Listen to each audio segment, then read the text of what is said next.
and we are live, or semi-live, but welcome in to the first of two show matches and the pre-shows for those show matches here for the LEPL Season 3, which is Demacian themed.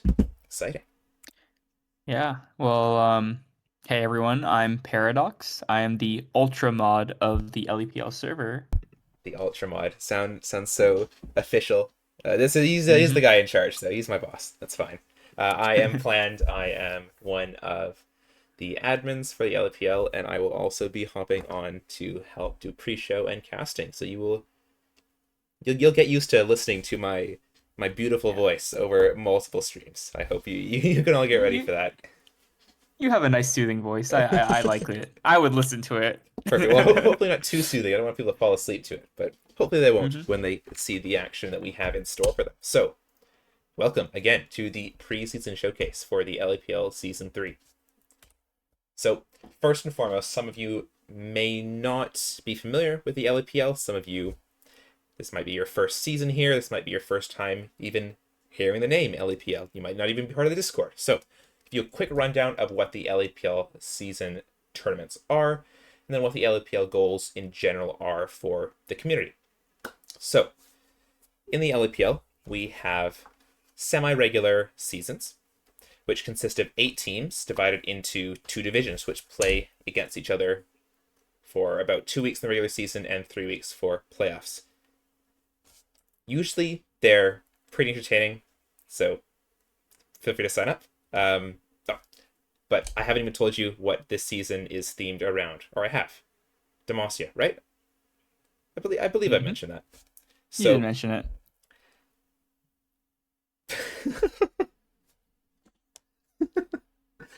So I'm getting ahead of myself. I'm pretty excited for this season. But we do have 8 teams across 2 divisions. These 2 divisions for this season are the Light Shield division and the Crown Guard division. Now you'll notice that these are themed for Demacia. We're trying to match it up with the League of Legends Act 1, which is also Demacian themed. So you'll see this along with some other Demacia themes throughout the slides. So the LAPL tournament is a 2 week regular season where you will play for 4 days over 2 weekends. So that is the Saturday and the Sunday. And you should get about 3 or 4 games in for that. And these are best of threes. There is a $5 entry fee, which all culminates into a pool, and the winners of this tournament receive that money as a cash prize. These games are streamed live on Twitch, at least most of them are. We do have an official stream, which will be streaming the games that are our featured matchups each day, but we also have That's community. the stream, right? Planned. Pardon me. Right, those streamer. That's the stream we're on right now. That's Yes, the that is official that is the stream. stream. That is the stream. So if you are on the stream, you're in the right place for these official casts. That is the official LEPL. We do have a community cast, or we should for most days. That is hosted separately from this Twitch channel.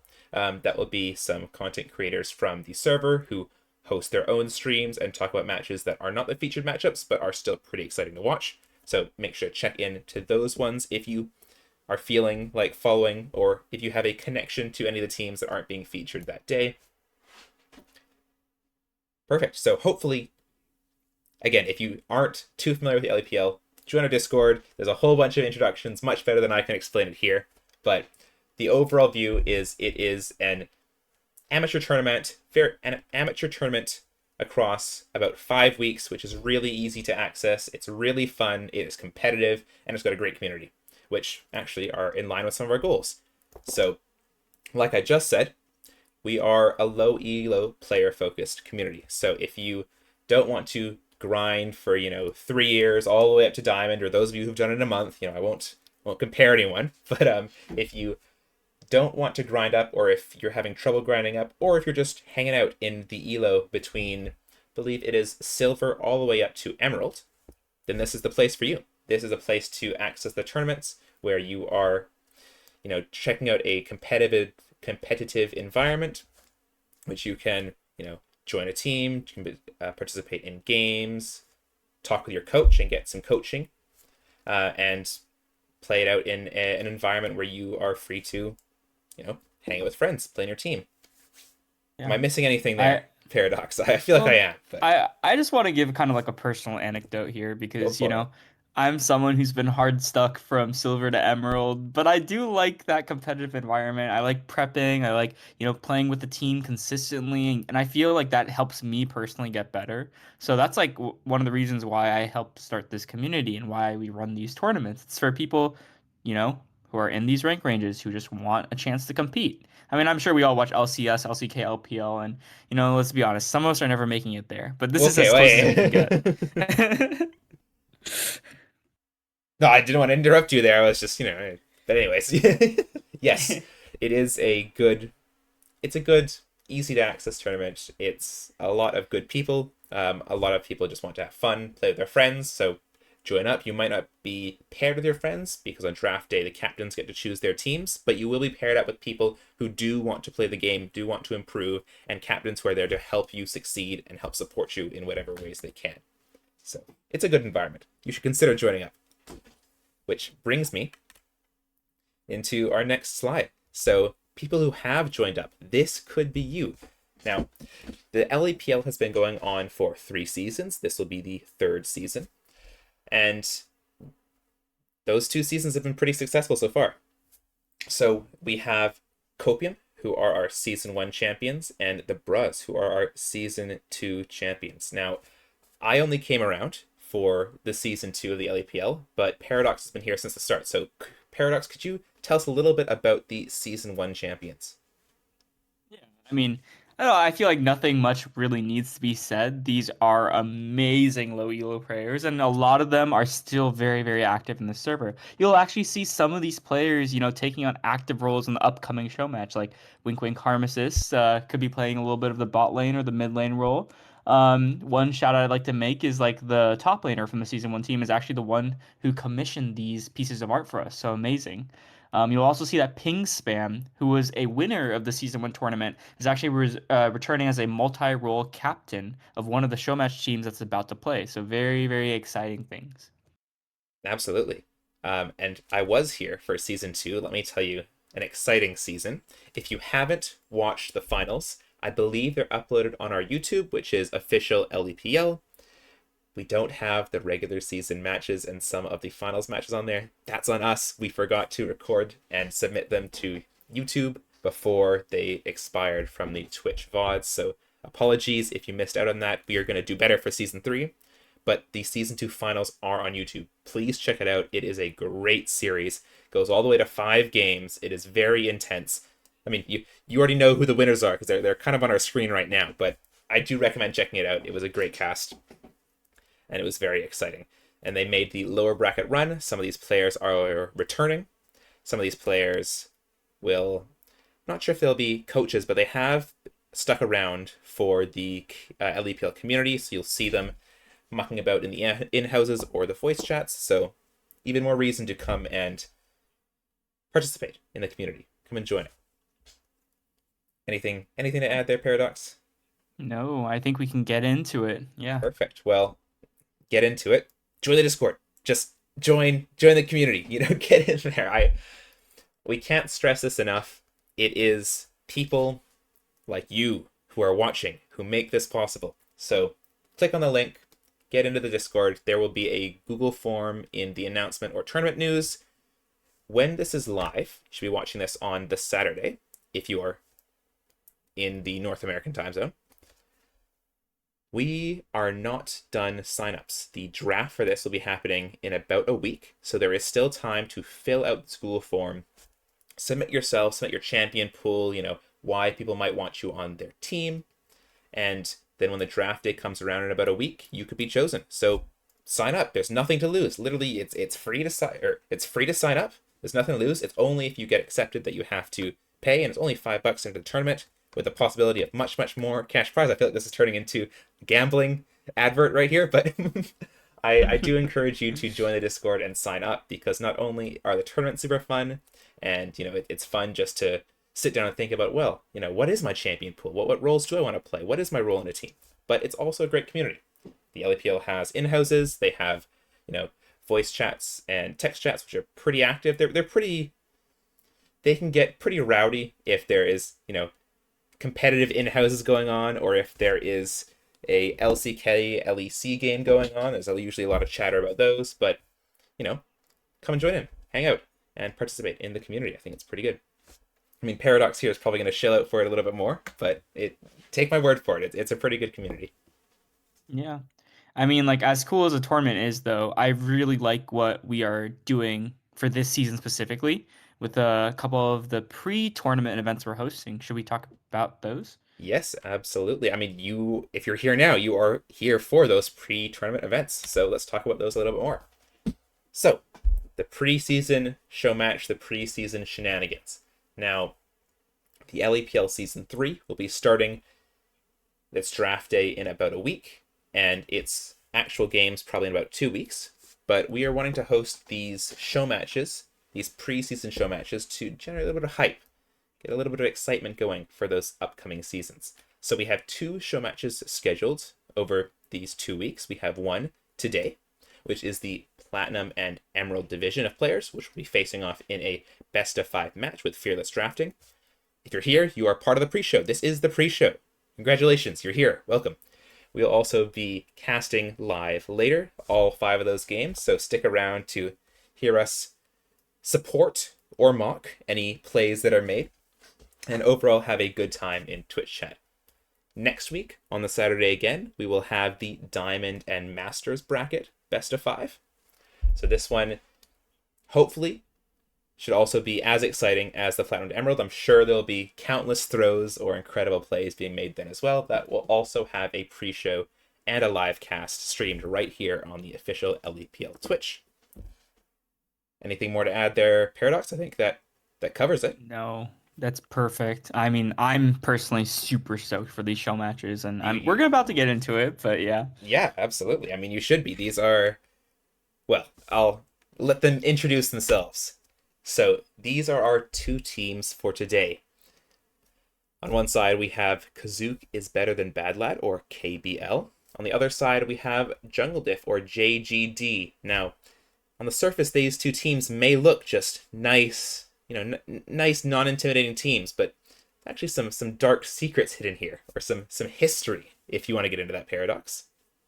Yeah, so you know when you play a game of League, some people are like, "Oh, it's just a game." But there's a lot of tension sometimes, and sometimes, I feel like this show match specifically really illustrates that. You'll notice, starting with just the names itself. So Chill Guy is actually his in-game name is known as Kazook. And you'll see here when he's saying Kazook is better than Bad Lad, that's a play on Mad Lad's name on the opposite team. So already the team name of KBL is very pointed, very direct. They're just throwing JGD, shade. oh yeah, definitely. They're not even trying to hide it. I appreciate JGD. They are a little bit more subtle with it. They're like Jungle Diff. Chill Guy's actually the jungler for KBL, so there's some counter shade thrown back at him over there. But yeah, there's a lot more storylines going on in this lobby. We have some ADC drama between Ness and J-Rich. There's a lot of talk about who's better, who can win lane, who wins game. So I'm really excited to see them kind of battle out fully here. Who Absolutely. knows if Tater Tot, who's their main support, actually hops into mid lane? May see some drama between Donnie and Tater Tot. Donnie seems to think that he's the best mid laner of these 12 people right here. Like I don't know. It's gonna be interesting. And then of course there's like the Chill Guy and Mad Lad drama. There's some Chill Guy and Nest drama. That's why those 2 are actually the captains of their team. Just a lot of people here saying that, yeah, we're better at League. We're gonna win 3-0. So I'm excited to get into it.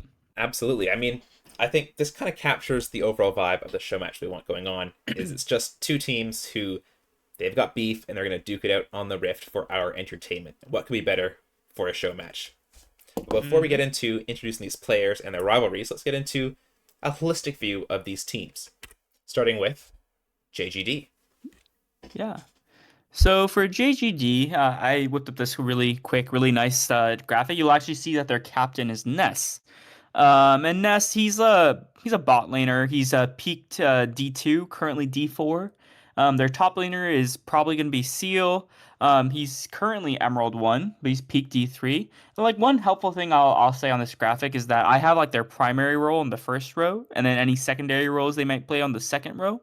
If in that role they've played more than 100 games in the past like 1, 2 years, I highlighted it red. And if they played more than 15 games in that role in the last 30 days, I highlighted it blue. So if it has both of those conditions met, it's purple. So this is like you can actually see from this graphic, like their main support Tater Tot, he could be flexing mid and top. He has a lot of games on those roles both in the past and the last 30 days. Absolutely. Satterbread, yeah, go ahead, sorry. Oh no, I'm just sorry. I was chiming in just so I want to be included because this is so exciting. But I Yeah, also want to I'm say, seeing some trauma planned. You were like playing an in-house the other day against Tater Tot stuff, and you were like pulled okay, up in mid lane with Alistar Hexash. No, I'm just kidding. okay. Well, anyways, but just keep in mind these purple ones you want to keep an eye on because these will be important or useful to know when we have our talk in the future about flex picks. But sorry to interrupt. Mhm. Continue to take it away there, Paradox. Yeah. We have Satterbread. He's going to be probably primarily in the jungle with support role. One thing I'd like to call out here is you notice that these are 6-man rosters. So what that means is that the captain has to play every game, and every one of the 6 players actually has to play a minimum of 1 game. So we could get some unique combination of players in game one compared to game two. Like who knows? Maybe Harmesis subs in for game two as an ADC, goes mid in game two and top in game three, subbing out Seal and I don't know, Mad Lad in some of those games. Like, who knows what's gonna happen? Yeah, that's kind of exciting, isn't it, Planned? Yeah, that's absolutely exciting. I'm really excited to see. I mean, as you will come to see in the upcoming season of the LEPL, each team has a 6-person roster. Now, usually what this means is there's an extra person there in case any one of these players, gets sick or their PC explodes or, the end of the world and they can't play that day. Then they have the 6th man there to come in and join the roster to help keep them, game ready. However, some of these rosters have done something a little bit different in that they have used all 6 players in an entire series. So they will swap out players depending on what they think could get them an advantage, which is really exciting to see because you might see one matchup at the top and one person is, they're obviously stopping the opponent, but then they get swapped out. Maybe they move to mid. There's a new top laner, and the roles get reversed. And now this new top laner is a different champion pool. And there's lots of interesting little matchups and little micro games that can happen when you have 6-player roster. So I think that's something that's super exciting to see. Yeah. And I'd also like to point out one last thing about this team before we move on from JGD to KBL is some of you may be asked saying you're like rank isn't everything, like rank is like whatever. So we have another column at the very end called in-house stats. So these are in-houses that have been conducted in the server over the last month, and this is as they're playing people of similar skill levels, the people on their team, people on KBL, people on JGD, or everyone else in the server. How do they actually perform in a competitive environment when you have 5 people in a voice call? And you can see here, Ness win rate of 60%. Tater Tot, win rate of 64%, leading to like an overall team win rate of 53.4%. And that's like crazy. It makes me want to laugh, and there's a reason for that. Yeah, I mean, like, well, you'll see as we move to this next slide, Hmm. introducing the KBL team. As you might look at those in-house stats, and well, there was a groan that Yeah. goes out. Yeah, and this is kind of what I was pointing to. Is like here we have KBL and in-house stats aren't looking too wild. I think JGD had like 150 games played between 6 members, and over here we have like 50 with a 45.7% win rate. That's a lot of red planned. It makes me a bit scared. Don't you Yes, say? it's a bit worrying. However, I don't want to diss this team too hard because you will notice that their total average LP is about 100 LP higher than their opponents.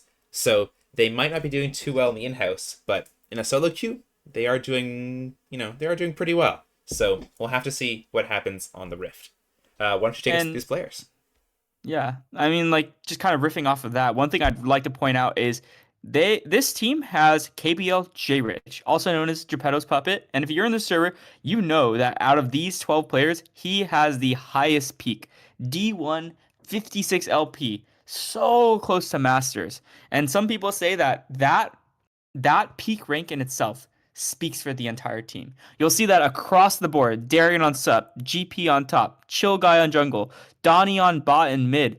All of their current peak ranks for this split is their best all time. They're performing like better than they ever have in their entire life. Like this split is their split. So I'm very excited to see how they match up because it seems like, they're in shape, they're in form. You'll notice that there's a lot of recent activity in terms of role flex. Like GP recently, last 15 days, has been playing a lot of jungle, lots of mid. Chill Guy's been playing a lot of top, perhaps. Ro has been playing a lot of jungle. Like I'm very excited to see, are these role swaps that they've been pulling lately in solo queue as a result of practicing for potential role swaps in this showdown later on? Who knows? And of course, like you mentioned earlier, Plan, that peak rank LP of E284. If we actually go back to the previous slide, we can compare that to what JGD is. Yeah, E255 LP. So it's actually only a 33 LP peak rank diff, but it is a 33 LP peak rank diff on average. So I'm like, who knows what's going to happen? That's All one. right. That's essentially one or two games. Yeah, your one or two games. You have one or two games more than your opponent. So what does that really say? Maybe they were hard games, maybe they weren't, but I think both these teams are very evenly matched. So Yeah. you can't I really mean, call it from you can't yeah. call it from the names.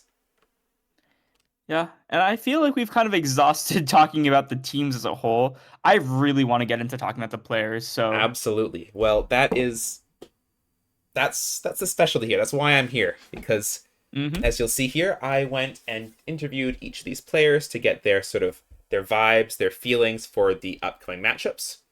Let's start off in the top lane. So, GP from, I believe he's from KBL.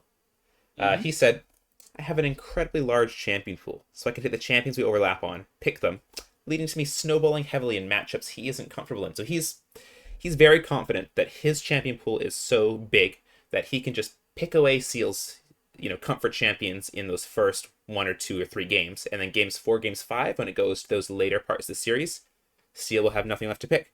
So then GP is saying, well, just run him over in that top lane matchup. Now Seal, on the other hand, Seal feels that he's got a much better mental state. They play different champions, and it's hard to say, who's better based on those champions. But Seal's perspective is that it just comes down to the attitude you have about the game. So it doesn't matter your champion pool, it doesn't matter your skill, but if you can maintain the mental edge, which I'll note, this will be a recurring theme for both these teams. If you can maintain the mental edge, then you will get the victory, is what Seal thinks. But, this is all speculation, unless we get down to brass tacks, the stats. So bring it over to Paradox to talk us through who are these players and what can they do for their teams. Yeah. So don't be scared. I know there's a lot of colors on the screen. I'm going to walk you through it. So on the very top, we have like the overview stats for JGD Seal. He's currently E158 LP, which, if you notice at the bottom of the screen to see KBL GP's current rank, E161 LP. Plan, that's a 3 LP gap in their current rank. That's so close. That is Small crazy details, close. yeah, small details will make all the difference. But one thing I'd like to notice is that Seal has peaked D3 before. In the last 2 years, he's been D3 9 LP. So that means he's played better. He's had a higher ceiling to what GP has brought. But look at GP's 100% win rate in in-houses. Let's ignore the fact that it's 2-0. But Seal, not looking too good on that Hey, in-house rate, it's man. a sample size. It is these matches did happen. This is these are real stats. 100% win rate. I think 100% is more than 44%. We'll just ignore those little numbers in the top. But Yeah. Yeah, but anyway, talking a little bit more about their champion picks, one thing I'd like to say about Seal is that he was the coach of the LEPL Season 2 winning team.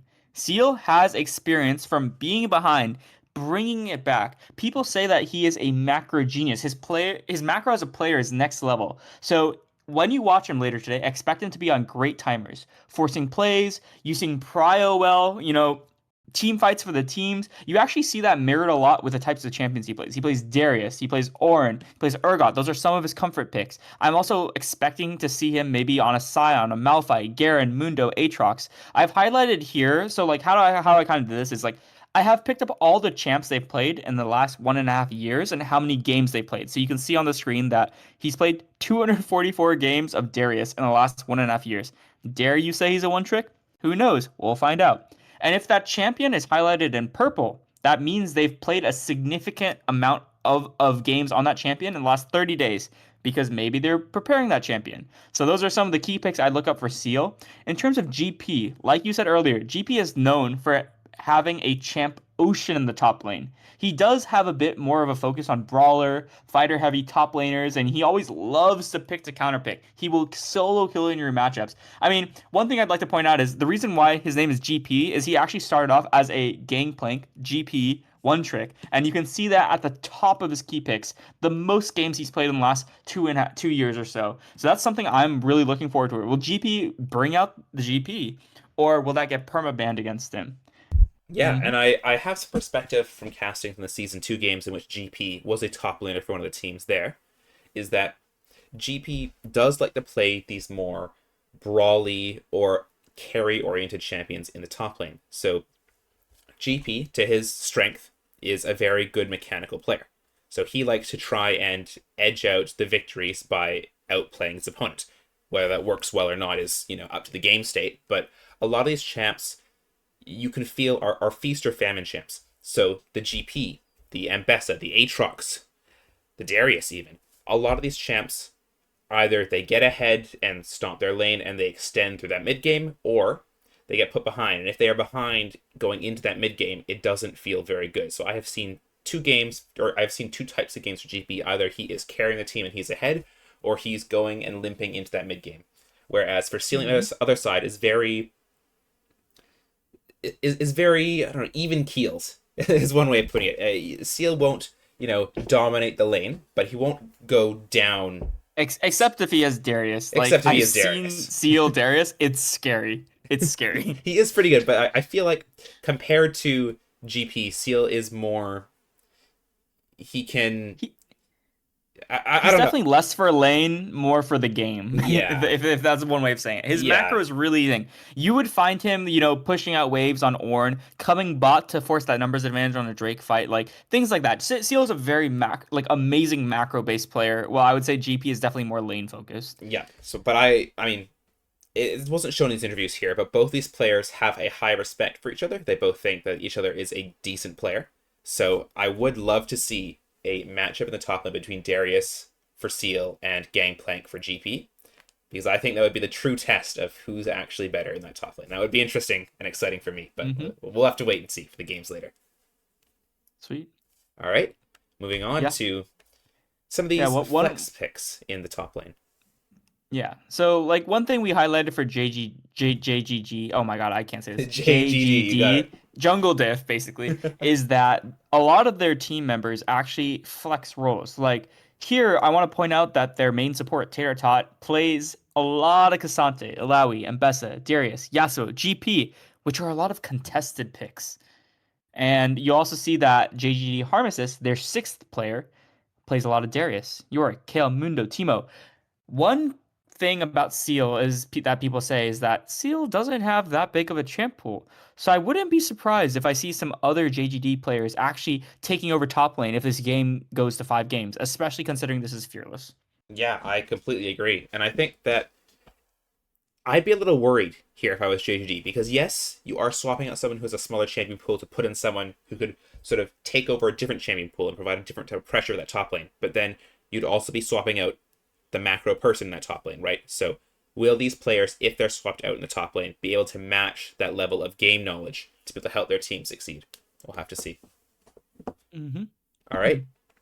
Well, that's That's enough enough. about top lane. Enough about top lane. Yeah, that's exactly Look, what you're saying. yeah, I was gonna say exactly enough about top lane. Yeah, we'll leave the island to be its island in the top lane as we move towards the role that arguably has the most impact on the entire game, the jungle role.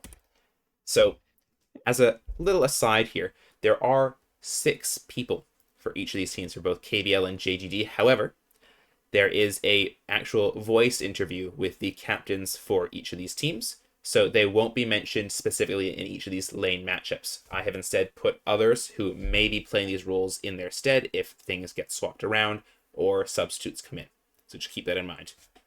In any case, jungle matchup. So for KBL, we have Ro, and Ro's claim to fame is that he's been getting private chill guy coaching, and states that he's the best jungler in the entire server, not just in this best of 5, but in the entire LEPL server. So it's a bold claim. We'll see if he can back it up. On the other side of the matchup, it is Satterbread for JGD, who just simply states, "Oh, look, my counterpart has a smaller champion pool, which could be to their advantage." So, is this true? We'll have to see in the next slide with the stats. As I'm gonna go back to Paradox here to keep on talking and soothe us with all these numbers and data points. Yeah. So actually, fun fact, I don't think Ro will be going to the jungle, and we'll see a little bit of why that is later on. But I do think Satterbread, also known as Kun or Mad Lad, may be flexing their position on who goes jungle. So at the top we see Kun. He's currently E4 89 LP, 14 wins to 10 losses, so 56% in win rate in the in-houses. This is a pretty big feat when in-houses are primarily Emerald Diamond players. And then we also see at the very bottom, we see Chill Guy, who's the captain of KBL, and he's currently E2 17 LP. So that's like almost a 200, 150 LP on top of Satterbread. But Satterbread has been climbing recently. He's also hit D4 peak in the past. So I'm excited to see how this matchup works, especially since Chill Guy's in-house win rate is 40%. So playing in these same games, I'm pretty sure they've played against each other before. Oh, they have. Some They key have. Oh, they have? Yeah, I expect so. One thing I'd like to point out about Satterbread is that you'll see he has a primarily, at least as for his best champs, they're primarily like 80 Assassin, 80 Bruiser, a lot of Graves, Kha'Zix, Nocturne, Lee Sin, a lot of Zed. And then, if you go down the list to see what he's played in the last like month, you see a lot of, Aatrox, a little bit of Diana, Gragas, and for Chill Guy on the opposing side, that it's kind of like all over the place. I'm not really sure what to think. He has Trundle, Viego. He's played Udyr, J4, and he's played a lot of things recently, actually. One thing, like when I'm playing against in-house as a Chill Guy, I'm really scared about his Ambessa, really scared about his Zahen. I'm really scared about his Diana. I feel like those are key picks that you'd want to keep away from Chill Guy during these games. Yeah, absolutely. One thing that I will mention is that a point we harp on about in the LEPL, especially for the pre-show, if we're going into any of the regular season matches, is that Hmm. champion comfort is king. If someone is comfortable in champion, they are more likely to play decently, they're more likely to get ahead, and they're more likely to win that game. So I do see that Chill Guy has a whole bunch of champions. You could say, a champion ocean, but my question is, how many games on these champions does he have? How comfortable is he playing these games, or sorry, playing these champions in a best of five competitive game, a stream game, do or die? I Yeah. I do think that yes, some of these champs can be very dominating if they get ahead, but we'll have to see what happens, especially when all five people are talking and they all have the same information about the jungler. We'll see if he can get ahead or if he falls behind these champions. Yeah, and honestly, that's one more thing I wanted to call out is that Chill Guy. This is kind of like the word of the server, but most people just say he just full clears to one side. Whereas Satterbread plays on very interesting timings. He will skip camps. He will overstay 30 seconds and he will camp lanes to get his laners ahead. And people say that in a competitive setting, when you're really thinking critically about those type of things, that really screws with the enemy laners of the enemy team and can really get his team huge advantages. But if Chill Guy is full clearing over and over again, he's also getting himself ahead, right? So there's a bit of a trade-off in the way they play the game. One other thing I like to point out about Satterbread is he has great comms. He is perfect on jungle tracking. He knows where the enemy jungler is, what they're going to play for, what their strengths are, what their weaknesses are, and he's constantly calling that to his team. So I feel like that's giving him a little bit of a leg up in this jungle matchup here. Yeah, absolutely. We'll have to see what happens on the Rift going Hmm. into, well, not the games yet, but let's go into what these two are playing with in their mid laners. Yeah. So, the mid lane matchup, we have Donnie for the side of KBL, who said, "Look, the opposing team has five people who can flex mid." Donnie said, "Forget it. I'm confident I can beat every single one of them." It's high confidence going into this matchup. On the other side, we have Mad Lad, who might be playing in this mid lane, could also be swapped out for, again, there was, I believe it was Ness and Harm Assist, so we might see those in the mid lane, but Mad Lad We'll get said, into it. Yeah. look, if Mad Lad's on mid, then just comes down to if Donnie can keep his ego in check. Because apparently, Mad Lad is worse than Donnie in terms of, just rank. On paper, Mad Lad is worse. But we'll have to see what happens if Mad Lad gets an advantage. Will Donnie be able to keep it together, losing against someone who is lower than him? Have to see. Yeah. Taking a look at these stats, what do they say about them? Whoa. There's a lot Yeah, I here. know. I see what Mad Lad's saying. Mad Lad is currently P3, peaked P2 against Donnie, who's at his peak E350 LP. That is a 400 That's a LP 400 gap LP right there, difference. That's plan. crazy. Wow. Oh my gosh. And also, wow. Mad Lad, I can see that 33% win rate in houses. Don't worry, I have a 25% win rate in houses, so don't feel There's too no bad judgment about here. No that. judgment. And there's no judgment here.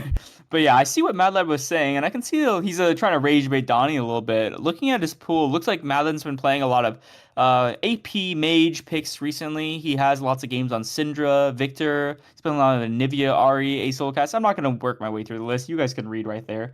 But with Donnie here, we see that he's a Yasuo, Akali, Yone specialist. Those three champs completely clear everything else he plays. And if you guys know Donnie in the server, you know that generally in in-houses, Donnie has three bans against him. Yasuo, Akali, Yone.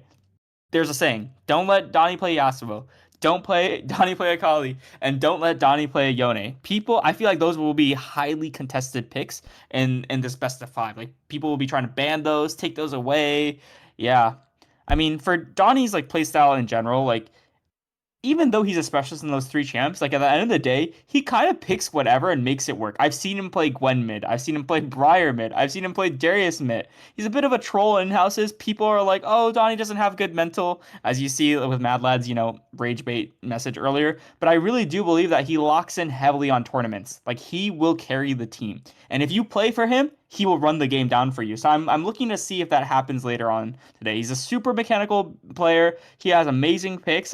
Mad Lad on the other side, I feel kind of bad for him because even though Mad Lad is playing mid, you'll actually see his primary role is jungle. So there's a little bit of like, question mark. If Mad Lad can go in the jungle, will they have someone else come mid? Not sure. Planned any thoughts? I mean, it really depends on who goes mid, as you were saying, but I think one thing I want to highlight here is if Donnie gets any of those champions, Donnie's going to be going yay. So that is Yasuo, Akali, and Yone. But Donnie Oh, looks like to be a yay. very heavy melee player in the mid lane. Now, this is great. This opens up a lot of options to play on mid lane. However, I will say that having someone who plays melee champions, especially AD mid lane champions, can sometimes feel constricting on a team roster, especially if you have a bot laner like J Rich who wants to play towards the AD that he provides. If Donnie is also going, an an AD person in the mid lane, if GP at the top lane picks, the best of the GP, that's three AD heavy picks on the side of KBL.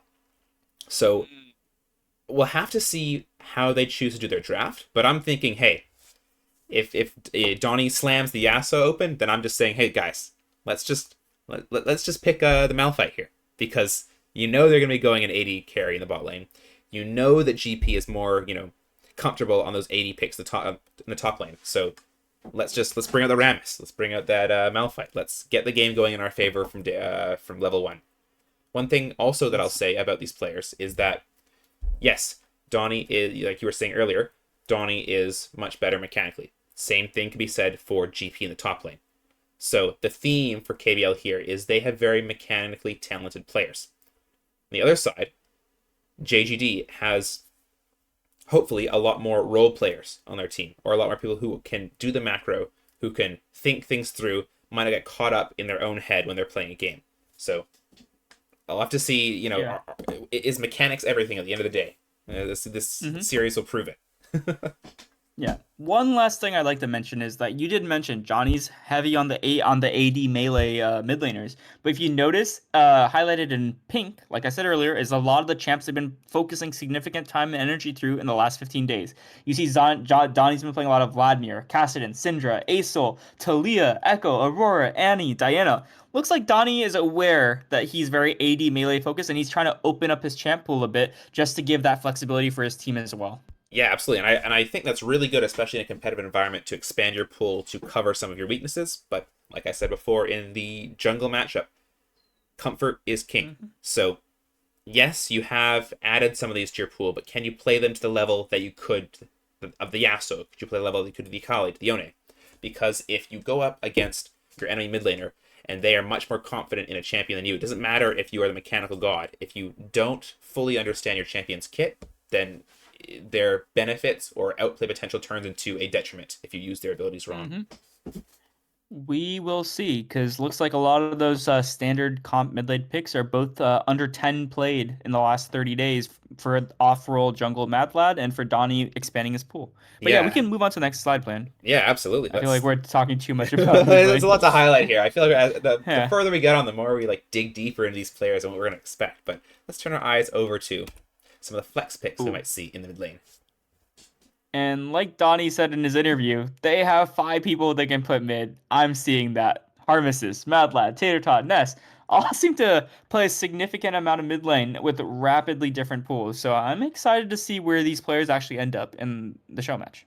Yeah, absolutely. I mean, and even you can see on Tater Tot, they play the Yasuo, they play the Yone. So if they pick away the Yasuo Yone from Donnie, then that's already picks away from their mid lane comfort. So maybe they might throw in a mid lane Tater Tot just to get those comfort picks off the table as they move later into the series. Hmm. All right, moving on to sort of crux of any good team and team fight, the bot lane. So in this bot lane matchup, we have J Rich and Harmacist. Now, again, as a side, the captains aren't focused on these text interviews, so Ness will probably be playing the bot lane, but if not, Harmacist will probably be stepping in. Now, J Rich is an interesting. J Rich is a nice guy, but he sometimes he's very direct with what he thinks is going to happen in a game. And for this interview, all he said was, "Chill guy is going to cloud my comms and run my game down with a dumbass invade." And you know what? Hmm. I will have to see if that happens. I mean, if that's Jay Rich's only concern, then I think that he's pretty confident. If the only concern is coming from his own team rather than the enemy team. On the other side, Mm. Harmacist. Harmacist says, "Look, bot lane, that's our domain. We're going to be favored there." Apparently, Harmacist has taken down J Rich, also known as Geppetto Puppet, in previous tournaments. So we'll see if he can do it again for this tournament. I think there's some history there. We'll see, because I know that J Rich, like we were mentioning before when we did the team overview, is the highest ranked player on both of these teams. Harmacist, if you remember, I believe is a platinum level player.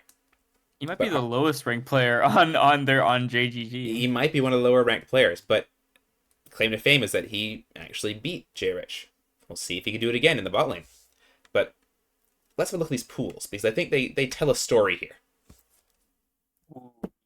So yeah, so Harmesis there at the P2 currently, and Jairich currently at D2. It's only Wow, so about that is 800 not LP. It's all right. 800 LP. Yeah. I also have Nest here. I've added Nest here just so we can compare the captain's champion pool as well. So Absolutely, yeah. these D4, D2, around the same area. But yeah, looking into their pools, let's look at Harmos's pool. See a lot of Jinx. We see a lot of Samira. We see a lot of Caitlyn, Vayne, Kaisa. Wow, Harmos's plays every ADC and every style. That is amazing. Okay, I can kind of see what Harmos's was saying where if they got the better of J-Rich in a tournament in the past, it's probably due to being able to play almost every type of ADC very comfortably. Would you agree, Plant? Yeah, 100%. I think that again, you'll hear me harping on this saying for hours and hours, comfort is king. I think if you can play a bunch of these different types of ADCs, either hyper carries or more skirmishy oriented, the early game, dive Hmm. oriented, if you want to peel, if you want to poke, there's a whole bunch of different styles that Harmonists can play. So I think that goes hand in hand with JGD's style of being very flexible, being very, malleable. They have a lot of different comps and types they can play towards. Other side, Yeah. I mean, What? Yeah. I was I mean, just, I'd like to talk about Nest really yeah, go quick for it, go though. for it. Yeah, so obviously Ness is probably the primary bot laner for JGD, and if you compare his champ pool to Harmless's champ pool like immediately, you'll see that he's really lasered in on a couple champs. And honestly, most of those champs look to be APCs. We see Vel'Koz most played. In in-houses, Vel'Koz is perma banned against Ness in the bot lane. Like if you have Ness on Vel'Koz on your team, that game is chalk it up as a win. You won. Like Ness on Vel'Koz, insane. Like he does, like looking at his key picks here, I'm pulling a lot of this actually from in-house data, from games I play with him, from games where people are like, we have to ban these champs. We see a lot of Vel'Koz, we see a lot of Vigar. More on the AD side, we see Xayah and Twitch. Ness's most played champ in the last 30 days is Twitch, so I would definitely that's going to be brought up one of the 5 games. He plays a lot of Brand, Swain, Mel, Victor. Wow, a lot of APCs in the bot lane there planned. Yeah, absolutely. I mean, I think I find in the bot lane that APCs are a little different than ADCs in that you have to hit your skill shots, right? Like ADC, you auto attack it. That's like it's in the name. You are attack damage. You auto them, they die. Whereas APCs, they're reliant on their abilities. So if you can't hit skill shots, you won't do any damage. Now, Ness is very good at hitting skill shots. I I won't comment too much. There's one Twisted Fate versus Veigar mid lane game that I played against Ness. We won't go into it. We won't review it. That's fine. It's something that I don't want to remember. That's how it went. So I think that if Ness is in the bot lane and gets his hands on comfort picks, their team's gonna be flying smooth. Mm-hmm. And like one other thing I'd like to point out too is in-house win rate. Geppetto's Puppet plays a lot of in-houses. Ness plays a lot of in-houses, but Ness seems to be doing pretty good in that comp atmosphere of the in-houses we host.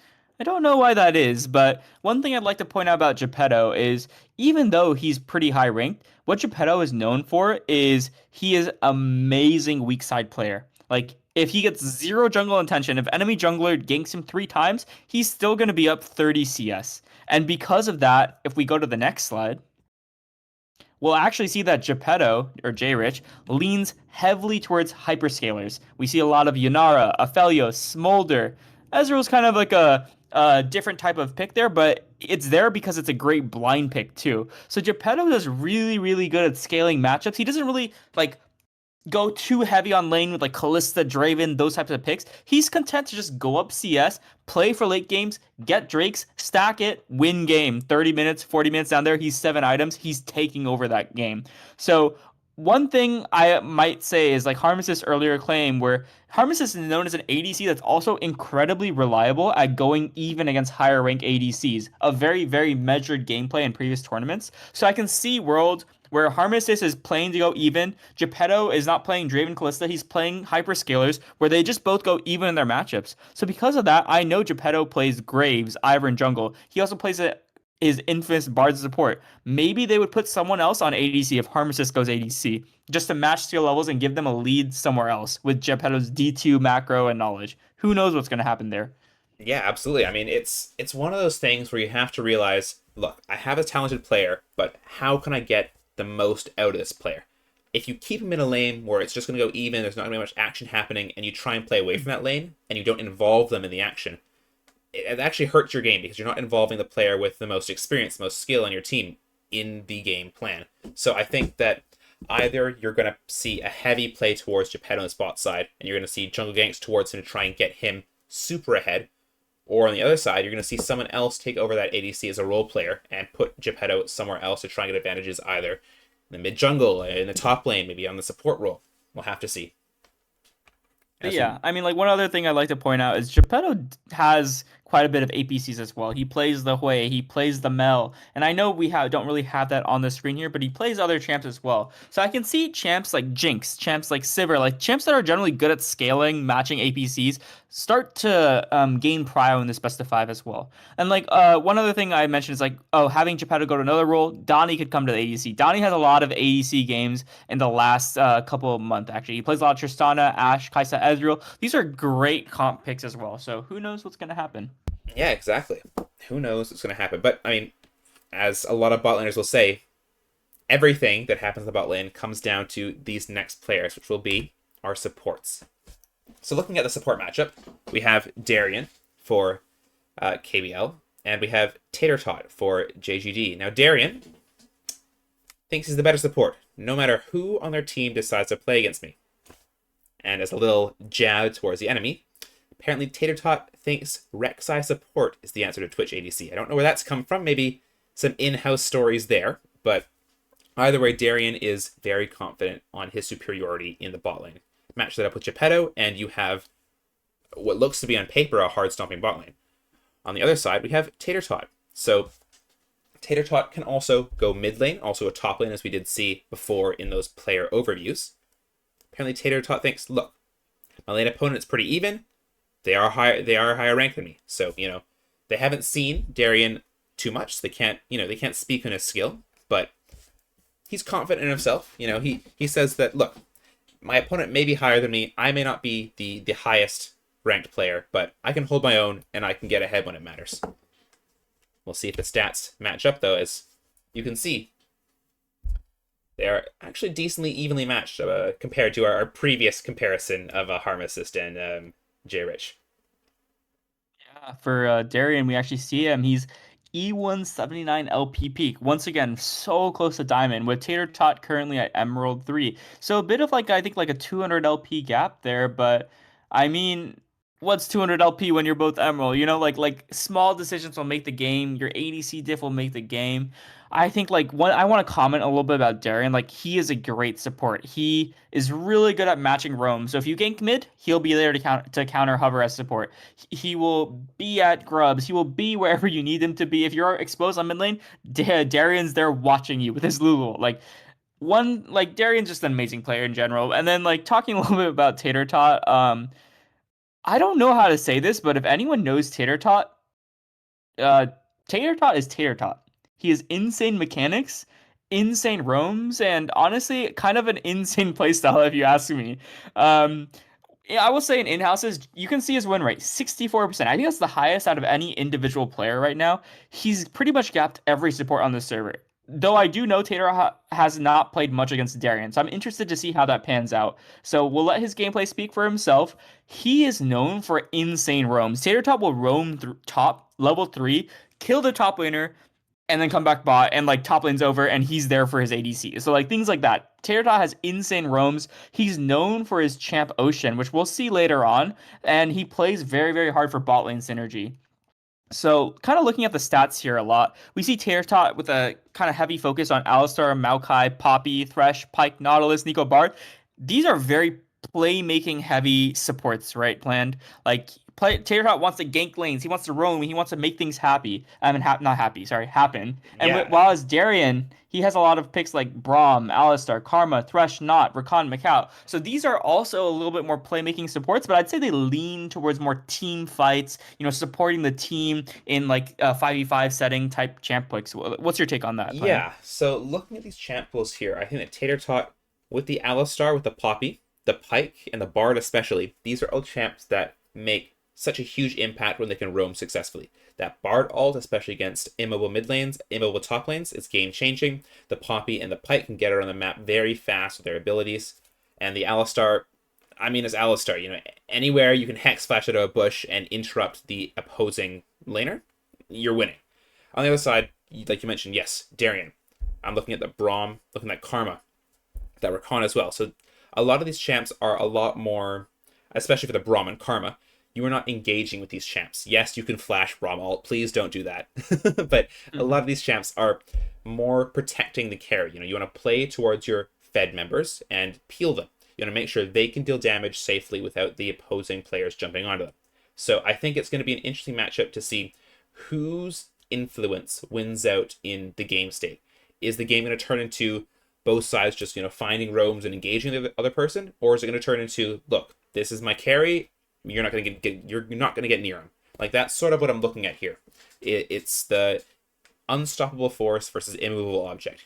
Can Tater Tot find the roams and engage onto these carries, or can Darian be there to prevent the roams and peel their carries? Like that's sort of the dichotomy that I'm looking at here. Mm-hmm. And like one other thing I'd like to point out is like once again we said earlier that Satterbred, he's their main jungler, has the chance of like moving support. He has played Bard and Thresh and in-houses and been amazing at that. So that's just something to point out that Tater Tot plays Thresh and Bard, right? So like if those are early picked, who's going to the jungle then? Like who's playing what role?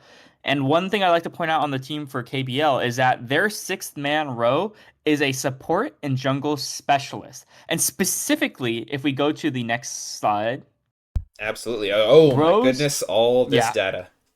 yeah. Rowe's number one pick in the last 2 years, most recent, is Vel'Koz. 150 games played of Vel'Koz support. And once again, we said Ness's best pick on APC is Vel'Koz. I will say that Vel'Koz is going to become a very contested pick. I feel like teams will be planning drafts around that pick. Who will get it? What they can do with it? Rowe has some crazy picks too. Like it looks like he's focused on very off-meta, very volatile supports with Yeah, I'm looking at that fiddlesticks there at 100 games played in the support role. That's what's up with that. Yeah, I mean, yeah. But yeah, like here, you guys can take some time, pause the stream, maybe take a screenshot, look at their champ pools, but you'll see that I think the biggest pools of anyone of all roles is actually showing up here in the support role. Like Darian, Rowe, Tater Tot, Kun, they all have been playing so many supports. Like if you actually look at like less than 10 on roll this season for both sides, like I'm excited to see the bot lane matchups and what's actually picked there, especially as we get closer to game 4 and 5. Yeah, and I mean, as someone who has played a bunch of support before, and someone who has also played some bot lane, support matchups kind of dictate that early laning phase. So getting that support counter pick or support that works really well with your jungle and team is essential. So that is sort of why you'll see a lot of these supports have gigantic champion pools.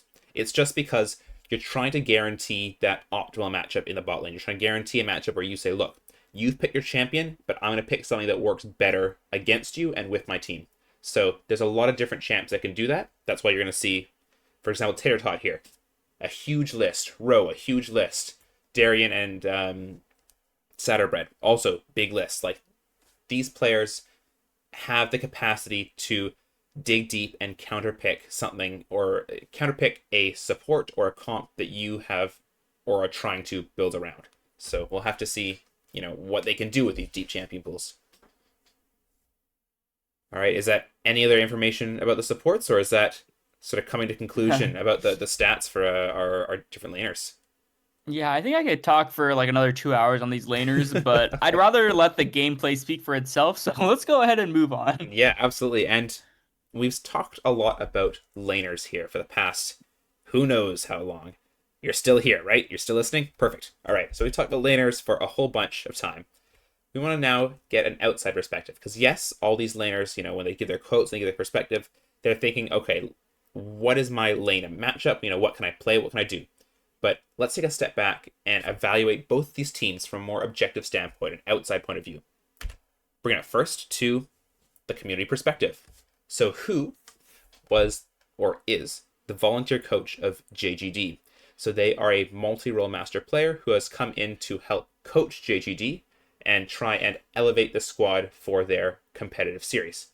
Now, what Who has to say about this team is their biggest strength is how adaptable they are. So Who goes on a lot about the adaptability of jungle diff, JGD, about how these players can flex around a lot of different roles. They don't have, a tight champion pool. They can play a lot of different champions.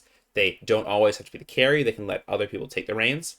And they are very flexible in how their drafts can be. As we did see before with some of these other laners, remember back to Harm Assist and Ness, who are on JGD. These players have lots of different champs they can play. You can play APC. You can play a bunch of different ADCs in the bot lane. There's a lot of different styles of comp you can play. Think back to the jungle and mid synergy. There's a lot of different styles you can play. And that kind of speaks for what this team wants to do on the Rift. They want to try and get their team into a good spot from the draft. They want to try and get a good team comp that they can execute well. And it doesn't matter which lane they're playing for, but they will play towards it and play towards it to win. Now, another important point here, as we mentioned way back, if you can remember, in the top lane, Seal. I think you referred to him as a macro genius, did you, Paradox? Yep. Yeah, like he can think. This guy's a real thinker, and that's an important part of what makes Jungle Diff Jungle Diff. They are good at macro plays. Again, this is from the volunteer coach of JGD, so he has a lot of experience, with the scrims that JGD have been doing, with the the ranked flex and the ranked games they've been doing, he's able to see that they are very flexible in how they do stuff and they're very good macro. So that might be in part to Seal in the top lane, but there also might be other players who are helping to make those calls and decide what's the best strategy to go forward in a game. Now, who says that in a 5-5, in a best of 5, adaptation and teamwork tend to matter more than individual pop-off moments? That is where this roster really shines. So this roster apparently has lots of adaptability, and they aren't going to just have one-off pentakill moments leading into like a 30-40 mini game, 3 barons, and then they finally lose in a base race. Like this team will make correct macro decisions and push their team to victory that way, rather than trying to hand stiff their opponent. Now, on the other side here, you might be wondering, what's this question? Thoughts on the lack of a coach for KBL? This is very interesting, and I'll bring up that more in the next slide, but KBL, or Kazook is better than Bad Lad, has opted not to pick up a coach for the Showmatch. I'll repeat, they have not picked up a coach. Now, whose opinion on this is, look, being a coach, there's a little bit of bias, but apparently a coach can bring a lot to a best of 5, They can help with the draft preparation, they can help with game adjustments, they can help with the spotting, negative patterns or, negative patterns or patterns of play in a game for players that can be hard to spot yourself. I know that if you have ever tried to review your own game, sometimes, even myself, I'd like, oh, I died here. Man, that sucks. Let's go to the next death. You don't actually look in depth to what happened, and that's what a coach can come in and help. They can come from an outside perspective and say, hey, this is what happened, this is what you need to fix. So having a coach, at least from whose opinion, is very, very helpful. Going over to the other side here, we have, interesting, we have a little bit of a textual error here, but this is Salty, who is not a coach, but is just an associate of KBL. He has been involved with them and is friends with them from the start, so he has a bit of insight on what this team is and how they're made up. Now, his thoughts on the lack of coach is just saying, look, this team didn't pick a coach because they are overconfident.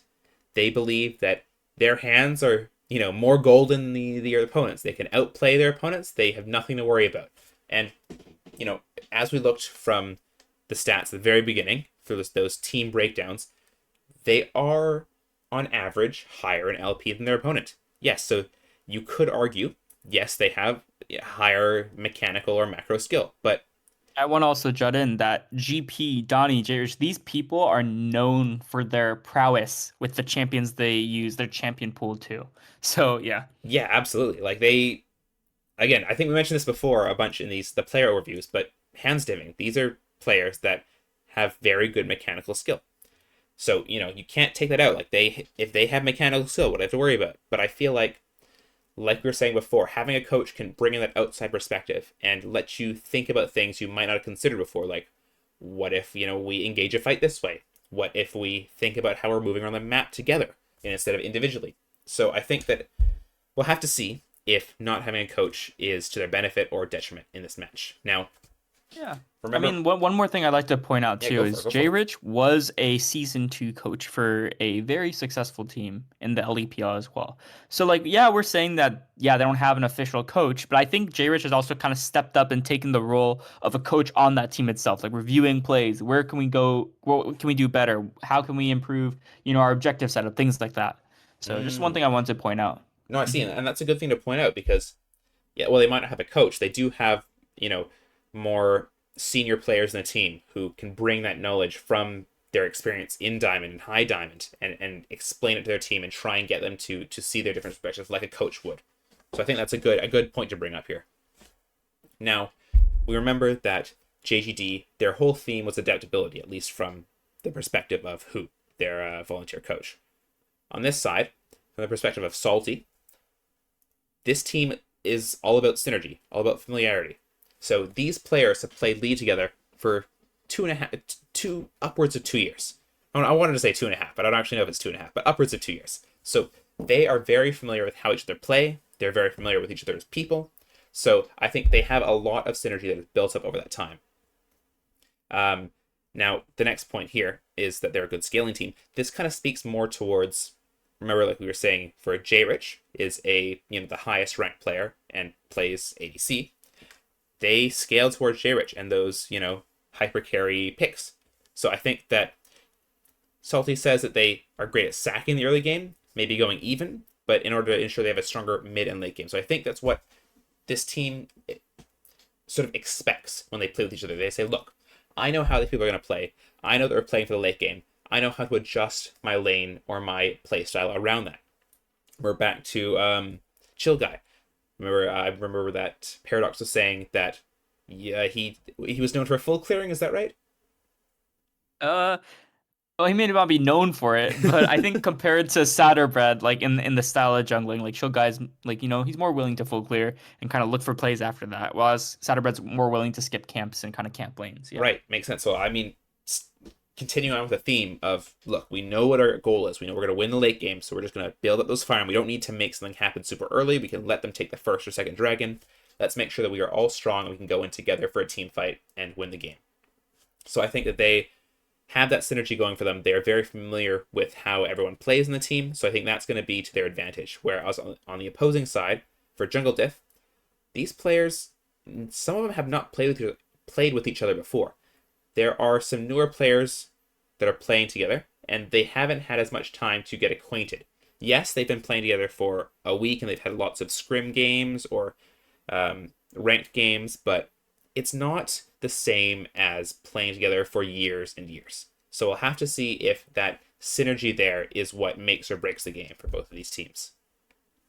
And like one thing I like to point out is like that's why we call KBL kind of like the old blood team, and we call JGD as the new blood team because obviously JGD they're playing a lot more in-house games recently. KBL they're more relaxed. They're like, hey, we've been playing together for so long, like so there's that kind of dynamic going on as well. Yeah, absolutely. So we'll have to see what happens in the Rift. Both these teams have a lot to prove, and both these teams have a lot to lose from this game. But before we get into the games, we do have some voice interviews from the captains of each of these teams. So first up, we'll have Chill Guy, who is the captain of KBL. And this was a voice interview that was recorded and cut. Please don't judge our editing skills. We are doing our best, but give it a listen and see what you think. How are you feeling going into the show match? Are you ready? You prepared? You feeling good? Oh yeah, I'm so ready. I'm just waiting for the time to come, to be honest. If I could speed it up for it to happen now, I would. Oh, lots of confidence. I like it. And how's the team going so far? I know you've played with a bunch of these guys before, so is it pretty easy going to play with them, or? Oh yeah, we got plenty of synergy. We've played with each other plenty of times. Those other guys, I think that's one of their biggest lacking is their overconfidence, and then also their lack of synergy. Yeah. So I think they're going to have a really big advantage in that. Any predictions for the series? You think it's going to be a quick, easy 3-0 stomp? You think it's going to be a closer series? I've heard a couple different things from different players, so I wanted to get your perspective on it. And for context, the enemy team has said that they are going to 3-0 you guys. So give your guys' opinion on that and your take. Oh, well, first off, what I think we're going to do to them is either we're going to 3-0 them, or we're going to be 2-0, and then we want to mess around for a game, and then we're going to lock in something like weird as hell, and then just have some fun, and then we'll finish them off, edge them a little bit. Yeah. And then what I think about them saying that they're going to 3-0 us, yes. I think they should be less worried about 3-0ing us, and should be more worried about winning a singular game. A couple people have said that you are the hothead of the team. So you're very passionate when it comes to your in-game. Any comments on that? I think Ness is just a crybaby and doesn't like when people are honest. So high key, that's just his fault. Because I know damn well that's Mad Lad and Ness who said that. And then Mad Lad is just like low-key gaslighter Chungus, to be honest. Wait, we'll get to the Mad Lad in a second. Yeah, well, I mean that was okay. Going to be the perfect transition into it. Honestly, if you want to take that away. Chris. Exactly. So, Chill Guy, as you know, right, the whole premise is Mad Lad has been going around, and we know after every in-house game, he thinks that he genuinely believes that even though you are Emerald and he is Platinum, that he is the better jungler than you in every aspect. What are your thoughts on that? Do you think it's cap, and are you excited to face off against him? I think it's cap, and for 100%, I'll go back to more of that in a second, just to answer your other question real quick. There's a high chance I don't even face him because he's afraid of me and he's going mid lane too. But he's low key afraid to play in the Donny, so I actually don't even know where they're gonna put Mad Lad. I see. So what are your To be thoughts honest, I then think on the they would have jungle to put him matchup? on Rowan like Soraka. Oh, jungle matchup? Yeah, And if if he into were to play jungle if he into were to you, play jungle, I wouldn't be worried. because he has He's beaten not you even that before in in-houses and claims that it was because of the jungle gap. well. I mean, to be honest, the games that he's beaten me, it could have been a 4v5 and enemy team still would have won. So let me just give you an Go example of a ahead, chill time that guy. Mad Lad said he was better than me. So I'm Hurt, 15 and please 3 do. on Bessa in the end of the game, and so he's 3 and 1 on Zehen, and he ganked bot lane perma, right? And then we lost the game, but we Cleanser had it gamer just was cutting out. blue on enemy ADC, and he was like 20 and 0 on Twitch. And then Mad Lad had 3 kills and like lowest damage in the game. And then he said it was jungle diff, bro. And I'm freaking 15 and 0 with Geppetto Bard top lane. What should we be looking for in the draft of the show match? Like, what do you guys? Great I'm not. question, Don't great give away too question. many of your strategies, but like, are you guys playing hard towards the bot lane, hard towards the top lane? Where can we look for your power picks? Um, That might be an I interesting think our question. plan for the game is, I mean, the main thing is just to not tilt and then preserve our mentals. I think that would honestly just be the main game plan. I mean, I only have one thing I want to say, and Go that for it. Mad Lad, get ready, bro. I'm gonna have a 30-minute VOD review of the game that you lost the hardest in the series out of one of the 3-0s. So just get ready, bro, because I'm gonna be giving you some good tips, and then maybe you'll actually escape platinum. Wow, that's that's certainly some feeling there from Chill Guy. I don't even know where to begin. What are your thoughts on that one, Paradox?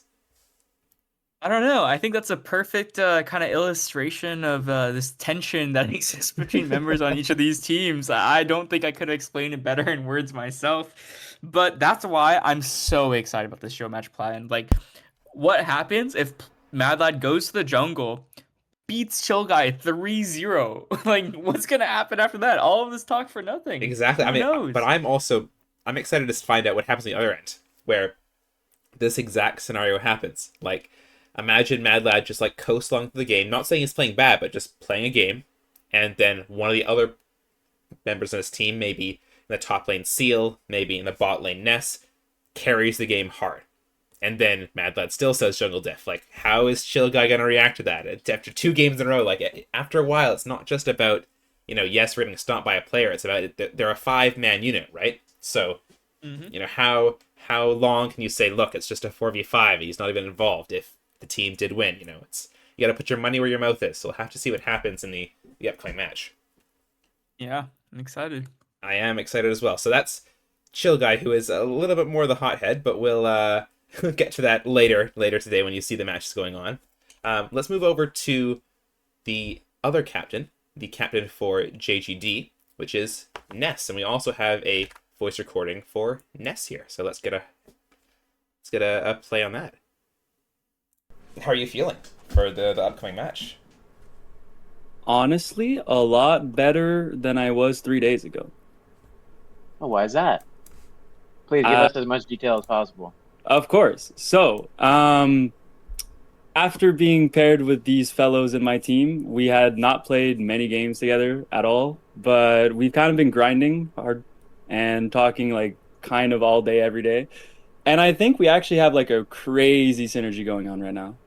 And honestly, I think we're going to be playing off the fact that we're hoping that they're expecting us to be really low key lackluster because I don't think they're ready for what we have in store. People do want to know, will we see a Mad Lad versus Chill Guy matchup? They do have beef. It would be wrong not to. How confident do you guys feel about winning against the enemy team? The enemy team says you guys thought you were 3-0, but they also think they're going to win 3-0. So we just Plan and I really want to hear what your thoughts are on that take and how your team's Yeah. feeling about Yeah, that. like, are you thinking it's going to be a 3-0 stomp, more of a closer series, take a game or two off of them? What are you thinking?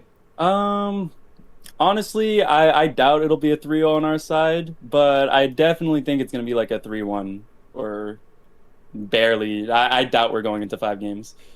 It's on paper, it seems like we have less of an advantage, but I really think like we're gonna come out on top. It's gonna be kind of crazy. I see now another comment, sort of as captain versus versus Geppetto. Is Geppetto's very confident of winning bot lane and stomping you. What are your thoughts Yeah, on that? And what are your thoughts on you against Geppetto? As Geppetto thinks it's a pretty one-sided matchup.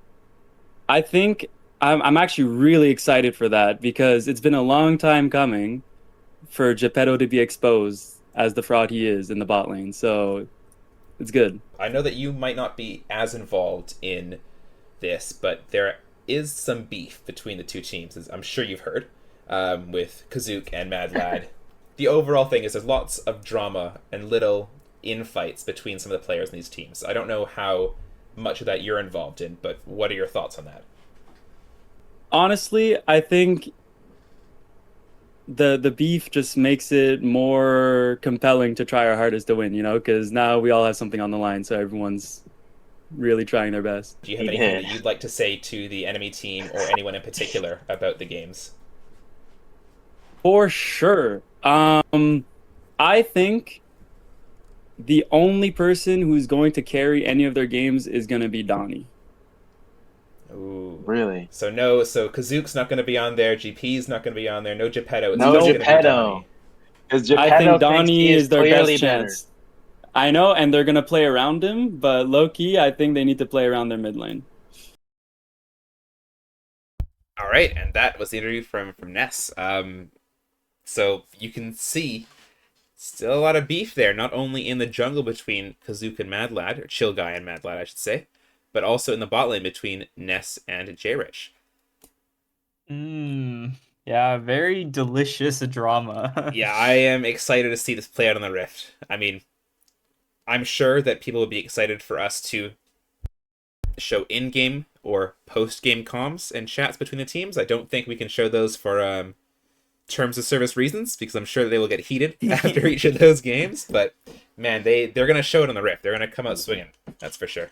hmm Yeah, I'm very excited to see what's happening here, and I'm honestly really hoping for a Chill Guy Madline jungle game and that Nest J Rich bot lane Oh, matchup. Yeah. absolutely. They're gonna give us cinema. Like, there's no doubt about it. They have to at this point. So it's hmm just it's more. It's less what if and more when. And speaking of Yeah. when, I think that we've come to the end of the pre-show if I'm looking at the time correctly. So coming up in just Whoa. a little bit hmm will be this matchup, the best of 5 fearless matchup between Jungle Diff and Kazuka's Better Than Bad Lad, JGD and KBL. But before that happens, just a quick reminder, quick shout out. Join the Discord. Sign up. There's still a week left to sign up for the LEPL Season 3, which is the Demacian themed season. Um, or if you don't want to join, still feel free to join. If you don't want to join the tournament, feel free to still join the Discord because we do have in-houses. There is lots of good chats to be had, and it is a good community to find people to play with. Any thoughts before we head out here, Paradox? No, I just want to say that, I know this is the longest pre-show we've ever run.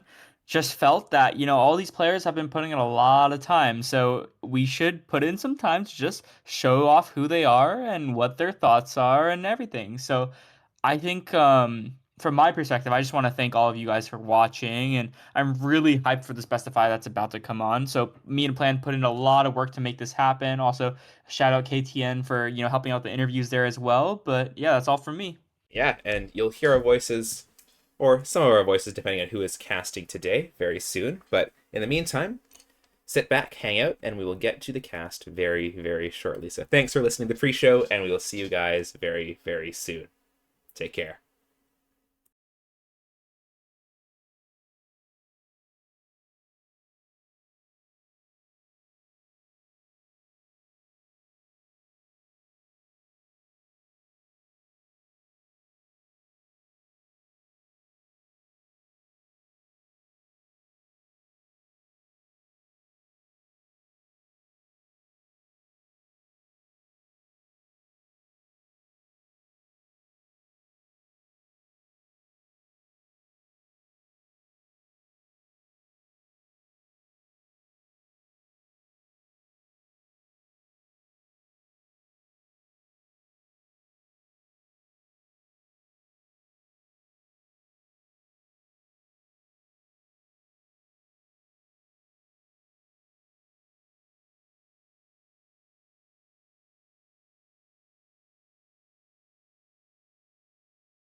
And we are live. Welcome in, everyone, to the first draft game between JGD and KBL. How are we feeling, guys? Pumped. This is Good. so This should exciting. be, Let's go. yeah. Apparently, it's like a little grudge match happening, so I'm excited to see it. Yeah, it's gonna Okay, and we be already see it's bands. gonna be interesting. Volley is the first fan. I mean, I don't know how much you know about these two teams, Gotti, because I feel like you have just been introduced to this whole world of players. Yeah, so I know Donnie and I know Geppetto, and that is basically it. Fair enough. I mean, you've got a lot of the important players here. As we see the bands coming out. Okay. not to throw any bias. As we got the bands coming out here, we see the Volley and the Mbessa Really quick, targeted towards planned. KBL. I'm not seeing the draft show up on the Twitch stream. Can we double check that real quick? Getting some. Absolutely. Is the audio good, John?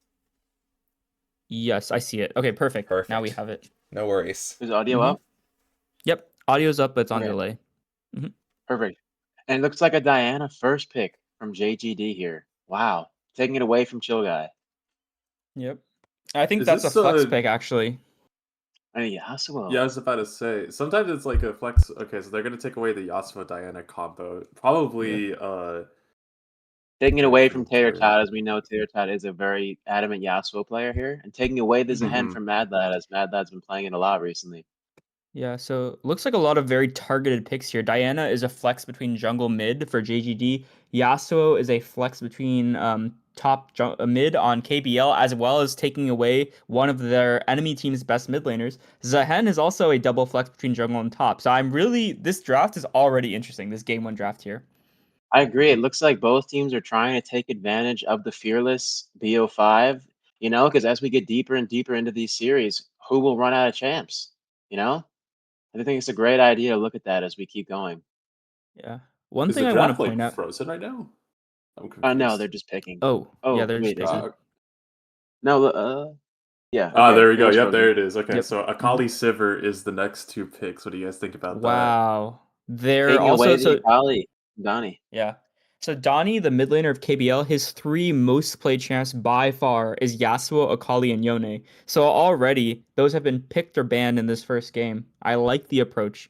One thing I wanted to point out here is Ness, the ADC of JGD, his most played champ that everyone is terrified of is Vel'Koz, and I'm not seeing a ban towards Vel'Koz here. So I'm thinking I'm also surprised. We know Seal is a Darius OTP, and we haven't seen any top lane bans. Will the Darius be let through here? Yeah, It looks is like some interesting though, because KBL does need an AP champion like really badly. I was going to mention, and this Yasuo's was the head talked about in the chance. pre-show, but because we have Yone on the mid lane there for Donnie, we have No the Zehen Darius in jungle, and then bot lane towards that Geppetto or J-Rich. Like, they do need some sort of AP damage. Well, the Zehen could be flex top. Chill Guy does play AP jungler, so we could see Udyr on the side of Chill Guy here. I mean, I doing think the that's what I'm AP, hoping. as there's no Otherwise, it's Diana going to or be Polly. a quick and easy one. Also, why did JGD Maybe we ban the pick Darius Malphite? on 4. Well, Geppetto's known a lot for making Malphite. They already have a Yasuo, right? So the Malphite Yasuo combo could be very, very, very crucial for them. So it's a good ban. Yeah. They also can't blend. Sorry, even if KBL is also all AD, they can't actually blind Malphite because GP will punish that with the top lane pick, and the game is kind of over then. So I'm just Ooh, really missed a interested to ban. see if they give JGD the Darius. Seal is like his one champ that he mains and really is best at is Darius. I'm gonna be surprised if they just let that through.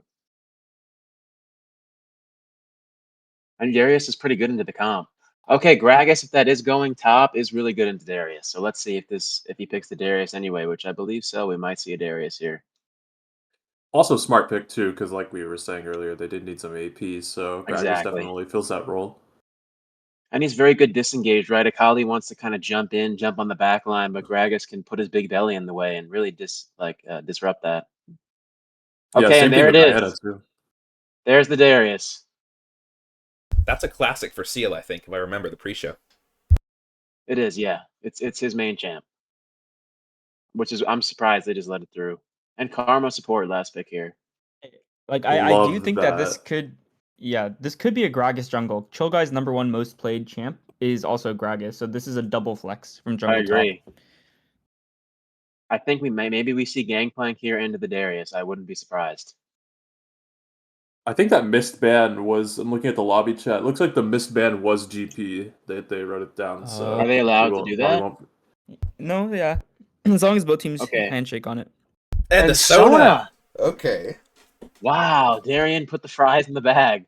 Oh my god. Wow.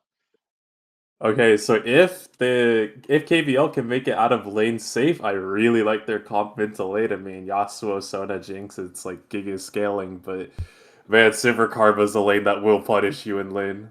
Yeah, Sivir Karma into a Sona. It's gonna be, well, we'll see how they can play that bot lane matchup. I mean, one other point I here think is that maybe if I'm Chill Guy, I want to just kind of let the bot lane scale. Maybe path top. Top looking really volatile here. Oh, both junglers should path top this game, I think. yeah. I one thing I do want to point out though is that we do have an Akali as the mid laner for JGD, which means there's always going to be easy threat on Sona. I'm not seeing very much hard lockdown on this Akali. There's no like point and click CC on their team. There's a lot of conditional CC. So Akali Yeah, Shroud onto the sure. backline of Jinx and Sona is going to do a lot this game. Yeah, I mean, I like the agree. only like reliable thing you have is like maybe Cask is like okay, but even then it's like pretty avoidable from Akali if you're using like your R1 R2 like However, the intelligently. same thing So though can be said for JGD. They don't really have a way to stop the reset. I feel like if Jinx gets a reset here, she kind of just goes crazy. The only thing they that's have true. really is Diana ult, it looks like, maybe the Darius E and Karma Root. But other than that, I don't think they have a way to stop a Fed Jinx. A lot of the onus is gonna be on the Diana this game to make like the right engage because like they're basically the only person who can initiate a fight. And if they choose the wrong engage, it's just a free reset for Jinx. Fight is over, game most likely over. So I believe Mad Lad, right, is gonna have to, be very intelligent with the way that he uses the QE combo. Yeah. I'm really Just excited. Will Mad Lad humble Chill Guy, or will Chill Guy stomp Mad Lad and silence the hate? just a quick check-in planned. Have we done roll checks and ready checks for We the are lobby all yet? good and loading into the game. Yeah, we have. Perfect. We can swap screens to that, and then we can chat for like the 2 minutes it takes for the game to load in. Then That's true. We are on also, a I think 30, not 30, 3-minute delay. yeah. Yep. I also think we can update the pin comment on Twitch just to say that we are currently in game 1. Sounds good.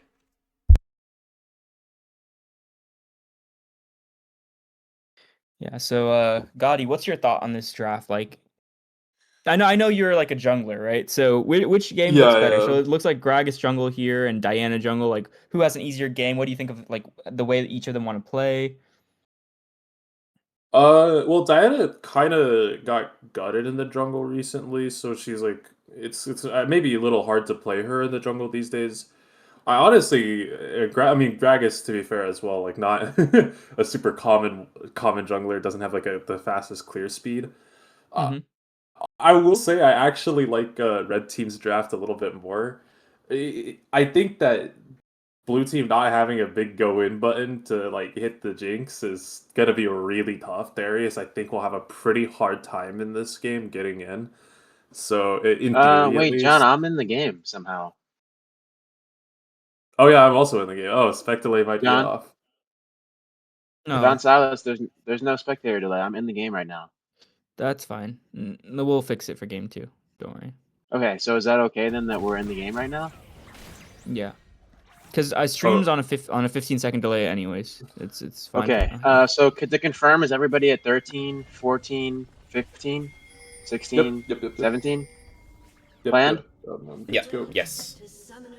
Okay, perfect. All right, take it over. All right, Okay, so yeah, I'm looks like very both interested to junglers see, starting. yeah, where junglers are pathing here. Yeah, both junglers look to be starting bot side. Maybe if you look over at Tater Tot and Mad Lad though, they might be looking to get an aggressive ward or maybe punish somebody looking for that early Raptors ward. Wait, how do you guys zoom So out again? Is it Control Z? Control Z. Control Shift C. Control Shift and C. Control Shift Z. So Okay, I'll perfect. Thank you. zoom out a little bit just so you can see all the action going on. Is everybody also on direct to camera? Yeah. Yes. Yeah, mainstream's undirected here. Okay. I mean, it looks... Ooh, as you can see in the top lane there, Darius went an early ward to the top side jungle, so now they know where Kazuka started. Yes, that was really good. It looks like Darien here chunked out, but as we know, the nature of the Karma Sivir lane early. Yeah, I mean, this is kind of what we expect here in the bot lane. If you're not poking down as Karma level 1, something's gone wrong. Hopefully they can keep... Donnie with the pressure. level 2 advantage, though. Yeah, I just An want to point something interesting out. choice. Donnie takes Grasp.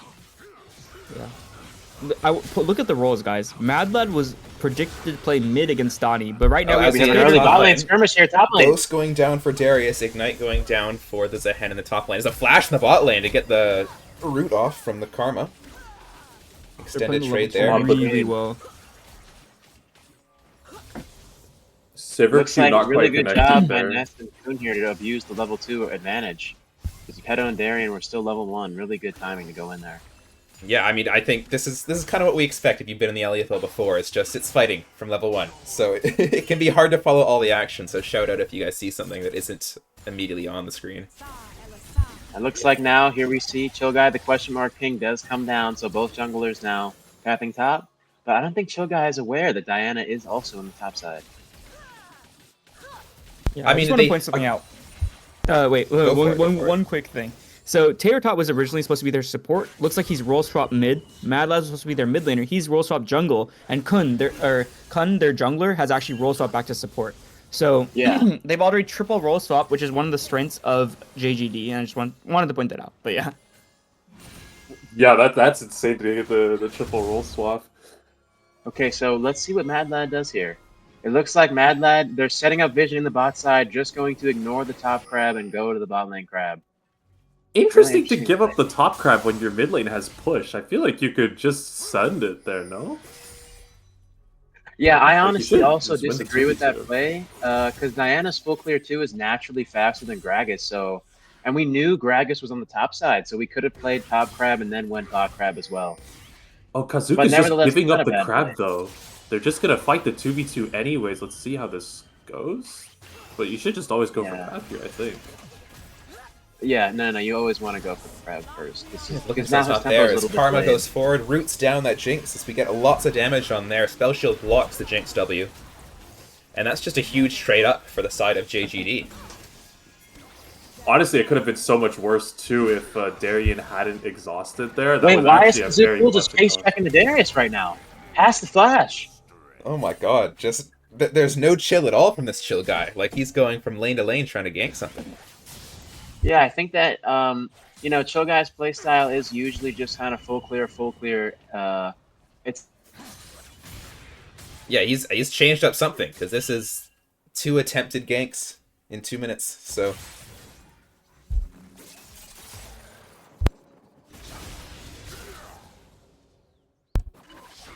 In both teams. Ah, Discord bug. I love it. Is that what just happened? That is, Yeah, I think you've so. joined again, and now all of Twitch knows that you're here. Oh, okay. Sorry, I didn't know what just happened. It's all good. I think it adds to Okay, the I will- tenseness of the situation here. So funny enough, yeah, Kazuka 0-0. did like delay his second clear quite a bit, but that isn't actually a bad thing this season because you guys, I'm assuming, familiar with the 530 thing that like junglers are doing these days. No, I'm not. Please enlighten us. So if you take the last camp of your second full clear after the 530 mark, your jungle pet will give you an extra treat. And that is the difference between a 600 smite and a 1000 smite for the second crab. The second crab coincidentally gives you level 6. So if you have a big smite advantage for the level 6 crab, like you actually just win it for free. And then you just can fist fight the other jungler in the river. Damn, So, yeah, I mean, level 6 really strong on both of these junglers here, right? Like, we have the Diana ultimate Yeah. really Yeah, strong, yeah. and then, I mean, we all know what a good Gragas ultimate can do. So if you look It down at looks the like bottom, Diana's you going to see be on that Diana- crab first. Yeah. Yeah, but Diana has 21, so she has 600. Gragas has 20. So if Gragas wants to, he can just run down to Crab right now. But Diana's actually just starting the dragon. It makes a lot of sense. that's- I agree. This is a really good Prio drag right here. now. We have total bot prio early now. We see Kazuke show on the mid. We're going to get mid prio here, but will we check the drag at all? I mean, I like the going for Dragon with bot prio, but we have to remember, if Gragas has that upgraded smite, then it's not going to be much of a contest if he walks down. Yeah, it Doesn't looks look like like he's he's just going to going base, to. though. Ignoring Does the not know drag. ball. I mean, top lane is just an absolute brawl fest. Yep, This is as crazy. Ghost We and see Ignite Ghost is from pop for Worldbender. both summoners. Ult from This the could be a bolo Zehen here. going out, and it looks Nice like... spacing. It is first blood. The GP, well played. Damn. Yeah, that spacing of the Darius Q was insane. A clutch ult coming in there. Remember, Yeah. it does give damage reduction, so able to ignore that Q coming in. And the great thing about this is this top lane is super volatile. So whichever laner gets the lead first is kind of just going to control that for the rest of the game here. So it might be a little hard for Darius to come back here. It is funny too because if you look at the buys, he was on Longsword Ruby versus triple Longsword. That Cole not obviously going to do much in the 1v1. So insane that GP was able to pull off that solo kill there. Also, Yeah, the one good other thing thing about I'd the like to Zehen with the say. passive into the Darius R is really valuable because once Darius ults you, he doesn't have it, but Zehen has that respawn. Oh, and nice flash to dodge that Akali, but I don't think it's going to matter as the opposing flash Ooh. comes in. With that backflip coming in, it's going to be a kill going over towards Tater Tot in that mid lane. One thing you'd like to say too is Darius is Seal's or their top laner's best top lane champ, and Exactly. GP I think has 10 games on Zehen in the last month. Like this champ just came out, so GP has Yeah. far better mastery on a number of champs, while this is like Seal's best champ. So I'm Oh, interested to Darian see how dies this- after flashing. Yeah, flash comes out, but is just able to get the Wow. Q and the auto reset on that Sivir W. Or Sivir E, I apologize. Yeah, no exhaust coming out, and they had to, or they were like forced to walk into Jinx traps, which is maybe you needed to flash those traps instead of flashing late. So it's really unfortunate from Darian. Oh, look at the Jinx auto following Jinx auto's all gonna the way to fly across base. that map. That's gonna be funny. At least she's not going to get home guard though. yeah, Yeah, L flip, home no guards. home guard. I'd be so Oh, tilted if I was took Nico. the red buff. Mad Light question mark pinging as his red buff has been taken. Oh Yeah, yeah, do Karma look here pretty alone, around but with Grubster. that speed up from the E, should be able to get out just fine. Wait, but look at the wave state of red side now with Mad Light approaching. This could be really dangerous. Geppetto has no mana. Oh, they do get the wave in just in time. Yeah, surely they shouldn't stay that just because Oh, it's they a have Sona, no but vision. They have no no idea Darian Mad is Light's down, here. ult is up for Diana. Should just be a free kill here onto the Sona. Ah, Darian's caught again. Really unlucky. They didn't have any vision there. Really good, well-played gank by Mad Lad. Yeah, I mean, they didn't even use anything there. No ults used, no summoners used. It was just a free kill. However, And then good, knowing good that on we red do team get though to Grub get from the the top cross side. map. Yep, get the cross map. A little bit of XP down. Grub's not the most useful objective this season, but it is decent. You're gonna get like better sieging and Yeah, this should be a kill here in Little mid bit lane. of Nice. experience. Oh, who just flashed there? That would be the Gragas trying to flash belly bump. He tried to but, flash E. Yeah, backflip does. insane get play the- from Tater Tot to live there. By the way, like that was also just really well played from him. Yeah, he's got a lot of mastery in this Akali, so. I He's feel playing like very one thing well. I've been noticing throughout this game is we're trying to force a lot mid here. It looks Yeah. like. I mean, Multiple times now the since Kazu's support shown Sona mid is going to and roam Tater and Tot is- try and get something here. It's not gonna do much. Yeah, I don't really know how I feel about that though, because I feel like now we should really be indexing into our top and bot here. Yeah, play towards those winning lanes. I mean, looking at the mid CS here, you're Exactly. already down by 30 and a kill. So trying to look towards those Yeah. other carries. The Jinx, who's going to hyperscale and carry you, and that Aatrox. It's not Aatrox, sorry, it's a Hen in the top lane, who's already ahead. And I feel like again they don't really have a good. Blue side doesn't have that hard CC, so it's really hard to get Zehen off of you. If GP can get fed enough and get kind of that tankiness, I feel like he's going to be a really big problem here to help facilitate these Jinx resets as well. Kun is just putting in so much pressure in this lane, just making it so easy for Nico to farm. I mean, it's not like a big advantage yet, but I mean the XP advantage is already so big, and the buy advantage as well. You see that Nico has a BF sword just to a Cole. Both players obviously having that scout sing shot. Yeah. One thing I'd like to I say agree. though is Geppetto is still roughly even CS for a Karma into a Sona lane. They're down 1 kill, even CS. Like I feel Wait, this here we go, need Chill Guy. Oh, Shield guy's here, but this ward in the third bush might spot him out if he tries I to don't approach any think they further. know about that ward. Does Chill Guy go and reveal himself, or does he stay? I think Karma Karma might might walk walk up to Oh, him. they see him with the... Oh, here we go! Sweeper, Huge. That's 100% going to be a kill here. Bomba. Oh, unfortunately, Darian gets it, but still really good. Honestly, it's not bad on Sona. Like a first item spike for enchanters is really good. So getting it's not actually that bad to. For Oh, Sona. and the Oh, ult comes huge in. I think that's a Sona! bit of disrespect coming in. Oh, Yeah, you More can't be fighting in the walking with top lane Sona like here. that. As ult, and they can just turn and try and kill you there. Is top Both lane? top laners Oh, are The just return fixating. kill. Zahen couldn't get his passive fast enough and dies. Also, really Wow, that's a unfortunate huge to solo be. kill for Darius. I believe GP was fighting on like 1200 gold there. Really unfortunate to be fighting when Yeah, your he item was. is completed in base. I don't really know, though, if I agree with the Cleaver first buy on Zahen here, because there's not really any tankiness on the side of blue side. I feel like a Stride Breaker first here to kind of keep that stickiness would be a little bit more effective, knowing that there's no CC on the side of blue. Isn't it also like Triforce is usually like the common first buy Yeah, on Triforce the as well. Yeah. Man, Donnie really struggling in this lane, down 30 CS and a kill. The gold disadvantage is just massive, down 1,000 gold already. Yeah. However, though, red side does have the Omega scaling, so if they can get that reset, I mean, and keep that Jinx alive with the shielding, you know, like with the team fighting power of red side, this could go either way. But the Akali is going to pose a problem, especially to the back line of red side. Yeah, exactly. I mean, what I'm looking at here for the team fights is I want this Akali Diana just to be diving constantly with Jinx, and then of course the Sivers should Yeah. be free hitting that front line. Yes, we have the Zehen and Yasuo who can, you know, close the distance very quickly. So you have a fight breaking out here at the bottom. Jinx traps comes down, and the root does connect. I thought it would be able to run out with that speed up from Sona. However, Shogun here with a beautiful counter game. Damn. Mad Lad goes down. Not insane use of the cast from Kazook. Let's see if they're able to find a second kill. They're Huge, really close. well Yep. played. Wow, Kazook having a Good fighting stellar as game on the well. Gragas jungle right now. Huge Darian R, but do we kill? This could be a little greedy here. I don't know if we can finish this dive. Yeah, Kazook unfortunately does not have the mana to finish off this play, but I mean, getting a 2-for-1 there and what looks like a very losing trade is going to be ideal for Red Team, as GP However, really is just well farming played so by much GP money. here. Yeah, I mean, Yep. GP is up like a crazy amount of CS, has item, and his cull is about to be completed. GP and Kazu are putting on an absolute show right now. I think I mean, there was the debate here: who's the better jungler, Mad Lad or Kazook? And in this first game, it's the edge might have to go over to Chill Guy just because of that.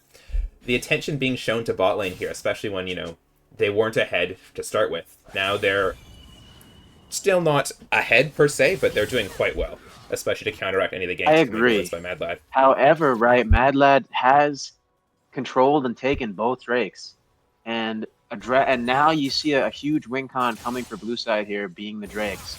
However, we know that red side is scaling, but I think we need to take a look at these drags. This is going to be really important later on. Yeah, Donnie's as just Ignite hits, and No, he's not. Wow, he died to Ignite there? that's pretty crazy. That's Just shocking. knowing the damage, that's what Chant Mastery does for you. Wow. Taylor Todd also putting on an absolute show here. 10 CS a minute, almost more than 10 CS a minute here.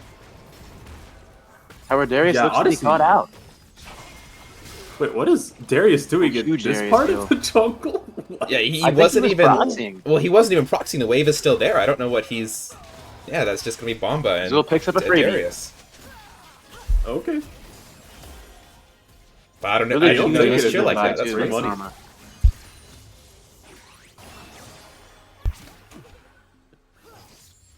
You know, good job to Geppetto, by the way, being the same CS as Sivir again, not really mentioning, even though Sivir's 2 kills with Yuntel, Geppetto holding his own here really well.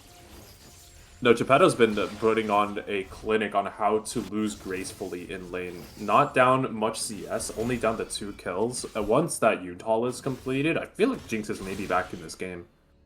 Absolutely. I agree, and I feel like, you know, having 3 assists is unfortunate, right? But it is better than being 0-50 into the Sivir Karma. Yes. That's pretty. It would be pretty rough. I'm looking here though, and Look at that Gragas damage. yeah, Gragas is just going to be building full damage here. He's the only AP source except for that Sona on the team. So if he can blow someone up, then that's what he's going to try and do. Lots of mid fighting here still. Hitter top Donnie 4 down Dark now. Souls stacks, 157 CS. Like, really just beautifully played so far from this Akali. Donnie getting absolutely fisted down 50 CS. I honestly, I am hoping that GP is able to kind of put Donnie on his back right now because he really needs it. I I agree. I think, however, though, I think Donnie will be able to hold his own in the late game. I just feel like he's going to be lacking damage until he hits that like 2-item spike now. Yeah. I mean, well, you have to see if they get to late game at the moment. Oh, nice shield to secure the Oh, back he tried there. to cancel the back. Ah, yeah, really well done by Really Karma. smart from Kun. Yeah, that's what that's the support I want to have on my team there. And Donnie's just dove under tower. That's just Like we solo just kill keep after fighting solo the kill, Akali yeah. on repeat. I don't really know why we're just kind of forcing these fights. Yeah, on remember, Akali. like, this Yasuo does not have an item yet. We have to know that you are not stronger than the Akali, especially 3 kills and almost 60 CS up. Yeah, I mean, at this point, we're just stacking up Akali's Darksteel for free, and we lose Dragon because of that solo bolo. Yeah, I do remember Right, how we're we're kind of talking just about the ignoring scaling aspect for the side of KBL, but if they don't get any dragons, they don't do anything to slow down the snowballing this game, then it won't matter. They won't get to late game. This Akali and Diana will just take over the mid game and then push lanes. I agree. I mean, right now we see the goal to be about even. However, that's third drag for the side of blue side at 17 minutes, and on top of that, it's like the movement speed that this Cloud Soul is going to provide is going to be so imperative for Akali once she ults to get onto that back line. Yeah, the Akali, Diana, Darius, that move speed toward the Jinx is going to be scary, to say the least. Yeah. However, red side is KBL, down but never out because one team fight for them can just completely bring them back.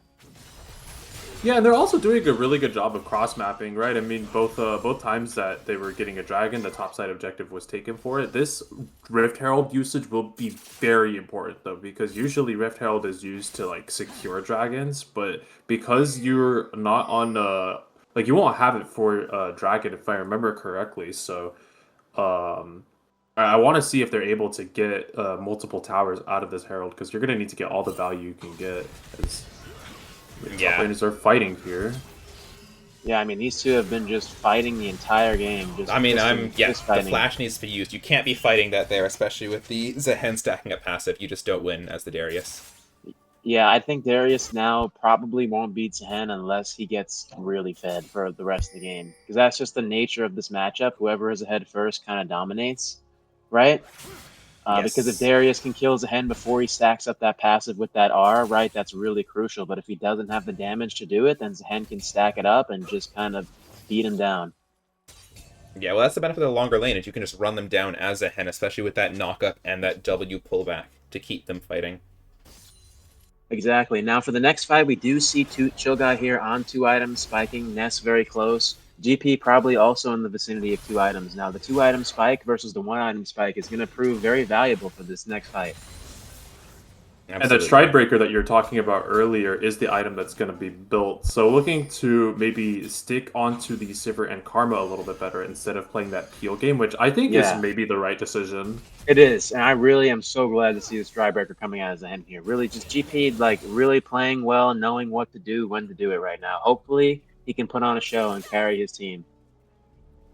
I like that Donnie's playing respectfully now, by the way. I think that you just need to like drop Yeah. CS, like it's okay. Just catch whatever you can, and it's not the end of the world. I Yeah. agree because I think he knows too that every death is another stack on that Akali Darksteel, and if Akali gets that stack with Medjai's, the speed of that plus the dragons too, it's going to be a problem. Yeah. Akali, by the way, having built armored avalanches here is going to be... That's disgusting in this game, I'm not gonna lie. Tier 3 tabbies is actually gross.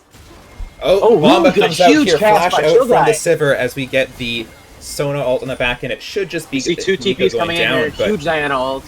Mad Lad going in. But they're not able to find the kill. They are!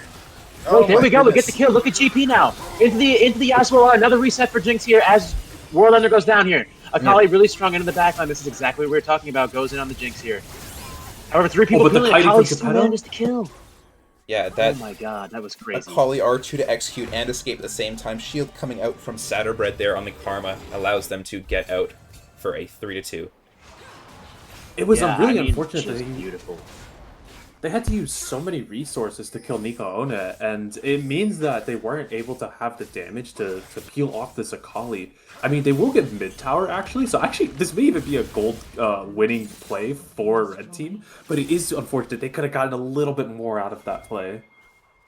Yeah, I think a Yeah, lot of I sums agree. used here, but remember, the Dragon Fight's coming up in a minute, so no sums on either of the ADCs. Exhaust is not going to be there for that Akali, notably, so we're going to see it's going to be hard to That's fight for the really side what I'm of, worried about. yeah, KBL. We see Akali now with the Shadow Flame, 2 items spiked, and the fully stacked Dark Seal at 20 minutes with a soul fight imminent. No sums on bot lane. I don't really know, guys. I think Akali might just be able to completely clean sweep here. There's no way to lock her down now unless the hen can stick on her and peel with the I will knockup. say that fight was dependent on Tater Tot having a monster flank like he did, so he needs to find it again. Like, I don't think the 4v4 with him and GP looking for flanks, obviously. I don't think that 4v4 is favored for his team anymore. I think that Jinx is actually really strong right now. With the Jinx Yeah. Sona having 2 items apiece for this dragon fight, maybe it's going to be hard. If we can find a way to keep Akali off of the backline, I think Red Side is just a clear winner here with the 2 item spike and how their comp wants to play these fights. But if Tater Tot just continues to do a good job as he's been doing, it's going to be really hard. A stack about As5 in this bush. We might see a team fight breaking out here in a second if they decide to face check. Well, I feel like they're going to face that's check what this. I'm Look at the way that Kuna's But they walking. have He to pick wants up the to mid-wave here. D-ward. Right, Nice so really good job by respect. Blue Side here to get the mid push and then rotate into the objective, forces Red Side back.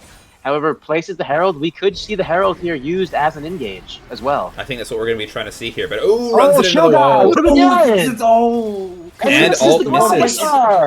Oh man, my mind is controlled. Looking at Akali here Chill on the guy back line, with looking the for that huge flank. six-pack combo. So an Huge alt Zerion stuns though, but look too, at but the it's not Sivir going to do damage. much here as Sivir is just free hitting on that front line. huge Huge man Diana by ult R. into the Sivir Q is going Look to at do this so much huge- there. Oh my god, Look at that Zahena! 4 man's Akali. Zahena with passive! He's gonna get the passive proc, but I don't know if it's gonna be enough. As Tater Tot is just in No, the he's the back only line one causing alive right absolute now. havoc. Yeah, it's 4v1. Yeah. You know, if you can turn this, you might be able to win something. Look As at the 1K, shutdown that's goes 1K over. to Zahan! Dude, GP actually just putting in insane work here. That's a But huge it's just Should shutdown be unlucky. going Soul down. going over to. I mean, I fear I say this, but Tater Tot is just completely 1v9 right now. Like, this is just an absolute craziness show by Akali. Yeah, I mean, I have to mention the Diana as well, diving in there and getting the 3-man ultimate onto that backline so that the Sivir can free hit. Very well done. But on the other side, I mean, Yeah. GP just...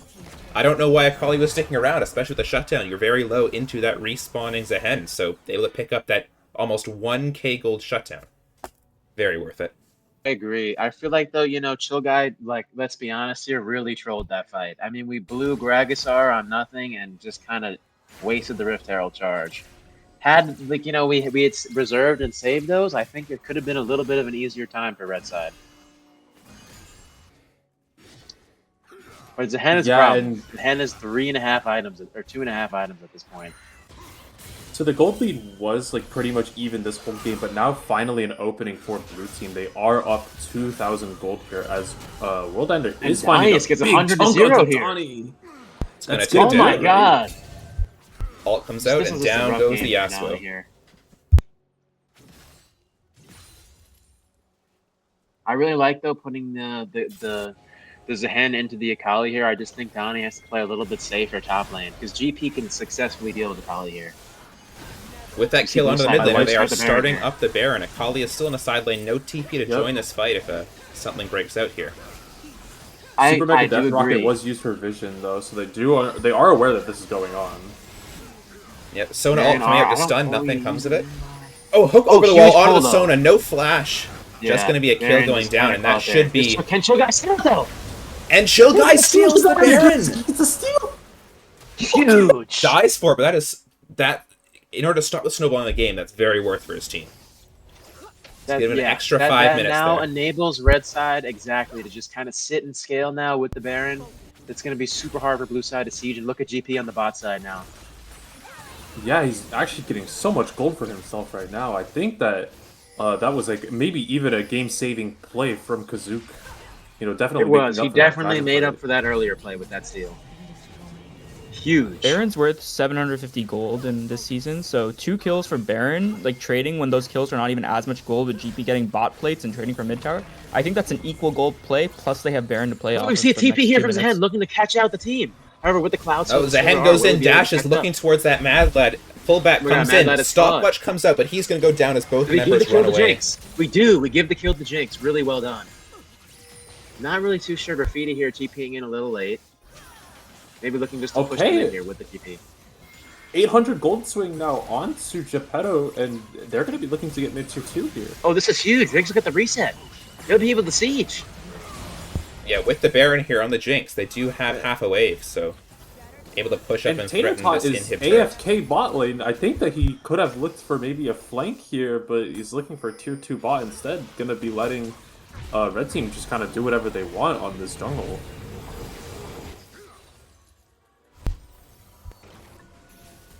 Okay, we finally see Jinx is at 3 items now.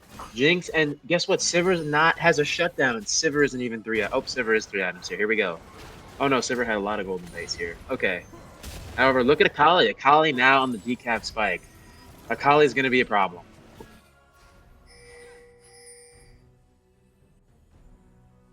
But Geppetto and Sona doing a great job here to kind of just scale in, to come back. Even though they're down soul, this is anybody's game right now. Even though there is a Cloud Soul on the side of blue. Yeah, and the gold lead, by the way, that blue team did have, like that 3k gold lead-ish, is now starting to close down to just a 1,000 gold lead. They're going to be looking for Darius in the top lane. Let's see if he bites. Donnie is just running waiting on this tornado here. Wait, why didn't Tornado Darius misses, run but back tower there? Gragas body slam could catch him out. Ghost going down for and Darius. Flash away and that stride breaker. But he's going to be running straight into Geppetto. Well, look at this time that Darius has just bought now. Now they're able to completely siege bot side and take control of the jungle. Yeah, that was a lot of time wasted there by Darius in that top lane. Uses both of his sums, but pulls all 5 members in that top side, which allows blue to get I'm not really too sure. Like, it's really hard to chase now with, you know, Cloud Soul being on the enemy team with the Ghost. I think maybe we should have just had someone defend bot here. Oh, Jinx! I will say, that's not the reset. With Darius not having any summoners right now, that does mean that he just isn't a champion for the next like few minutes or so because of how Darius works. He's very summoner reliant, so it's not like the worst for Red Team. But yeah, they definitely did give up a lot of gold to do that. So we'll see if that exchange pans out for them. Yeah, gonna be a very really hard good fight. buy here by Geppetto to pick up the pot in preparation for this Elder fight. The Omnivan combined with the Sona healing and shielding can keep this Jinx alive. Absolutely. I mean, I'm looking at the sums for both teams here, and Darius has nothing, but on the side of KBL, we have full sums up for the bot lane, full sums up for the top. So this fight's going to be very hard if TaterTot can't find a flank and insta-kill that bot lane.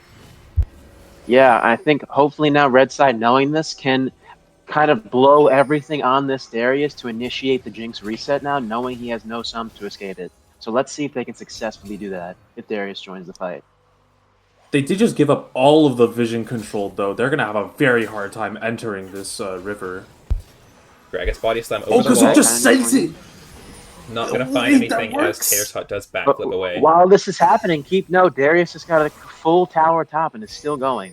Yep, has TP to match any fight here, so he's just able to push in with no real Wait, does GP repercussions. not have TP? I kind of disagree with this. If both top laners have TP, we should have been defending top here. I think they're looking for a fight here in the bot lane as they move as 5, buffed up by that Sona. They're a little bit split here. We have Akali on the backside looking towards something. They have to start. They have to but start. But it feels the like Red Side is just otherwise... kind of not really doing anything with the time. Look at Darius taking the base. Yeah, they're not. Blue side is not giving Red side the fight they want. It is a 4v5. They're playing it well. They're letting their top laner do a lot in that top side. So the problem with this is that we're making it a 50-50 if Mad Lad gets in and steals it. Flash in there from GP. Flash over to kill up the support, but in the back line, look at that.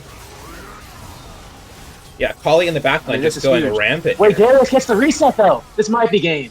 This will probably be game. Yeah, they can just enter the top now. Oh yeah. Wow.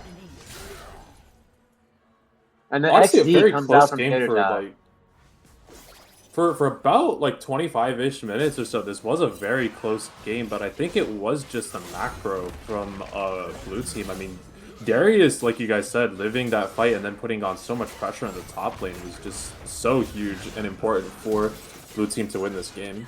Yeah, as the first game is going to go over to JGD.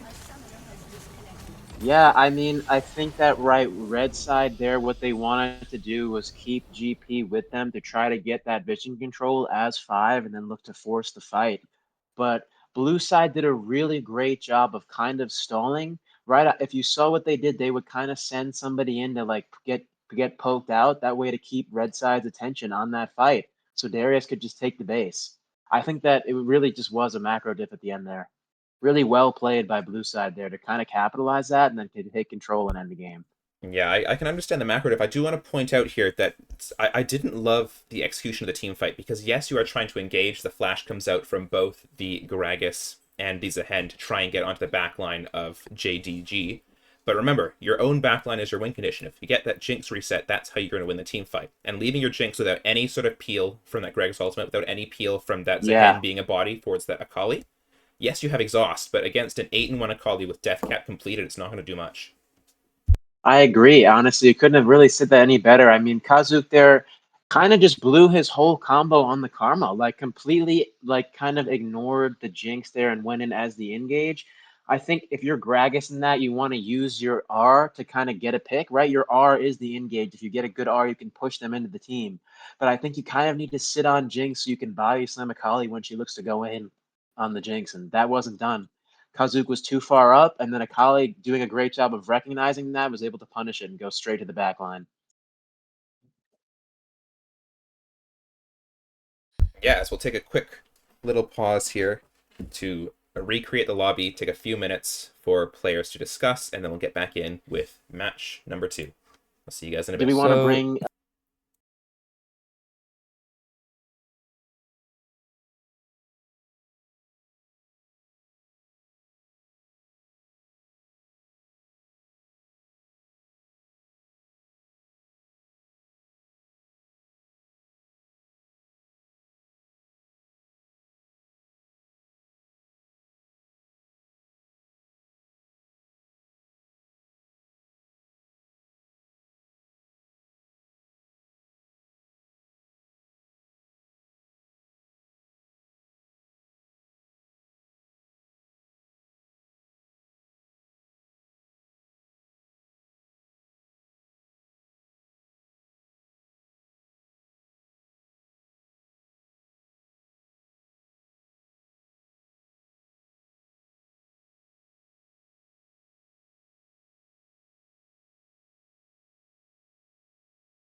this JGD into a Udyr Ari? So it looks like they are okay. playing Chill Guy. They said they might sub him out for Row, but it looks like they're going to keep him in. I think that was banter. He's their captain. Looks like I Donnie don't think is just that was gonna banter, send it on no. the Ari though. I do love his Ari. I think he's like pretty good on it.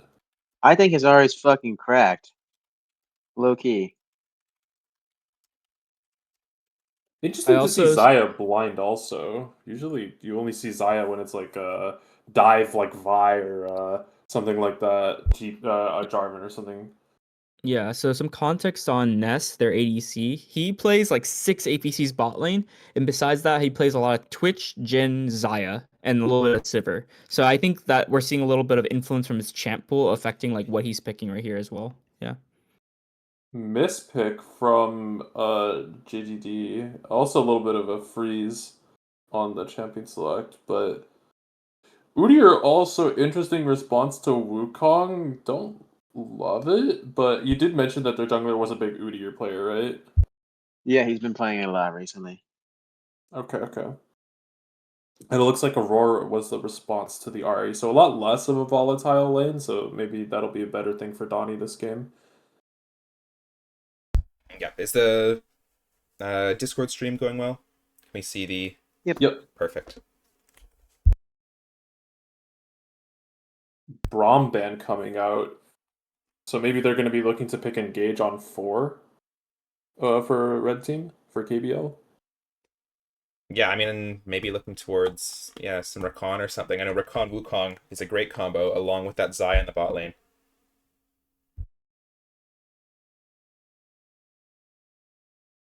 See what the ban response is from JDG, or JGD. It is the Dr. Mundo.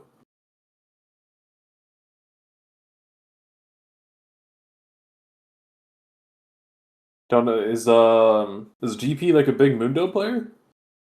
I think he's Not Yeah, he played it does play before. Mundo. He plays it, but he plays a lot of champs a lot. I think one thing I'm Yeah. more excited to see is Geppetto's Yunara. Yunara is probably his most played champ this season. He has 100 games in a ranked. His probably his best champ. So Geppetto being able to play Yunara here into a matchup he likes, seeing as he picked it into Kaisa. I mean not Kaisa, sorry, Xayah. I'm excited to see where that goes. Ooh.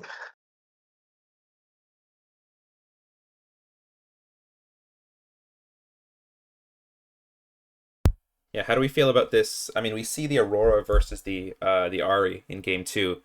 After the game 1 kind of mid lane stomp, how are we feeling about this matchup?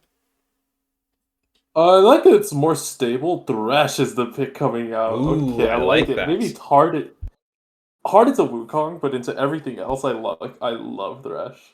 Yep, and I This think this is is what Darian's Darian... best support pick Yeah, I was gonna and say he's... Geppetto's best ADC pick. Yeah, sorry. No, Go ahead. just there's lots more comfort here in the bot lane for him.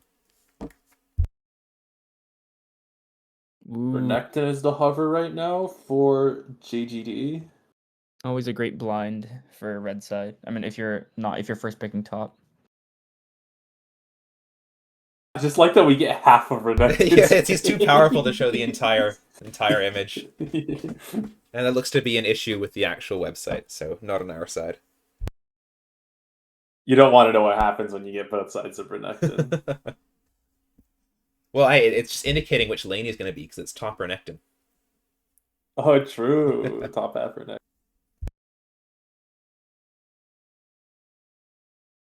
See what the last pick is here to round out the comp, and we don't know. I do kind of like KBL's comp quite a bit though so far. A lot of pick potential between Ari and Thresh, and Yunara has the damage to capitalize on it. So Any chatter in the lobby on what that pick was? doesn't look like it. I think it's like one of those things where like the image might not have loaded because the site, yeah, it looks like it's Alistar is the Ooh. pick for JGD. Oh. And that GP top. Wow. GP playing GP. I think Geppetto's team means fucking business now, baby. They locked into like, I okay, love guys, we this got to do our kid. main champions. We're just going to play well. Just commenting a little bit. If that's Tater Tot and Alistar, that's easily one of his best supports. Renekton is like probably the best blind that the JGD top laner has. Aurora is comfort for the mid laners. Xayah is comfort for the ADC player. Wukong is comfort for Mad Lad Jungle. Udyr is comfort for Chill Guy. Ari is just something Donnie's been playing. Best champ for Geppetto and Yunara. Best champ for Darian on Thresh. Best champ in top lane. He literally renamed himself after this champ for GP. Holy.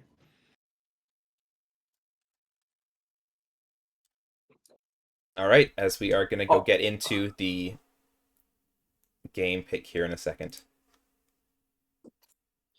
Yeah, let's do roll do just confirm worry- and then red check. I worry that Xayah R just like might not have enough value in this game. Is the only thing.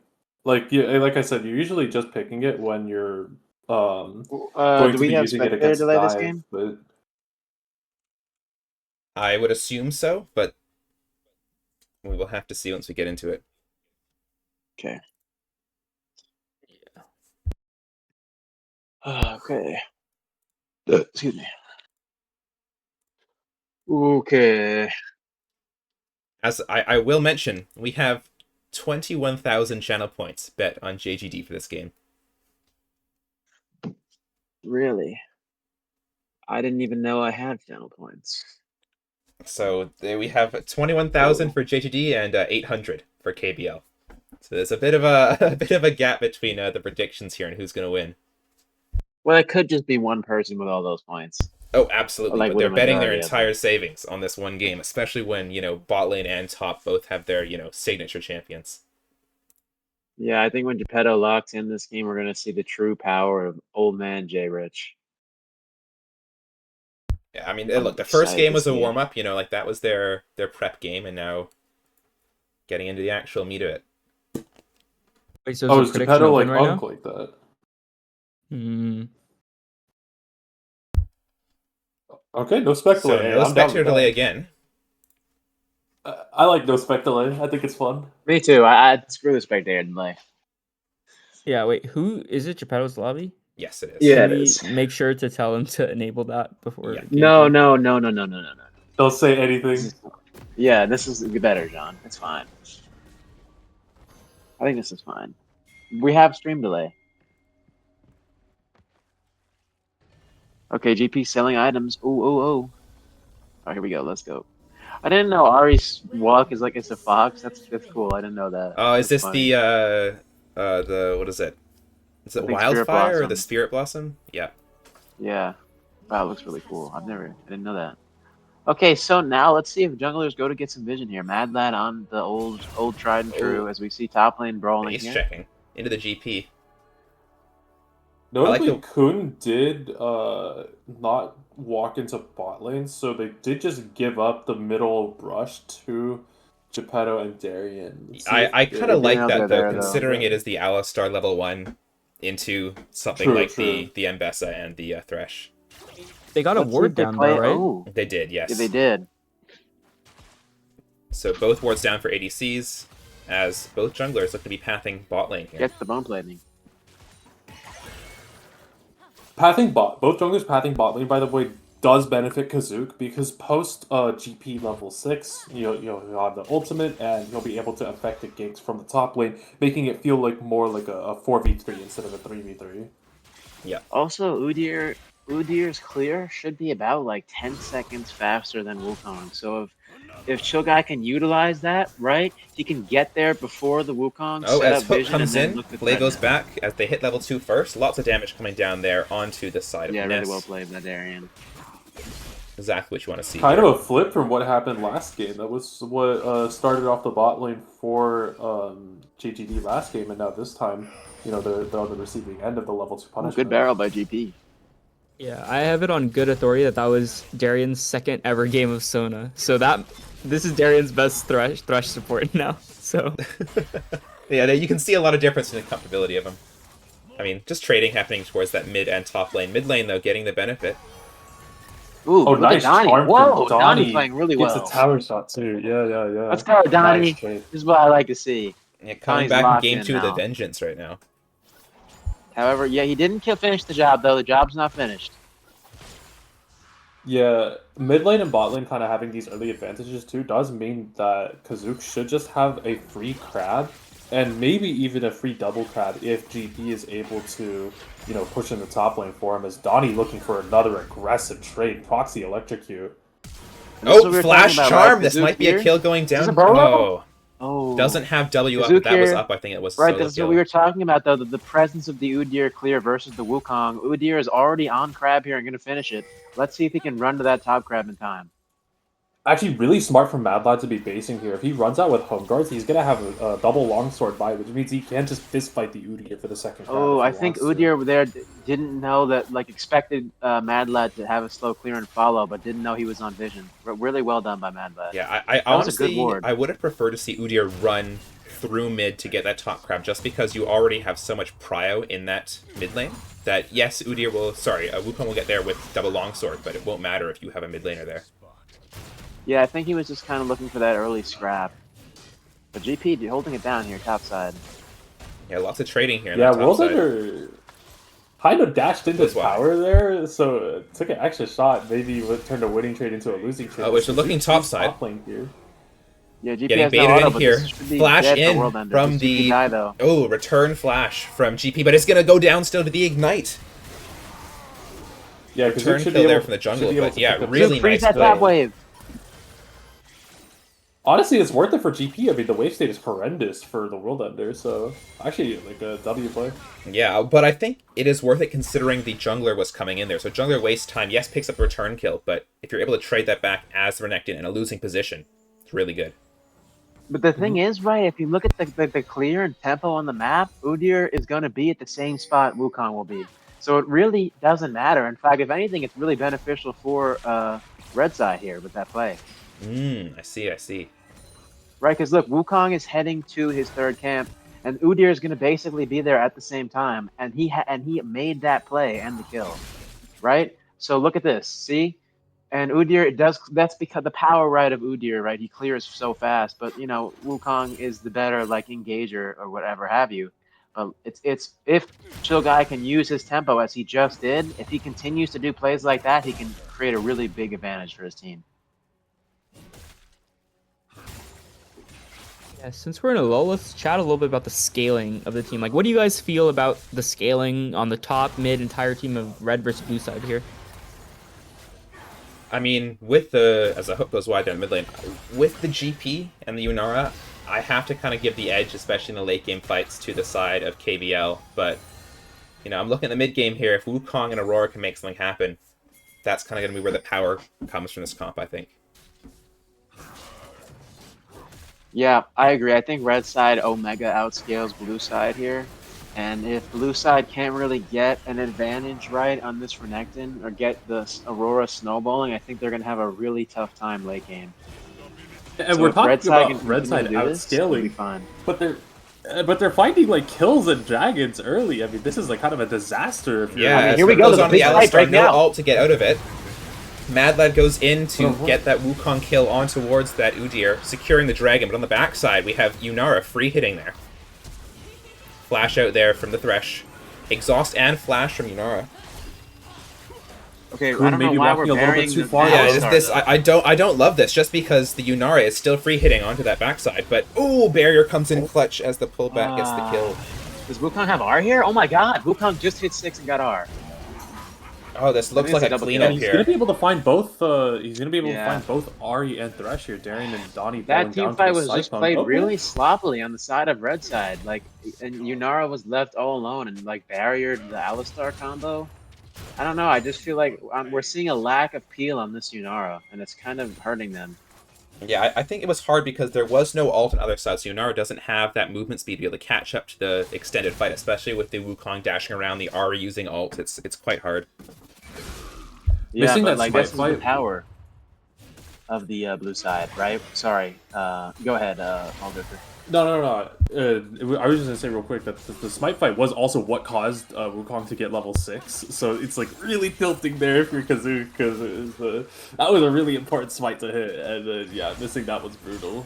Yeah, absolutely. I mean, mean, pulling Wukong, or sorry, you get the hook on the Alistar and pull him in, but remember that's the Alistar. He just knocks you up, and then Wukong and Yunara are able to go in and deal the damage. Kazoo has said that he is the better jungler than Mad Lad, but Mad Lad proving there that he's not going to go down without a fight. Well done by Mad Lad. Yeah, it was a Sentence nice going secure. wide there from Darian. Yeah, I mean, I'll also say, I think Kazook died before the fight even started, so it was a 4v3, no? Like, it looked like Zaya killed him, right? Yeah. They lost drag and then they fought anyway, which I Yeah, well, don't they think started is the fight when smart Dragon play. was still up. They hooked that Alistar in, but then the Alistar knockup enabled the pullback of Feathers to come back on that Zaya, and then Wukong comes in just to kill off Kazook. Because Aurora also just got slain completely on the side. Like, I think if they could have just, dipped after killing the Aurora and then got plates mid, it might have been a little bit better. Mm-hmm. Yeah, I actually now feel like Wukong's Donnie really played that strong. fight like pretty well. I mean, baited out the He did. Between Worlds from Tater Tot. Oh man, nice play from Darian. But Donnie cancel out that again, W2 just kind of combo. down, like 20-something CS. Having a No, little bit that of fight trouble, was like, so farming. bad for him. Oh, misses point Yeah, blank hook. Gets I knocked didn't up. see. Did he drop a wave there? I think Darien is a bit dead here. No flash. Has to use heal to try and run away, but not going to happen. Here comes Kazook, but a little bit late here. Just a little too late. Yeah. Wait, Ultimate why don't we pops continue here. this, Kazook? What is happening? Kazook backing off. I think with the GPR, they totally could have fought that. Yeah, a little bit, maybe miscommunication there, but, you see the Yunara pop ult and run away. That's kind of goes really against everything you want to do there. But yeah, I think if Kazu continues to push the agenda there, they actually, I think, either double kill or triple kill. Because they're also inside of the GP ult as well. Absolutely. And now he's just kind of wasting his time. He needs to reset here. His camps are coming up. You do want to contest Void Grubs. I mean, you saw that Darien was running topside. I think the communication is just all over the place right now for Red Team. I agree, and I think that, Red Side thought that they were going to easy 3-0 sweep, and it's looking like, after taking the first loss after the first game, that Blue Side putting up a great fight. Absolutely. Oh, Hex Flash kind of just... Six-pack combo there. yeah, apparently Tease so. the side of red. The stun goes down, but look at Kazuka's here this, to work really the good top Udyr side. again If you here. can get the slowdown on this Renekton, but just walks away. I think Renekton's out. Has flash, too. Yeah. Yeah, Wukong I on think this we top need to side be as a well little can bit more cover. patient there on the side of Kazook. We kind of just went in and showed ourselves a little too early, and Renekton was able to E out. Yeah, one thing I want to say here is that the only real setup you have is this Thresh and perhaps an Ahri flank. Because, as the jungler, yes, you can run at them, but if they run away, as, Renekton has a dash, Aurora has a dash, Wukong has a dash, you can't actually lock any of these people down. I mean, Xayah maybe, but she has ultimate, so who really are you engaging on in this comp?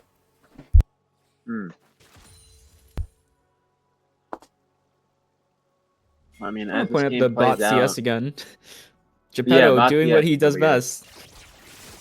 Yeah, they're playing really well. No, I Geppetto, would love I to feel see... Oh, sorry, go ahead. No, I was gonna say Geppetto is definitely been playing super well both of these games. It's just been kind of unfortunate that he's been, I would say, maybe a little bit let down by the people surrounding him. Yeah, I mean, as we can see the Ahri moving up here to help secure some pressure for the Grubbies, I would love to see this Ahri just, push wave and then roam bot, especially with that ultimate up. You can make something happen if you land a charm and Wait, then let's into say we're going the to have a Thresh. 3-man play mid here. Here comes Zarian. Oh, Oh, I really good guess if hook. it's onto Tater Tot, Donnie but I misses think the Tater follow-up Tot's out. charm. misses Yeah. misses What that the charm. You can't screen? have that happen, especially on a stun target.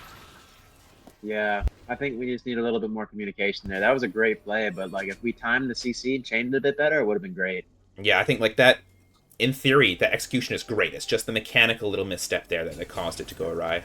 Yeah, what I think should have happened is I think Udyr should have flashed, right? Because his E is a point and click, so he could have guaranteed that stun, and then Ahri could have guaranteed the charm. Yeah, I like think one of them Aurora just would needs have to flash died. to hit it. As soon as that hook lands, you need to guarantee the Yeah. knockup, or sorry, the stun. Otherwise, yeah, you just get the ult as knock goes down looks there like to Nine's Ahri. now No caught. ultimate. We're using it With in the no last R. fight, so free Yeah. kill there. Nice Really play from unfortunate. Kuhn, find that flash pulverize. And he's down to 30 CS here. But I love the heads up play. Remember, Ahri used ultimate in that last fight, didn't get anything of it. So just call your jungle, call your support. Hey guys, free kill mid. Ahri has no ultimate. Does have flash, opts not to use it. Maybe it was knocked up for too long. Yeah. And what was, I think, a really well played, maybe first 5 to 7 minutes of the game for KBL is just suddenly snowballing really quickly in the other direction. I mean, JGD is just finding so many picks. They're finding the dragons, and it feels like after that Yeah, first. but dragon I like this Wait, are we play here. forcing I a like fight this here? play. Really good. But you're hitting that Alistar Kazu as just kinda as caught. Yunara. What You is can't be Kazu hitting the doing? Alistar. Target Yeah, selection I here just is not I the don't best. know. There's a Okay, kill though. we Can are we able to continue find the the fight here? Geppetto kill. has pot and R. Oh, flash A play. That flash play from should be a Darien. dead Aurora here. Flash comes down on Huge. the side of However, Yunara. GP solo top. Yeah, fights happening everywhere. I think I like the cleanup of that fight, but the start of it is not great. As Flash Charm Oh, ult flash goes in, from Donnie. this should be a kill going down to the Ahri there. Yeah. Huge. Well, Well played. played. Let's go, baby. Come on now, Donnie. Let's go. Well played with the charm. Wow, that's a huge gold swing now. Look at Geppetto. Geppetto is really strong after that. Triple kill and plates. Yeah, I think they're feeling really good after that. And this is what I want to see is yes, you're using the mobility of that Ahri to secure picks for your bot laner. And I agree. once, And again, I think... Oh, sorry. Go ahead. No, you go. I was just gonna say, and again, right? We saw it last game with the Gragas. Cho'Gath just kind of sending it in like by himself, like alone, and then dies immediately. I just think Cho'Gath needs to play a little bit like less hyper, if you will, and kind of just go in with his team, play a little slower. Yeah, you're not Yeah, the do you Gragas think, that you like- were last time. You're not the damage carry. You're there to support your ADC. You're there to support your top laner. So, Yeah. I feel like instead of him solo diving like the enemy ADC sorry, I'll pause you into there. his As this Xayah- Alistar here is in the Oh, back yeah. end of the bot lane. Ping's coming down. They're going to look to come in for this Wukong coming down the lane. This play could take a lot of time, though. I think Yeah, as they're looking Wait, here. this is low-key like really well played by the Alistar. Oh, big interrupt on that hook Oh there, my as this should God. just be a death coming down on the side of Yunara. Dude, Really Alistar patient here for the actually side like of needs Shadow to be Red. honored. That was so beautiful. That was so well played. He sat in the bush, waited for the wave, and then Nico on it hits the question mark on Zayrich. I think we mentioned this a little bit in the pre-show about how Kun, which is also known as Shadowbred, is the jungler who is there to, wait 30 seconds to try and bait out their opponent. And this is exactly what happens when you're playing support. You wait there in the bush, it's false sense of security. And yes, you have the lantern to try and get away, but interrupted, and it's just a free kill with no summoners. And the best support by the way, comes out from Kun. Darian feeling the burn a little bit here. On his best champ. I mean, look at Kun, 0-1-8, putting on a performance. Yeah, he has Like, been this everywhere. is just this crazy. map. definitely Kun and Mad Lad have even from last game kind of stepped it up. Absolutely. Although Alistar here, alone in the bot lane. Oh, Mad Lad, really good hover here. Does he have ult? He does. He does have ult. As Oh fight my breaks God. out, Wukong ult goes And down, so Valen does just Thresh kind of ult. caught here. Exhaust goes down to Mad Lad, but There it's not goes going to matter. Geppetto down again. And it's just going to be a cleanup here. A double kill probably going over towards this Wukong. Oh my God, Mad Lad just putting on a show. Yeah, looking Will for we this punish dive in the here? top side, but Renekton does have ultimate. It's going to be a little hard We gotta to get do this it done. now, This is guys. What are we scary. waiting for? Go, go! Hit the Yep. Udyr stun. Udyr Oh, stun. where's the Should charm? Where's guarantee the the charm Ari from Ari? Oh, we missed it. Oh my God. As Oh it's, my it's a God. disaster. It's a double kill here for the Renekton. Oh my God. This might be a triple kill. Now, No, clean he's- up on the Okay, back now end, he but saves it. it's like we Oh were my saying in that God, that was mid-game really play. good Remember, stuff. if someone gets point-and-click CC'd as the R, you need to find a way to hit that charm. Otherwise, your damage is going to be meaningless in that pullback Q. All right, really well played here by Geppetto to recognize that the bot side is kind of cooked and just go mid. Yeah, I love the heads-up play there to dive the top lane, especially 3v1, but it's a Renekton with ult, so unless you can CC him all the way, he's going to have enough of that passive to get a giant heal off his Q. And that is really unfortunate because GP was doing really good in lane and like had the Renekton neutralized, no early lead, and that would enable him to have scaled. But now we just completely snowballed the other Renekton for no reason. It's going to be hard for GP to play now. Yeah, Till I'm he gets looking, that second, third item I'm spike. looking at this jungle here in this game. A 5-0-5 Wukong is not what you want to see. I mean, yeah, Mad Oh, Lad Mad Lad's actually just having a piss great capping game. Kazuk, bro. This game is Yeah. Kazuk is going gapped by Mad Lad. Like, this is just crazy. And you know what's funny is Kazuk has talked so much shit about Mad Lad, by the way. And I mean, here we see Mad Lad just putting on a performance. Yeah, the root comes down, going to be a knock up here, but I don't think it's going to amount to much as, Thresh can just pop alt, walk away. Also pot for the Like, Alistar, just but a kinda bit too sending late. it. Not really too sure what's happening. Flash in to get the That's slowdown there on the really good job by Udyr. Udyr to keep the fight. Really good push Oh, but here back comes there. Teratot for the cleanup. And oh, yeah, Aurora moving up just a little too fast. we just TP is left late Shadow. on the Ari, and it's going to be a cleanup fight for the side of JGD. Okay, Ari gonna kind of go in here. Did we kill it? Did we kill? Nice. Oh, really good. Well Maybe played by we- Donnie here. Can you get out, I think though? it You're might be looking for the kill the kill, Wukong. but it's going to be very Too greedy, hard. Too greedy. Nice Oh, back good end charm charm. from Donnie. Oh, that would have been 1K to Donnie. Ah, unlucky. Man, Donnie putting on the performance this game. Really well played. Yeah, much stronger than we saw in that first game there. As charm does Oh hit, my gosh, that's huge what you want. charm! Come on, Donnie! Oh! Oh, Renekton gets out. I don't know, Geppetto just kind of running it here. I'm not gonna lie, Geppetto was 3-1 or 3-0, and now is 3-4. Just kind of caught in a few fights. Just really mispositioning. I think I would just put it on overplaying. Like, they're getting their initial pick, their first or two picks, and they're fighting so long that the solo laners are collapsing, right? So I think maybe even just better comms from solo laners on when the enemy solo laners might show up to a fight, is missing from bot lane, is missing from top lane, might be really good. But I love the fact that they're getting the Drake here. Stop that soul. Yeah, this is a good drag. Yeah, put an end to those dragon Huge use of stacking, give the them more tempo time for the GP advantage. and the Yunara to scale. I mean, this is a rough spot now, but they do outscale, but they are down 2k gold, but getting the dragon is huge. I think Yeah, once that Yunara does hits that just IE, they'll be insane. Oh, sorry, go ahead. No, I was gonna say the second dragon does just add like 5 minutes to their game time. Is oh man, that's a big chunk onto Donnie. That's gonna make that lane really hard to play on the side. As Tater Tot looking for the all-in finds the between worlds and is on a killing spree. Man just finds a random solo kill on the side. That's tough. Ooh, that's really bad. Donnie had that dark sealed up too. Loses the stacks.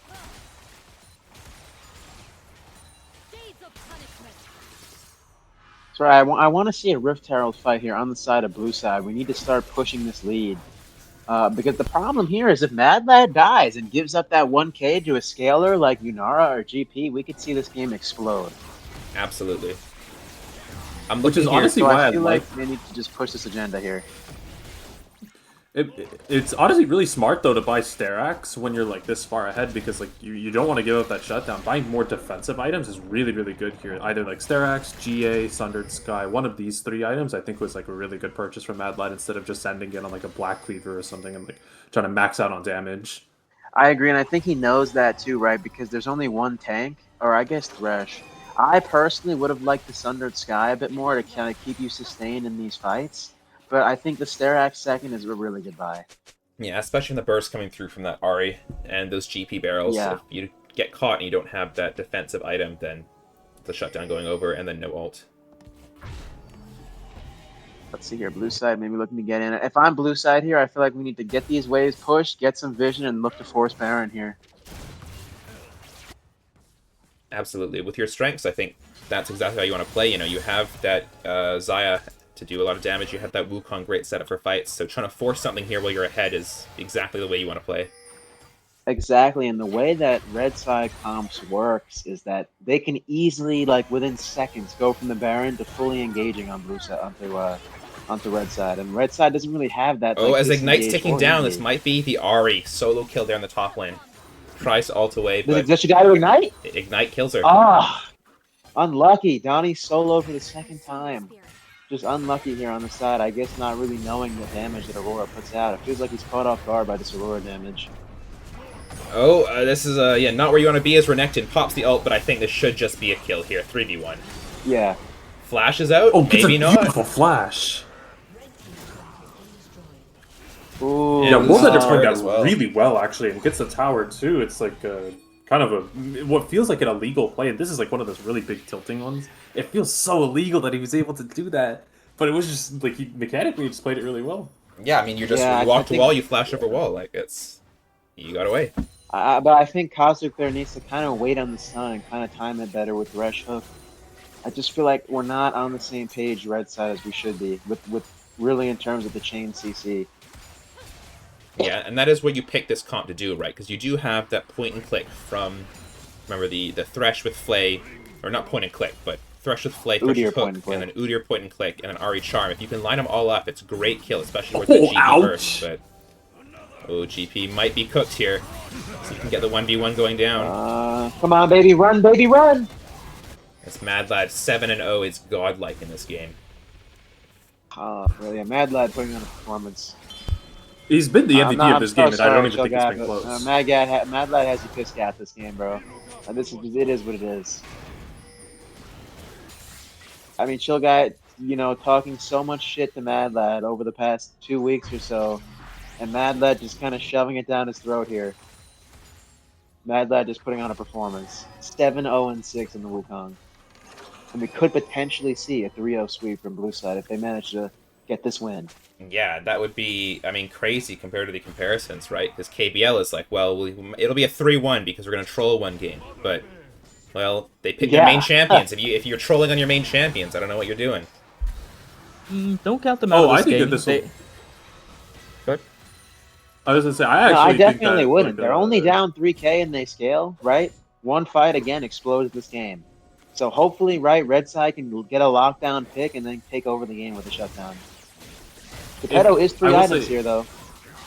if they lose this game, I think it's very likely to be a 3-0. Just because like mentals and like kind of momentum and everything. I would not be shocked to see a 3-0 if it was if this game gets dropped. So here's a key macro decision, right? Does red side push mid knowing they're on Baron?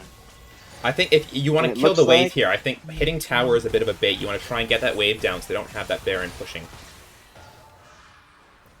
Yeah, because now we blue get side Dragon has the too. Yeah, opportunity to hit the Baron or to hit the mid C1 if they want to, because they can just yeah. Baron up this So wave. the correct play there, right, is for red side to kind of as a unit go down mid, clear all the waves, push tower, and let the Udyr solo drag, which they did pretty successfully, I'd say. And it's Yeah. not bad because it gives them more time to sit and scale on 2 drags. And they have wave clear with GP Udyr Yunara, right? Yeah, I mean, at this So point, like you're they just looking can to clear sit back Yeah, and waves. try and true. clear. Yeah, I agree. But blue side doing the right thing. They're pushing the Baron agenda. However, if I'm blue side there, I think what the play is there is to get that dragon and then transition from dragon into Baron, threatening soul point.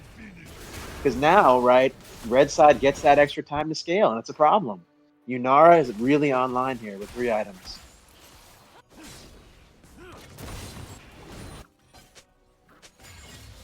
Ooh, barely I will missed say, him with the fresh.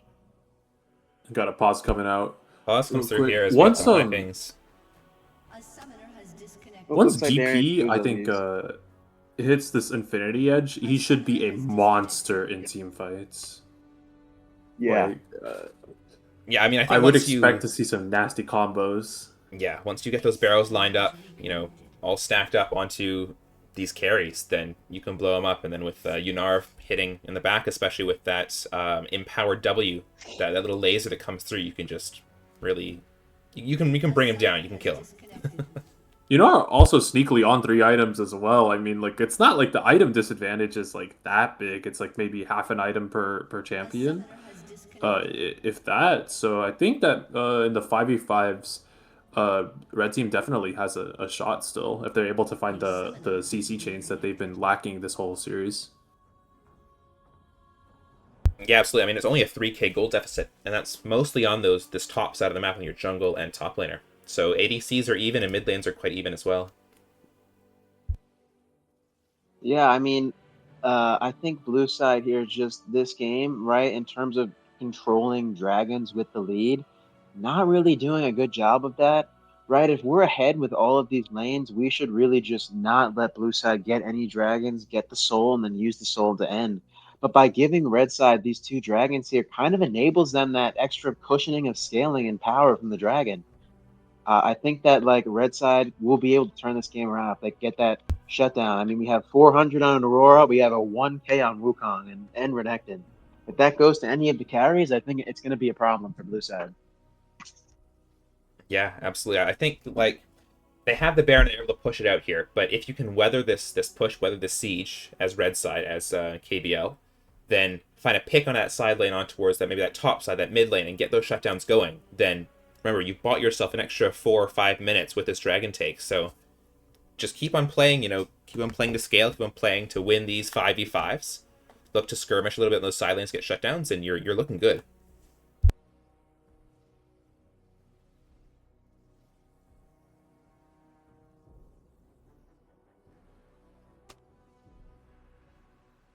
Think one other thing I'd like to mention is I don't think we've talked about this earlier today, but look at the summoner spells for the solo laners.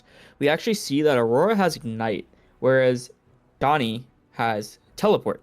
So especially as the game goes longer, when your solo laners are pushing in side lanes, that gives red team a lot more flexibility with how they play their 1-3-1, when they choose to bring someone in. If Aurora wants to fight 5v5, Aurora has to leave waves early, Donnie can remain pushing, like things like that. Yeah. Yeah, absolutely. Just playing around these, macro decisions is, you push out your waves, you get your side lane push, then TP to join fights, or, you TP from a fight to a side lane after you win to push that out even more. So I think just trying to use these extra mobility summoners to move around the map a little bit better than their opposing team is kind of the key to victory. But we have seen a little bit of, maybe not as committal plays on the side of blue, maybe a little bit of miscommunication. So I think once they get that together, then they're going to be unstoppable.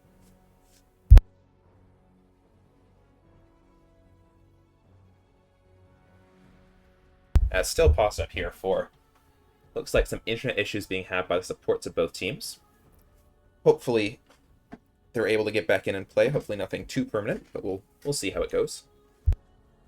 Yeah. I just comment, like, talking a little bit about the game states, like Renekton level 17, GP level 15, mid lane Tater Tot level 16, Donnie level 14. It looks like we have level leads across the board for the solo laners. It's also something that, contributes a lot of hidden gold. I think what is it? It's like 600 gold of stats a level. Does anyone know? I'm not too sure, but it is a decent amount, because if you are up a couple levels on your lane opponent, then all of a sudden, even if they're up, say, half an item, then you still have an advantage just because of those level stats. And I mean, key to note here is that for both top lane and mid, they're both level 16, right? So they both have their upgraded tier 3 ultimates, where on the other side, it's 14 and 15. They haven't reached those tier 3 ultimates yet. So if a team fight breaks out soon, which I hope it doesn't, there's going to be a huge advantage to the side of JGD. So it looks like we may be ready to come back, as both supports look like have reconnected and are ready to go.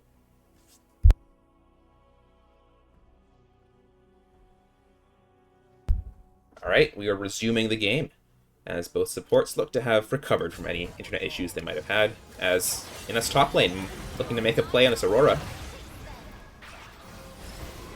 Is Aurora caught here? Oh yeah, okay, nice. I like that. I like that a lot. Really good. This is what we had to do. Guarantee the stuns, but we don't get the kill. But it's just you don't have the damage for it, unfortunately. Yeah. Oh no. Yeah, that level lead. It is unfortunately a level gap. Right, but this is what red side shouldn't be doing, right? We need to just kind of turtle up and wait out the Baron and scale. But what we're doing is we're forcing picks, and now we're down numbers, and now it's easier for blue side to siege these towers. Yeah, I like the pick on this side, just because you have the mobility of the Ahri, you are flashing to charm, you have a point and click stun this Udyr, so I love it if you have the damage to kill. But because you don't have the damage to kill, it just makes the fight take so long, and then the rest of blue side is able to come up and support their teammates. So yeah, 2 for nothing is really hurting here. That being said, it looks like blue side has just chosen to, go for a reset, maybe prepare a bit, and this dragon coming up in 2 minutes 50. I think they're not pushing their Baron as much as they should be, I feel. Captains after this game? If only we'll do it after game 3, because we have a longer break. Yeah, game after game. But what happens if, like I'm saying, if blue side wins and it's 2-0, I think we should bring in the captains. I mean, we can bring the captains in for interviews after the series is over as well. Yeah, just because I talked to them earlier, and people will be wanting to talk about draft and trying to lock in. If it is a 2-0. Yeah. Okay. But we will definitely be having some of these players come into the call and give their opinions on what happens during these games. I think it's good to see the insight onto what they're thinking, especially in these high tense, high pressure moments. Exactly. That's why maybe if not a captain, then have a player join in and just talk about the comms or something. Well, after the series, yeah, and then just get a reflection on what's happened. Okay.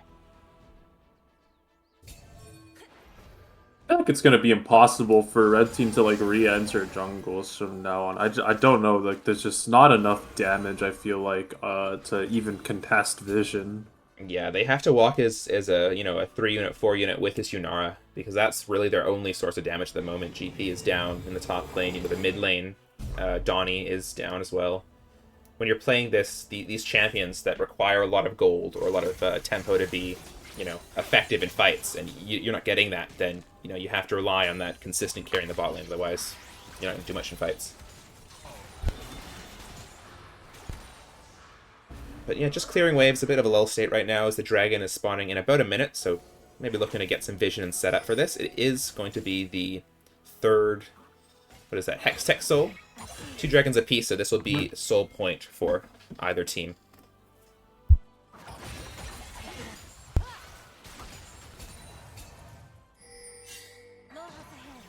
Oh, looks like we might be collapsing up towards Aurora. It's risky. Aurora does have ultimate. No flash, though, if you can get the stun on them.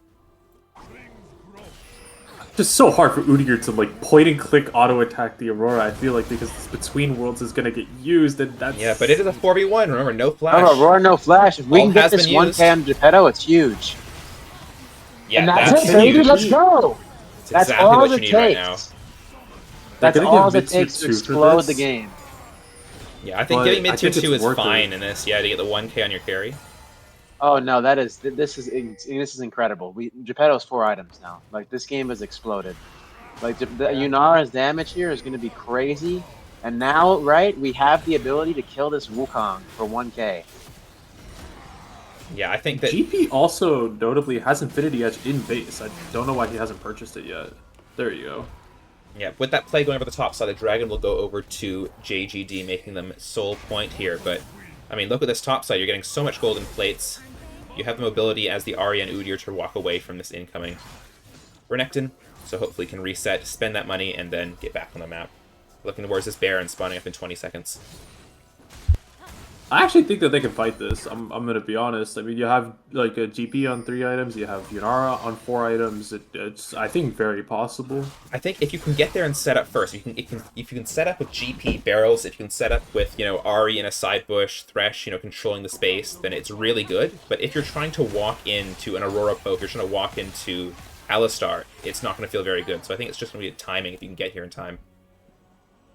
And looks like they're gonna have first access to this mid wave. They're gonna lose the crab, but they're not pushing mid. Interesting. And maybe a little bit worried about getting caught off here. You know, not everyone's on vision, so they've been hurt before by, you know, pushing waves. Geppetto stole the red buff from Kazook.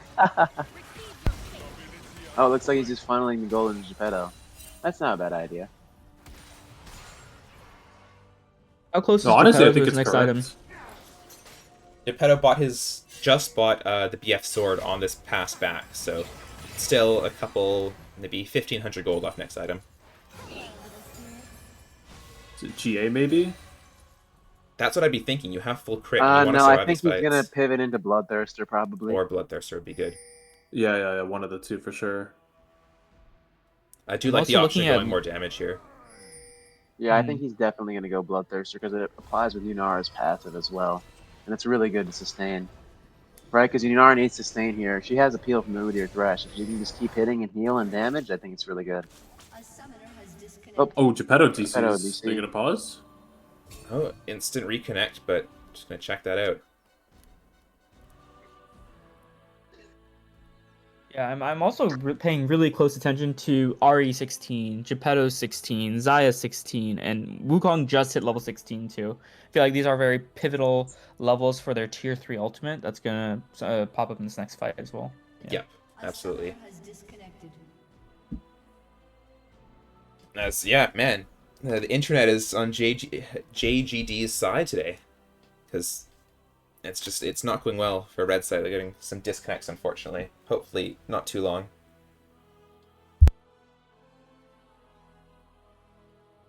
In this break state, how it looks like there's gonna be a Baron fight. No doubt about that. How are we feeling for it? What are the key things to look for? I think that it is really hard for Red. I mean, look at Blue's vision right now. KBL just like cannot walk into the jungle, and I feel like you were saying earlier, if their goal is to try to retake, I think the Baron is just not going to be a thing that's going to happen. So I would be surprised if Red Team even puts up a fight for this Baron. Yeah, I think maybe pushing mid and top and trying to, you know, push these lanes, get some vision down, and trying to play around it, just being careful of being collapsed on. But yeah, they don't have any sort of control on this Baron pit, so it's going to be very hard to try and walk into this Alistar.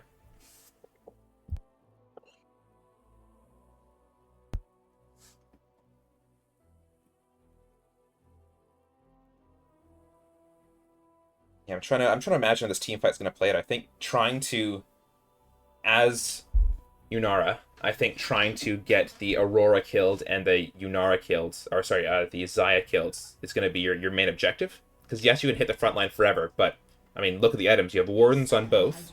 You have, you know, armor boots, Tabis on the Renekton. You have Death Stance on the Wukong, so they're not going to take any damage here. So yes, you can be hitting them forever, but I think focusing on these carries, especially with the mobility of the Yunara, is going to be crucial. So I'm looking at this Yeah, Yunara. lock it on Alistar too. It's like, man, especially with the ultimate, like it's just gonna be hard to Yeah. like. You don't really have that sustained damage Yeah, I think what besides Yunara.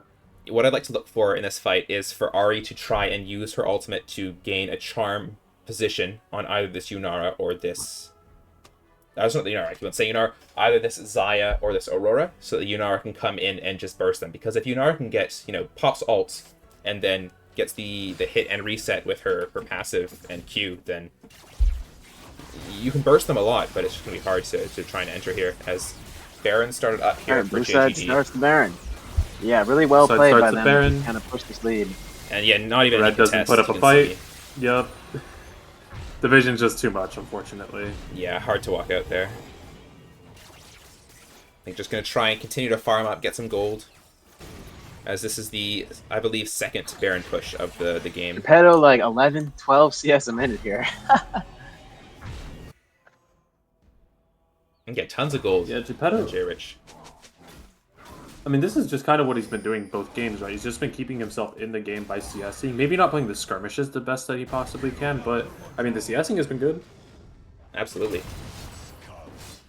I mean, and I'm sure that there are some mistakes that he has made, but I feel like in team fights, your goal is to get the damage out, and you're relying on your teammates to support that.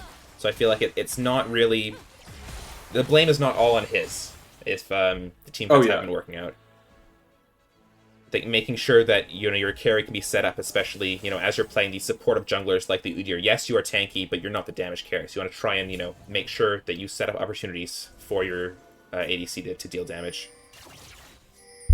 A minute 30 left on this dragon, by the way, as we see JGD getting the vision control already, getting the crab, warding up the bot side jungle from KBL. So it's just going to be really hard for red team to answer unless they're able to find a way through mid lane. I think that's the only angle that they have to enter the river. Yeah. And I think that you kind of have to walk in as 5 here. Like, yes, you have TPs on both side laners, but walking in 4v5 into this dark jungle it doesn't look very nice. I wouldn't want to walk in there if I can't see anything, It's like going down the stairs of a haunted house, you don't know what to expect, so. Yeah. This jungle is just so dark right now. We're getting kind of like calm before the storm kind of thing. Unless Red just decides to not put up a fight for Soul at all, which I would be surprised if that happens. I think that they should, kind of throw everything that they have at this objective. Yeah, I think this is like, you have, 5 items on your Yunara. I think you're not going to get any stronger than this, realistically. So, you just got to send it. As you see, Renekton on the top side does have TP, but if you can force something here, it'll be good. They're recalling before Dragon, 15 seconds. I don't love it. This is going to be Soul here if I don't love JGD... GP contesting Renekton. I think he should just send it. Yeah, you do have the ultimate, but you want to be there first, because if you can blow someone up and get the fight going, then that's much better. As Charm comes down, but it's just the Alistar does pop ult to walk away. Oh, and that is Yunara ultimate. Did Geppetto pop ult? No. Oh, no, he didn't. Really good. That was just Okay, Q, but... I got so scared. I'm watching when this Yunara is going to pop ultimate, because then that's when JGG has to run away. I would not fight in Yunara ultimate. Just let them pop it, and then give Dragon if you have to, and retake the fight after. Okay, KBL does take a little bit of space back, actually. You see that Zaya is split up from the rest of the team, and KBL is walking as a 4-man unit, so it's actually kind of awkward really right now good. Let's see what happens. Yeah, but look at this Aurora and that top side, looking for the flank. On the Alistar again, it's not the target you want to go for. No, Alistar, here we go. There's the hook into the charm. Yeah, oh, Flash and Exhaust onto Yunara. Flash as well from that Wukong into ultimate. But Yunara's still alive. Yunara lives. Uber and Necton's able to find Yunara lives for too long, but it's still, they're cleaning up the fight. This is exactly what we're talking about. They can end the game. They have a mid wave. 25 seconds. They might be able to here. 40 seconds. Yeah. They really well played from the side of blue. Brother, get off the drag. Kaiser, no! He needs to prove his jungle 25 superiority. seconds. If the death timer is higher than 25 seconds and they have a wave mid, they need to protect their minions. Yeah, they do away with the back end. end there. Alistar coming up. Why are we soloing Dragon right now? We can just end the game here. I think that they can still end, though. I mean, 100% they can still end. Does so much damage. I don't know if If they can don't end the maybe. game here, no, they can't not anymore. Just get out, yeah. If Udyr Get was him here, they out. do end the game. They're Yeah, that was- 15 Whoa, seconds. huge fight. Geppetto living there was crazy. Yeah, that flash Yeah. and So barrier. much damage. If you saw the Wukong flash, the I'm forgetting names. Geppetto The now Renekton has shield bow. flashed. Geppetto's full build now. Like this Yunara is really scary now. And got the she is Wukong on shut Wait, down? did 6 Wukong give over items. 1k to Yunara? Is that what happened? Yep, Yeah. I believe Yes, so. Yes, yes. That can only Wukong be died to the 4k Yunara. gold lead now. First time in the game as Red Side takes a commanding lead. Yeah, 4K up from this early game. Yeah, wow. Like I don't have no words for this. Like Let's it's just fucking how go. Come how on, did this Red happen? Side, let's go. I mean, how did it happen? They outscaled. Like this was going to happen if Blue Side didn't just kind of end the game sooner. Yeah, I'm really like they impressed needed by to the just ability of them take to hold on. commanding control of the dragons, and they failed to do that. Red Side did a great job of kind of just sitting and scaling, and that 1k from Aurora earlier, right, just kind of exploded Yunara, and that's what they needed. So really good job. Yeah, no sums on pretty much anyone. I mean, we have flashes on the jungle and support for the side of KBL, but other than that, there's nothing really here for any of the teams. I kind That's of really want to good 'cause point now they out. can the jungle. Yeah, I kind of want to point out that a lot of what led into that play was the vision control by Darien. If you didn't notice, the bush that Aurora was flanking on had a red ward in it. Darien, they knew where Aurora was, so when they engaged on Alistar with no ult, they knew Aurora wouldn't get there in time with a flank. It was a split-second decision, but just something I want to point out there. Yeah. Here we go now. Does Red Side Kazu kind of just going in here? Oh, flash missed play. flash play. We missed the flash from threat. Okay, it's not like a Thresh. complete disaster though. Nobody dies from it. Yeah, but 'cause that's- that could have been a disaster. But flash out yeah. and ultimate down from the Thresh. We have no more Ahri ult here. It was a good try, but I think now you're on the back foot, so it's going to be hard to fight this Baron. Yeah, wow. Okay, death sentence. Oh, huge finding hook though, its but way it's on onto Alistar. On the Alistar, pops ult. Oh, that's Kazoot getting popped back. He's Kazoot's going to go caught. down so fast. Oh, Actually, no, nice he's lantern, Udyr's tanky. He lives. That was a great lantern there from the Thresh. I think but they have to give Baron it's now. gonna- They yeah, have to gonna be respect Baron this. giving up. Unless Geppetto can go in here. Looks like they're Okay, looking we're to gonna contest see. this, It looks like Red actually. Side's gonna re-enter the pit here. Yeah, looking Geppetto. This is who's carrying the game right now. Blue Side does get the Taylor Baron here. finds his way. This is not Oh, good. that's- If Red Side dies here, the game is over. Huge pick onto Aurora though. Yeah, really good I patience think there. that they can just force mid. No, they have Baron. I don't think they can break through the Baron. Minions. Maybe with Inhib, we'll see. I don't know. They have double supers though.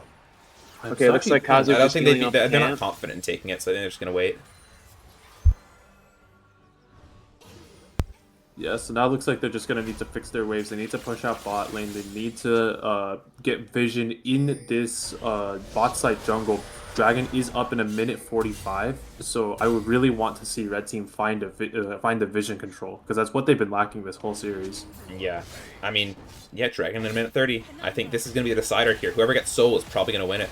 I think whoever wins this team fight actually is going to win it, just because it there's very little in terms of towers left. No mid lane towers left for the side of JGD, and only one inhib tower left on the side of KBL.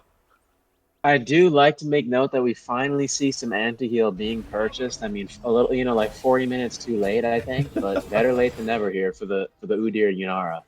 Because people don't really respect the Yunara heal, but like the way her passive works with her Q is that on every auto that it hits, that applies the anti-heal. So that's another reason why Yunara was kind of able to like vamp through that last fight. So I'm glad to see it now, and on the Udyr as well, Yep. I mean, you have the and the Spirit GP Visage, orange so- too. Oh, Yeah, might be caught here on the side.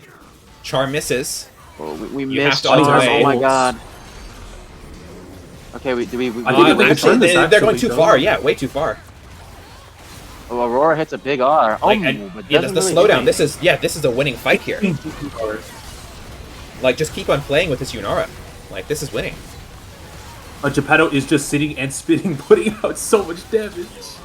Yeah, is like huge. this Let's might be go. game here. Coon is taken down. I think yes, they wanted to catch those two there, but just chasing too far, and then as soon as you dash forward on that Renekton into range of the Yunara and no second dash, you're just sitting there. You Mad can Lad's try and walk positioning away, for the but steal. Mad Lad's positioning for the steal. They don't have This vision. could They be don't it. have vision over the wall. They don't If have vision over Mad the wall. Lad steals this soul, I don't think Kazu can ever talk shit on Mad Lad He ever doesn't again. know. And this insane hex splash from but Darian. That uses was so W the wrong smart. way, so it's gonna give up this soul point. All right, really well played. Nice. Good job, Darian. We see a 5k lead plus soul. I think Red Side can threaten end with the next Baron. 100%. I would like to see them just start pushing now. You see Renekton on the top side, just push your advantage. I think that they should have Yeah, pushed no bot ult here, though, no ult because here of on the. these. Has to flash away, slow down. This should be a kill. Yeah, Oh my God, Zaya's caught. And we saw earlier a reminder that Nico, Ana, and Kuhn were typing trash talking earlier into the game, 20 minutes in. Yeah, they didn't expect to go to 40 I don't know if you minutes guys here. make We've note had of that, but almost Kuhn 4 was talking Barons. about best support, but look at this. Yeah, Renekton looking to get on this Oh, back Renekton- line. Darian a bit too far. Oh no, he's looking to clear the wave. Oh, really well played. That's the macro coming in for you there. Oh my God, Okay, but I think that Renekton this really fight is well just done clearing the lost. wave, but I think he just gets blown up. Yeah, I think that there's just too much money on this Yunara. Mad Lad's gonna look with the Cyclone, but it's not gonna be enough. Oh my yeah, with God, this let's wave here, it's go. gonna Red be side with a GG. sweeping commanding land. Wow. Wow. I love to say I it, think guys. blue We have side a should series not on our count their hands. chickens, count their eggs before they hatch. Wow. Former game one hero to dirty Inter, says Geppetto. Wow. So we're tied 1-1. This is the Yeah. best of 5. The series is on. Honestly, we got a if you series on our looked at hand. the This is first, great. Sorry, go ahead. if you look at the first 30 minutes of the game, I was never expecting Red Side to win, but it was just a kind of throw from JGD. I mean, like you said earlier, Aurora getting caught in that side lane, I think was what kind of started it. So just insane play from KBL to come back. Absolutely. Man, let's fucking go. Red side takes a commanding comeback. This is beautiful. I couldn't be any more happier with how that game played out. Honestly, that I was think Red real side did a nice. beautiful job. Yeah, I Oh still want my to say God. though that JGD put a very good game together. They played off the strength of their draft, if not for a few mistakes, in the end game, the shutdown of the Aurora, shutdown of the Wukong to Yunara living through that fight. This game was in the bag. So yes, it's an incredible comeback from KBL, but it looks like in the first 2 games we've seen resounding early games and lane leads from the JGD laners. So I just want to point that out, something to keep in mind as we go into game 3 here. I agree, but I think that the macro of JGD here to not prioritize these dragons and kind of push our lead enabled Red Side to kind of scale in, pick up shutdowns, and come back. So as we go into this series, I'm very interested to see if whatever team gets a commanding lead now, knowing what happens with these dragons, if they'll be able to kind of assert their will into the game here. Because I feel like if JGD had just better equipped and gotten that third drag earlier, right, instead of doing that Baron, threatening Soul Point, I feel like this game could have been a lot different. But nevertheless, well played to KBL here. Yeah, I mean, they're on comfort. I mean, I'll say it. I said it once. I'll say it again. Comfort is king. If you are on, your most played champion in the bot lane support and top lane, hey. I'm going to be right back. I'm going to go check in the other call. No worries. We'll take a quick break and be back with you guys soon for game number 3. It's 1-1.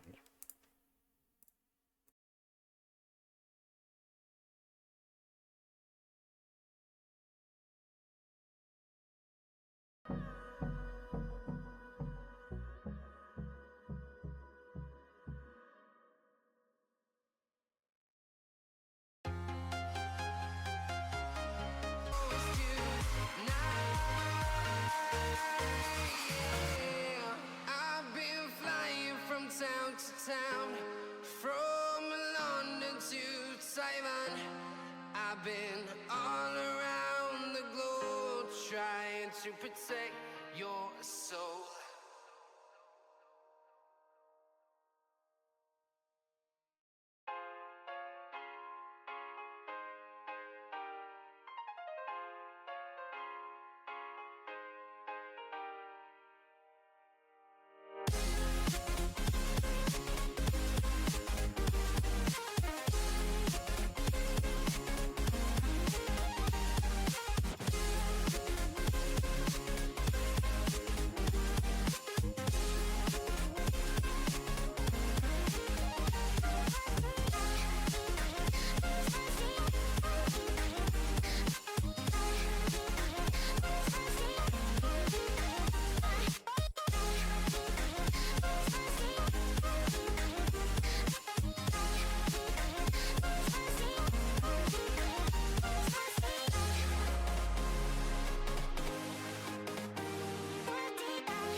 welcome back everyone to Game 3 between KBL and JGD.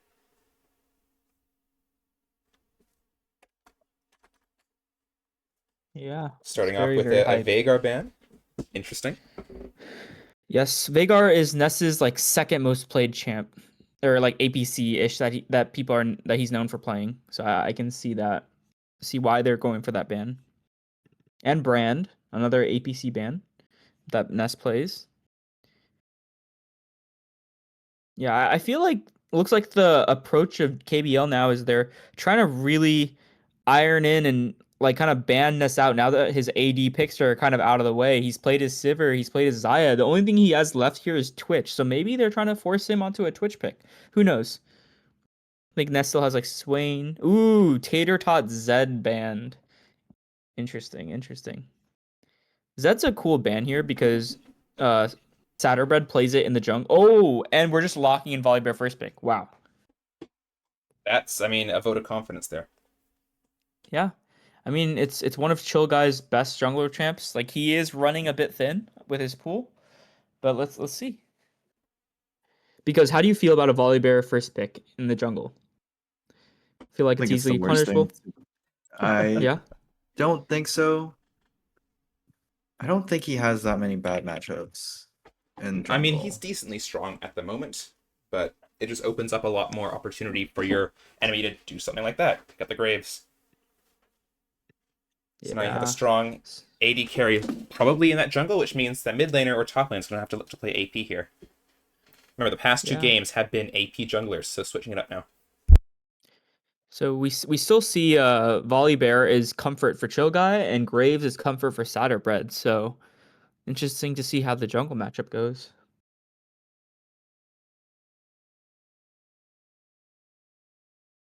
And Syndra blind.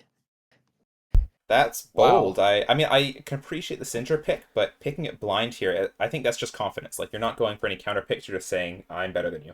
And in the past two Yeah. games, I think that Tater Tot has just been better than Donnie in the laning phase.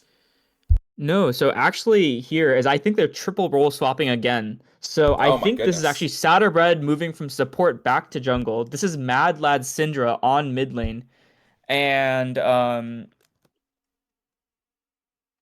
it looks like I think Tater Tot will be going support. Interesting. Looks like yeah. That's an echo mid by Donnie. Damn, lots of assassins being Does he played by play Donnie. Echo? Oh yeah.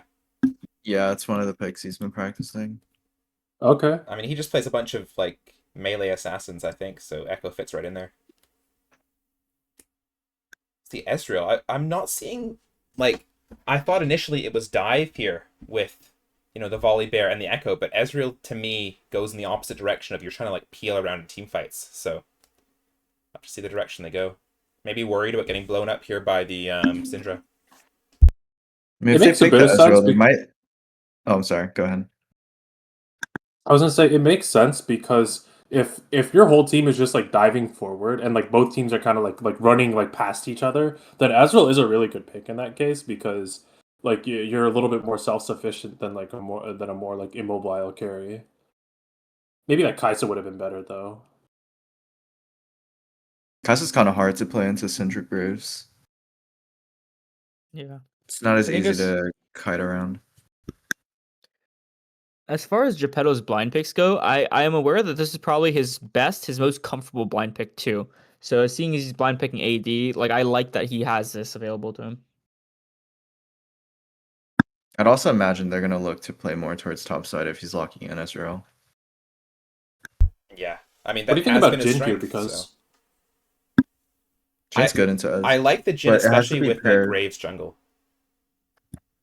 Yeah, it needs to be paired with a pokey support, and then it's a little harder for Ezreal to play the lane. Jhin is also let's comfort see. for Ness. It's one of his remaining AD picks that he has open. So looks like we have comfort across the board. And Ornn, this is actually their top laners, the World Enders, probably third best pick behind Darius and I believe Garen. Yeah, I like the Ornn pick here. Braum is banned away, and you're leaving fifth pick here for support. Trying to get that counter pick poke in the bot lane. Yeah, also I feel like they definitely needed some front line, and if you're going to be picking poke with Jin, then you must pick a front line for top lane. So Ornn is the perfect pick here, I think. Yeah. Guess the question is, do we feel like red side has a bit of a damage problem right now? Like, there's really no consistent damage across some graves across the board, right? I So, like, think if blue side locks in two tanks here, like, how do we feel about that? I think it should be okay. You have the Syndra damage there, because if you're blowing up the Echo or the Ezreal, it should be fine. And then you're looking towards a damage support pick, right? Probably like a mage. I'm thinking maybe like a Xerath, maybe a Brand there, and I think that fixes your damage problem.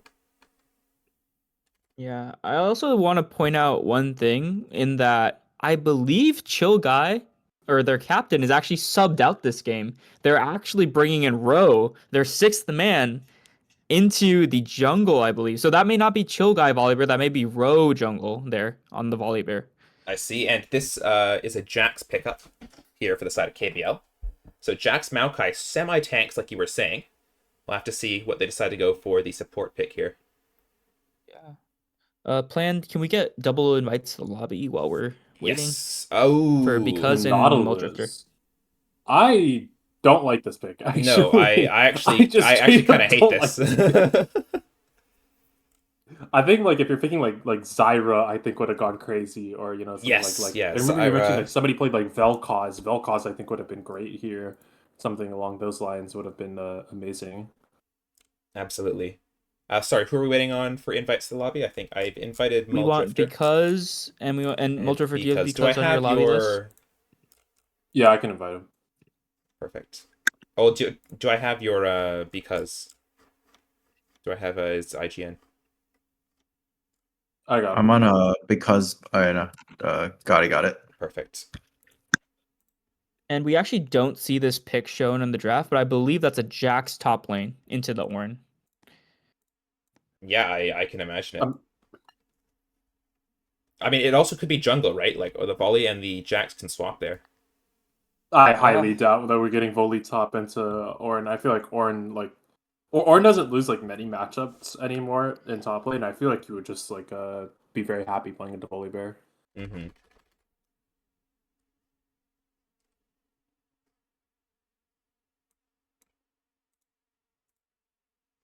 Yeah, so because whose draft do you like better this game? What are your thoughts on it? Like overall team comps, whose is easier to play? Any thoughts? Honestly, I'm not that big on the red side draft, particularly because of the Nautilus pick, because it kind of defeats the purpose of picking Jin. Think like isolated for top side. I do like Ornn. I don't think Jack's gonna have a great time into that lane.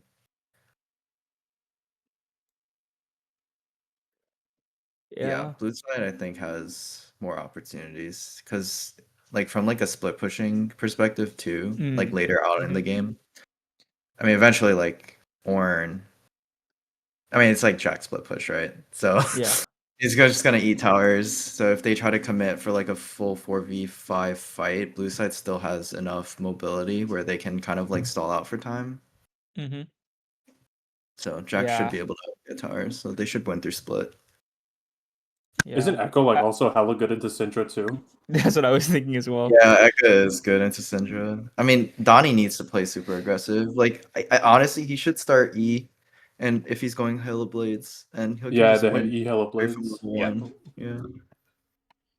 there we go. I'm really worried about this Syndra and late game. Like, because right now your side laners are Ornn and Syndra, and this is into a Jax, who we all know is a split pushing like genius, and then we have Echo, who's gonna perma kill the Syndra on side lane late game, right? So it's gonna be really tough. Like red side kind of wants the group in play, but they're playing more for pick with like Nautilus Jin, but blue side really wants a side. Like like the draft idea is like very conflicting here. So we'll see how the game goes though.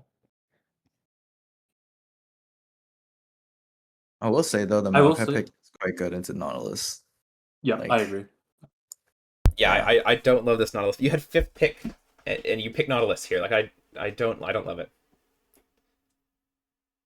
I feel like they needed to pick some damage, and then yeah, especially into Maokai. If you can outrange the Maokai and poke him down, then you're feeling good. But yeah, well, we'll have to see how it I'm goes. honestly surprised they didn't go Zyra, because I think that's one of the supports that they do play. Yeah, we'll have to see how the game But, goes. Hopefully, we can get some more action from the get-go. Maybe thinking of some combos here with the Nautilus and Syndra. Yeah, I will say because they subbed out Chill Guy, they're now at like an 800 or 1000 LP gap in the jungle between Roe and Satterbright on Grave. So I'm interested to see how that shapes up as well. Now that they've role swapped. I do think as well, like in order for red team to win this game, I really want to see Graves and Nautilus just kind of like walk together and look for picks, either mid lane, jungle, side lane, whatever. But Nautilus can set up Graves like pretty well. And if they're able to just like walk as a two-man unit, like I feel like they can oppress Volibear if they can like find a lead. Yeah, agreed. Oh, they did just like roll swap 15 ways. You guys are right about that. Yeah, this is it's what they do. Unfortunately, it makes casting a little harder because now it's not you don't expect who's in the role anymore. I predicted it. Pre-show. go watch the pre-show, guys, if you haven't. We had this on point. Welcome to Summoner's Rift. All right, looks like standard openings from both sides. Pathing away from this Ezreal lane as expected, pathing towards the Jhin lane with the Nautilus. We'll to see what becomes it. It is kind of feels really bad to path into Ornn though, because Ornn is like one of the like really safe laners. Like he can just like kind of Q from range distance and still hit his CS. So I would feel really bad. Honestly, I probably would just path bot lane if I'm Ro. It feels really hard to path into top this game. Yeah, I might just be looking to full clear, honestly, but you can set something up with that Jax at top lane and get Jax ahead, especially because, it is GP, so it has a bit of lane dominance in these past games. Looking for something there.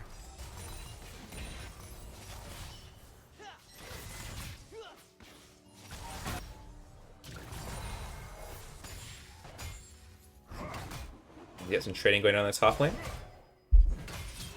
Ooh, Conqueror Well, then there. they're going to struggle a little bit early because you see he has the refillable potion, so he's just waiting to go and buy a Doran Shields using his passive. Graves is walking top. Level 2. Looking for this level 2 gank, maybe, or an invade. GP's got to be careful here. He does get spotted. So I don't know. Yeah, this is kind of just wasting a little bit of time. Can just dash away. I don't like Volibear this. can choose to split the map right now. Yep, you see he's walking into Graves' jungle right now. This is a disaster for Kun. Yeah, I like this play a should have lot just here. went into blue side if he was gonna go for a gank like that.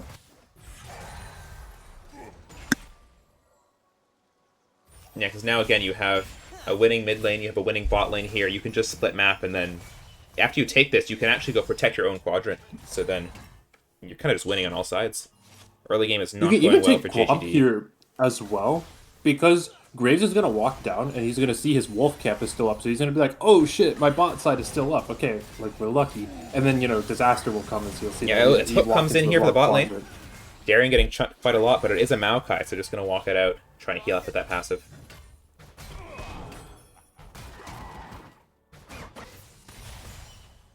But yeah, as Volley looking for a gank here.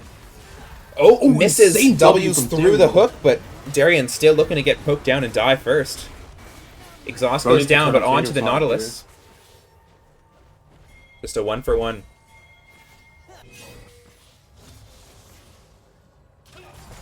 As in the top side. In the top lane. Wow. Can we get like a 15-second replay on that plan? Yeah, absolutely. This top lane here. It's just... Yeah, it takes a bad trade, gets ignited, and then, still has vision, so you can just dash on his head. So go back to live, TP back to top lane. Nothing more happens in the bot side. Although you notice the kill did go over to the Nautilus on the side of JGD, whereas Ezreal picked up the kill on the other side, so feeling better for KBL here. Notably, Road didn't back and take his top side for quite a long time, so he is going to be... I think he just assumed that Kun maybe took it, but like you could just press tab and see. I don't know why Ro is opening bot here. It's really weird. Yeah, it's a bit strange. Yeah. I mean, maybe trying to commit to this split map, but like you're just giving up your top side here. I also think that did they get vision on Graves after that play? Because he didn't see him on Wolves. He didn't see him as Graves. They did on the ward to the entrance to jungle there. As Sun comes down, but Nautilus is pretty tanky these early levels. Oh, hook flash here. It might have been a bit too far as the Volibear comes in. Jhin is here now. Wow, Nice Tater pushback. playing on the edge of his health bar. That was so well played from him. Yeah, that was... I didn't even know what happened there. He flashed in and then just walked out. Like, there was 3 people on top of him and none of them decided to hit him. Well, really well played. God bless Aftershock. True. And look There at this was now. Row after like a insane early game pathing, like getting that invade off, is now actually going to be behind in camps because he didn't take his top side for 15 years. And it's even worse because these camps are all level 1 camps. Yeah, they haven't- So they he's haven't not going to gain respawned. any XP from this.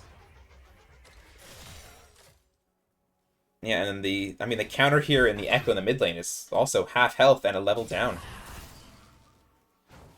Yeah, I think Donnie might have not started E and just started Q, which makes him lose pressure. Yeah, I mean, beginning. you got Hella Blaze, you gotta E forward and proc that passive. Win lane level 1 with that. Yeah. And so yeah, just a lot of roaming here done by the support Darien. I don't love it because you're missing out on XP. Yes, you're giving advantage to your Ezreal here, who's level 5, but you're level 3 compared to level 4 of the Nautilus.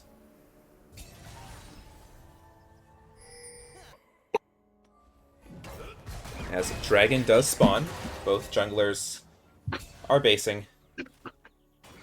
Have to see what happens. Or no, sorry, that was the mid laner. Jungler is now basing the top side. I thought this is a much slower early game, other than that play in mid than previous games. I feel there's not a lot of fighting, both teams just looking to scale up.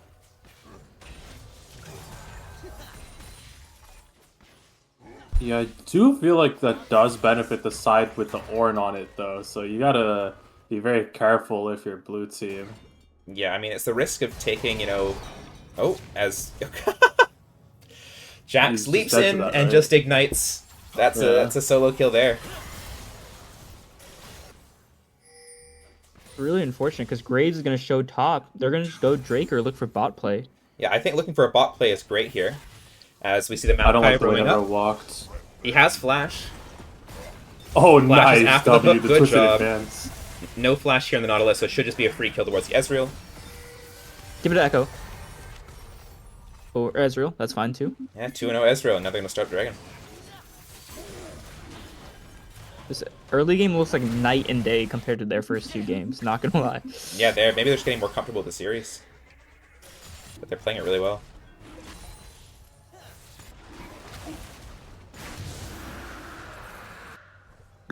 As Dragon is taken by KBL, putting them 1 up here. As we see the Volley hovering there after taking Scuttle. Might be looking for something in the bot lane. His camps are up though, so he does need to reset. Yeah, he just has to hit camps here. Interesting though, he's gotten double longsword. Is he not building Dusk and Dawn? It doesn't look like it. He might be building... Is he going Trinity? There's no Yeah, way. I was going to say Trinity might be a builder to that. But it's kind of just objectively worse than Dusk and Dawn, no? Yeah, I think that like it's still Bully's only item. Oh, you know what? I think it's because Jax is going AP. AP So Bully Jax. needs... Bully needs to go 80. Otherwise, Yeah, it's yeah. too much magic damage. Yeah, that makes sense. Kind of unfortunate though that you're like.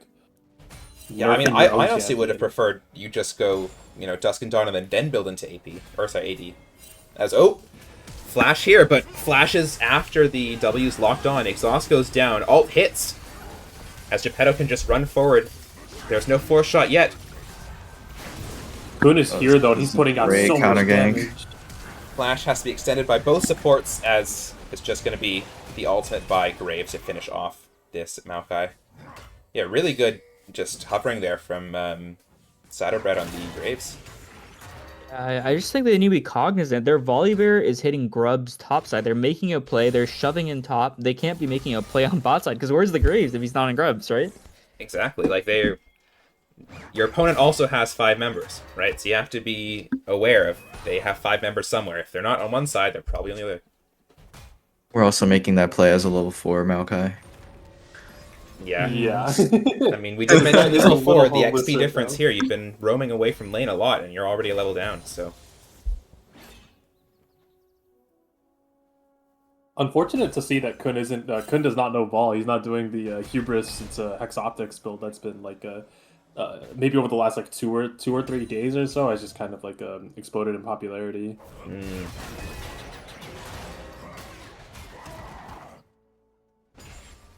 yeah, he's not up to date. He has 3 kills though, so he is maybe not up to date. Yeah, enough he's goals. playing really well. Just I think that Hex Optic build's really funny because you get a kill on Graves and then like you literally auto attack people from like half the screen away. It's actually disgusting. Oh, ult's going down from both top laners. Flash to avoid the Ornn ult, and it's just going to be standing watching and going back to farming. Yeah, Okay, Echo good trades ease from forward. Donnie. Not much happening. A lot of short trades in these lanes here. Honestly, Mad Lad is doing a great job in mid lane. He's in a counter matchup and he's 20 CS up on Syndra, right? So like at the end of the day, when there's 0 kills on both mid laners, then right now that means Mad Lad has a lot more gold, especially as the Syndra since the late game. You like that. You like that a lot. Yeah, I mean, you can, if you find... I mean, this is going AP Jax, so it's going to be a little less tanky, but Jax or this Ezreal, if you can get a stun and then ult onto it, especially with that threshold upgrade, just burst him.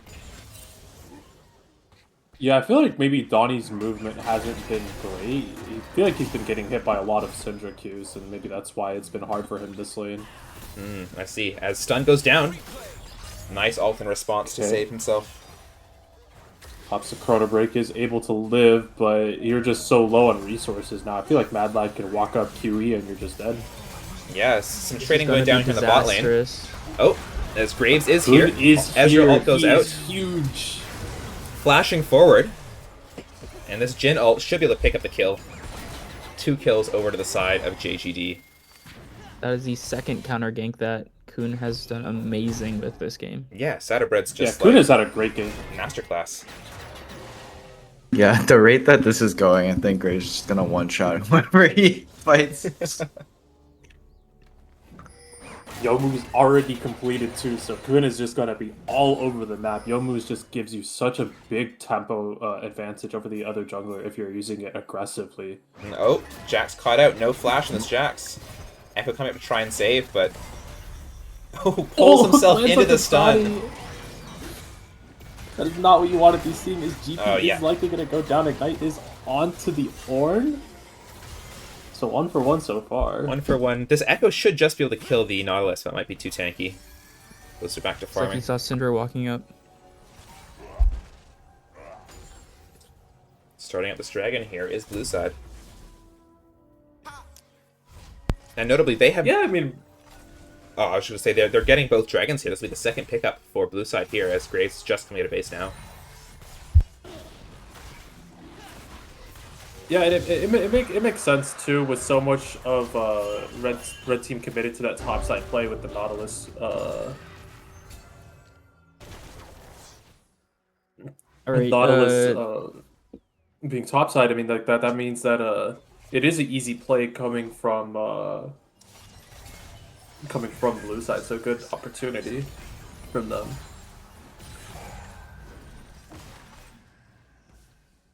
Plan, take a look in our casting Discord group chat real quick. Yeah, I saw that. Okay. It's just been Satterbread from here.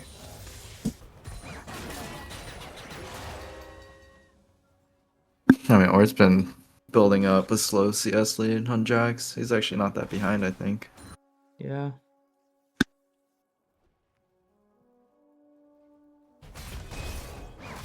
Still like a big item disadvantage though. Jax jumps 'cause he's on. got components. Almost pops ult. I feel like Volibear needs to be farming more. Yeah, the ganks have not been translating very well for blue side. Yeah, I mean, still not on first item here for the volley. Feels bad. Especially against that 4-kill and Oh, Youmu's no. Graves. Uh-oh. Oh, it's... I mean, No, I don't think they Maokai's can here. I don't dive think it's this. going to do much, they, though. They can't dive that. I They beg to can differ. I think they absolutely can. if they juggle this well enough. I think It's they absolutely... totally you possible because just Graves pop has Nautilus enough ult. damage. Pop Here. Nautilus ult onto the... Yep, exactly. Yep. Nice flash from I Geppetto think they there. kind of butchered this. But they, not playing it too well. Exhaust goes down, shut down onto the Jhin. Oh! TP comes over there from the Jax, and they're just Oh, going to they're get caught both here. dead. They're both dead. They're both dead. Flash out from Maokai, secure that. But, yeah. Grace has... There's no way. Oh, he Oh, actually finds wow. a kill. That's disgusting. Dashes forward to get the I extra will hit. say Graves went a little too early there. They had to wait for the Nautilus to come in a bit closer to tower. Yeah, I think that Nautilus wasn't actually tanking tower.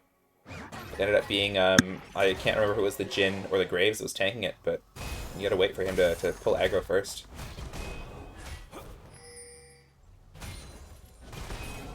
I mean, I like how Volley went top there, too, just to catch the wave so Ornn can't shove it in. Wave's Yep. in a pretty good state. And some extra gold onto that Volibear there, which is what you need. Finally picks up that Trinity Force. I mean, even though that was not a great dive, I think the game is still in a decent state here. Yes, the Ezreal is fed, but... I mean, unless you are, a god of Ezreal who can, do everything. I feel like Ezreal has a lack of damage in fights, especially if these skill shots can be blocked by this Ornn. Yeah, I mean, I will say... Oh, go ahead. I was gonna I say, was don't you saying, know but- Jarich has an ult in 2K in Chinese Super Server? Oh, I was not aware, of course. That's my goat right there. Yeah, I was just gonna say that Ezreal is Geppetto's one of his top 4 ADCs, so he will do a lot with the gold. But go ahead, Gotti. I was say if I'm Mad Lad, I am tilted right now. Probably just like, well, I want to AFK this game. Like he has been smashing lane in a counter matchup, and Echo just now has 2-3 kills. It look like actually Dottie just misses the E, but Oh, I mean it's like slightly forcing slow, no Mad Lad's ultimate top here. Barrier. As ult finally Okay, comes back Chrono up. Break comes out. As out. a flash goes down, flash He's out. return. And that's just going to not be quite. the ultimate Grace coming out did to that secure the really kill. well. As top lane, gets the Herald in, so first tower goes down on that top side. Okay, never mind. My mental's intact if I'm Mad Lad. You get the return kill, you get something in return. You just had to call jungle and support over. Yeah. Yeah, 2 towers going down here for the side of JGG, so a lot of pressure here now for KBL.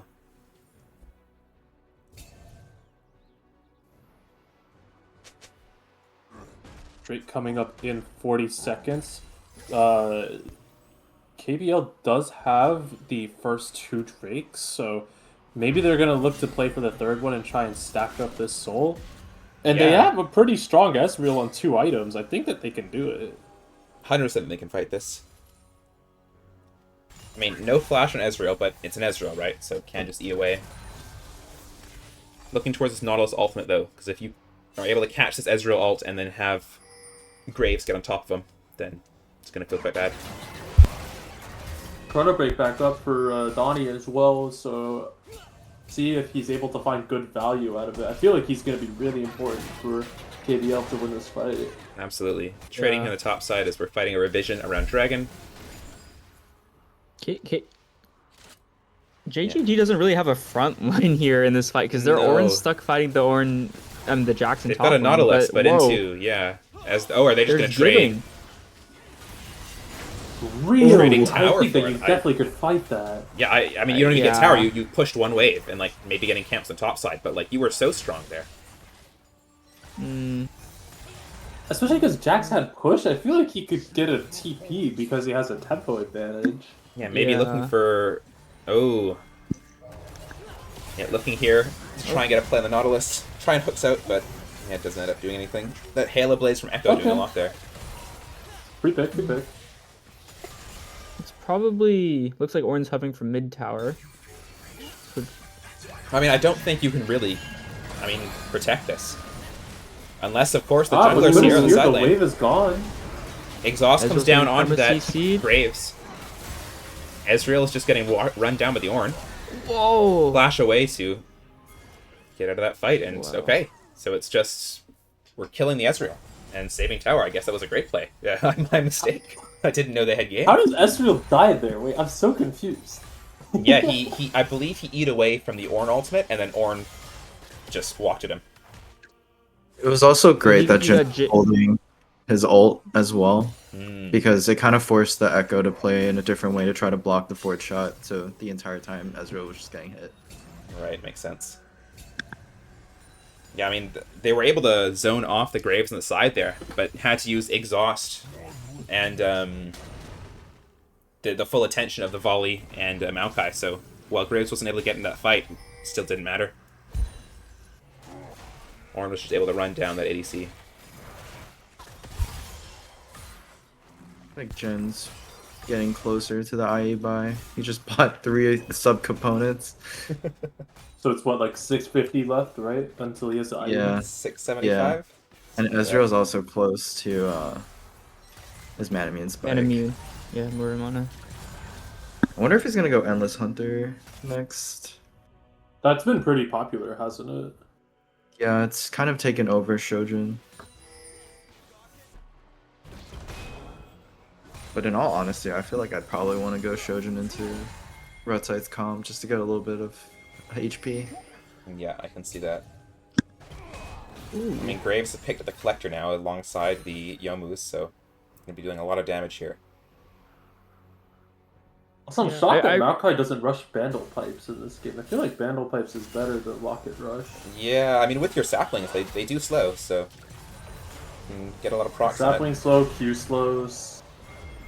Oh, they're trying to force a play Oh, at they got mid here. TP. They got a TP. They got a TP. They should just. Yeah, that's just, I mean, they're getting tower here, but they're forcing the Oh. fight. Alt onto this Ezreal here.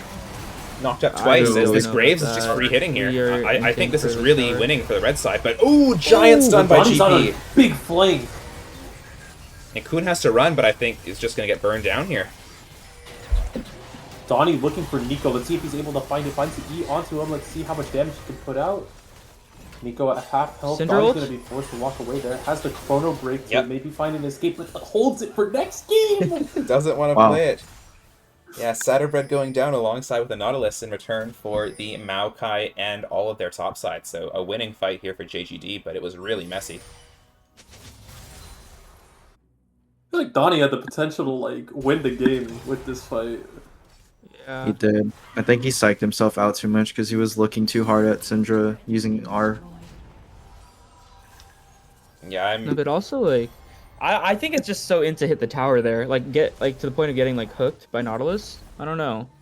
Yeah, like they Oh, yeah, used 100%. ultimate to get the tower, but then they re-opted into the fight after they had already used it. So, Like, just getting the TP was enough.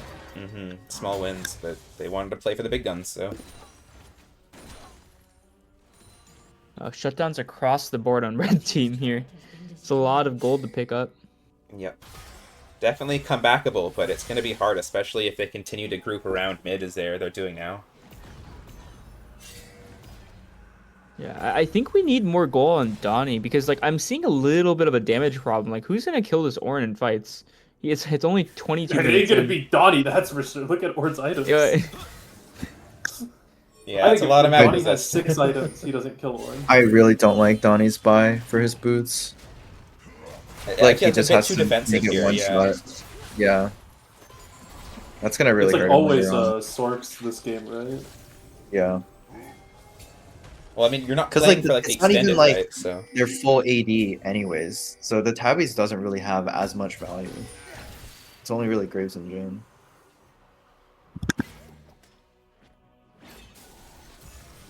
They're trying to retake here. Set up for this dragon. my This is the God. 4th dragon of the game, 2-1 here. This is impossible for blue team to fight. Orn is just gonna be Yeah. able to make so much space here. Yeah, They I have mean, like, you're double looking at a flank Maokai here. ult in the flank, which Oh. does end up happening. Oh, Oh, but stunned out of it. And looking here for Satterbred as Graves flashes out of the Volley Bear ult, and now is able to free hit the backline. Jax jumps out as the double kill's going down here. Mad Lad played that fight so well, finding the scatter the weak onto Donnie, and Donnie was just unable to make that flank work. Yeah, I mean, when you're diving in the backline, you have to be aware of what answers they have to you, and if you don't time, like, their, peel abilities, then dive in, then you're just going to get hit by them because you're the only threat. As they Dare might I be turning say, their that was a attention here sword shoe stiff. they might be turning their attention here to Baron, but okay, never mind. They're all deciding to recall. I really think they could take it. I feel like both teams have been playing like relatively like scared. Like they're fighting good fights, but they're just like unwilling to like kind of completely take hold of the game. I've been noticing. Yeah, I mean it's a 5k lead. Their jungle's dead, and you are like a 9-2 Graves on the Baron. Like surely that's a Baron angle, but they're holding back a bit. I Yeah. think the last game might have a bit of an impact because remember they were ahead, but then they took a couple bad plays and then threw the game. Is Honestly, I'm that the surprised correct that build on Jax? no, Bloodletter that second? cannot. Like, No. Is it not the isn't he like a decent gunblade buyer? I feel like gunblade would have been good. Yeah, Gunblade's really good for Jax, but I don't know, maybe just to get some magic shred for the Echo, I really don't understand. yeah, I don't really understand the point of that eye. Maybe it's just really worried into the Ornn Sideline matchup with all the AE, with all the MR that he's stacking, but I mean, I feel like at that point, going Void would still be better than going Bloodletters, because it's not like Jax isn't like Rumble in the sense where he has dot damage that, yeah, you like know, he'd actually, have to dive in and get a Yeah. big E or a big ult in order to proc it. exactly. So yeah, just back to farming this lull state. The Baron is up, but next Dragon's not till 3 minutes, so unless they're trying to fight Force Baron, it's just going to be a farm game here in the sides. That actually makes me really tilted if I'm Volibear too, because like you sacrifice your builds that you can play AP Jax, and then your Jax just built the Tickle Monster build. You're not even doing damage to towers, I think, because you're just, Yeah. like, towers don't get magic resist reduced, so I don't know. He's aura farming the MR. That's true. I mean, and Ornn items coming across here, like this is an upgraded IE for the Graves, as well as the Jhin.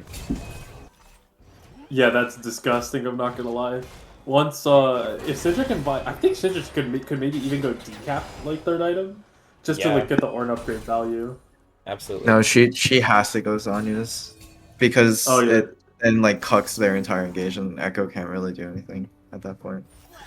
Yeah, that is true.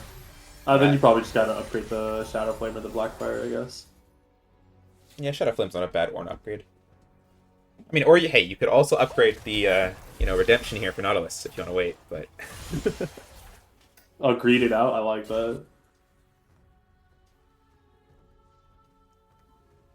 2 minutes for Dragon. We want to start seeing some setup here around the bot side of the map. We do have a control ward here for JGD, but, a lot of wards going on the top side for some reason. Maybe they're thinking that a Baron plays on the table. Yeah, I kind of don't like the fact that this game has turned into kind of a lull state for JGD, because like you're up so much. I feel like you could have been playing for top tier 1, for bot tier 2 in the few Yeah. minutes before Dragon has spawned, and you're just not really advancing your gold lead. Well, I think Just you kinda bouncing you ways picked back and Nautilus forth. for a reason, right? Nautilus ult is just the go in button. And with this Graves being 9-2, I feel like you roam with your support towards these side lanes, and if someone overextends like the Jax or the Echo, you just Nautilus ult them and run on them. And then if it doesn't burn, like if it doesn't kill him, at least it burns a lot of sums and abilities, so I think it's just about trying to use your pressure to advance the game, and it kind of feels like they're sitting here a little bit idly. I mean, just looking Yeah. at like the first two games too, it just kind of seems like both teams aren't willing to go like the extra stretch to increase the gap that they already have. Like they'll Yeah. take their lead and then they'll just play off objective timers. I think something that's partially because they're scared of losing their lead if they try to force something.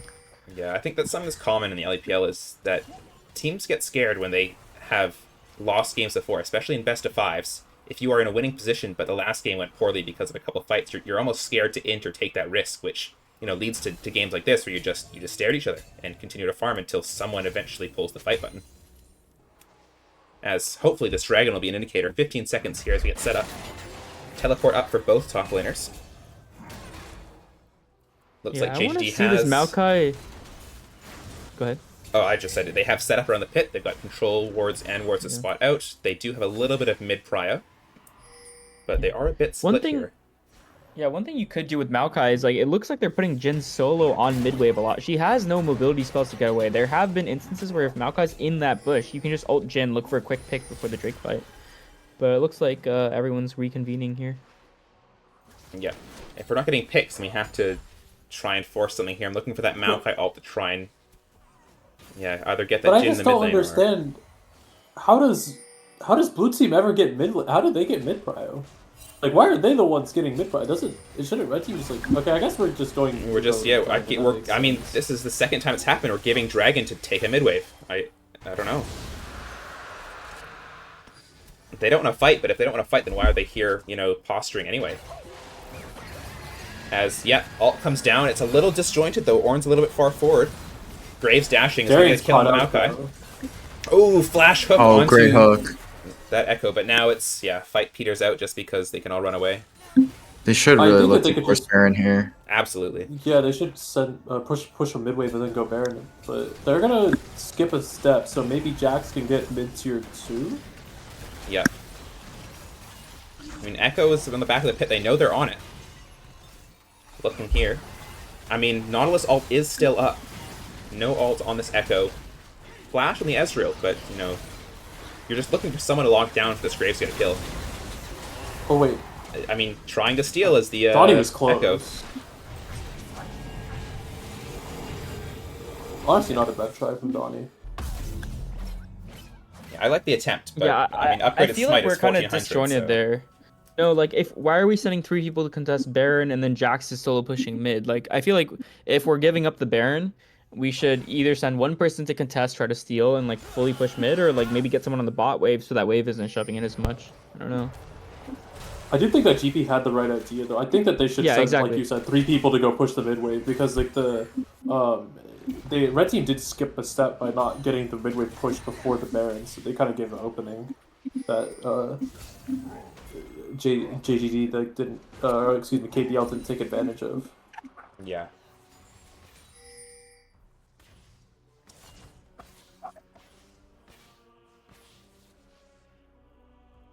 I mean, now we're just back to posturing, like sitting on these mid waves here.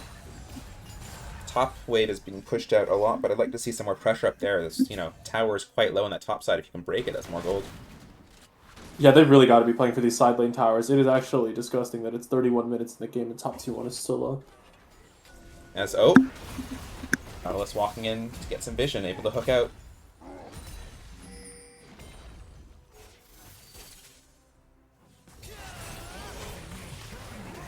Alright, 4-man pushing here to get this mid tier 2.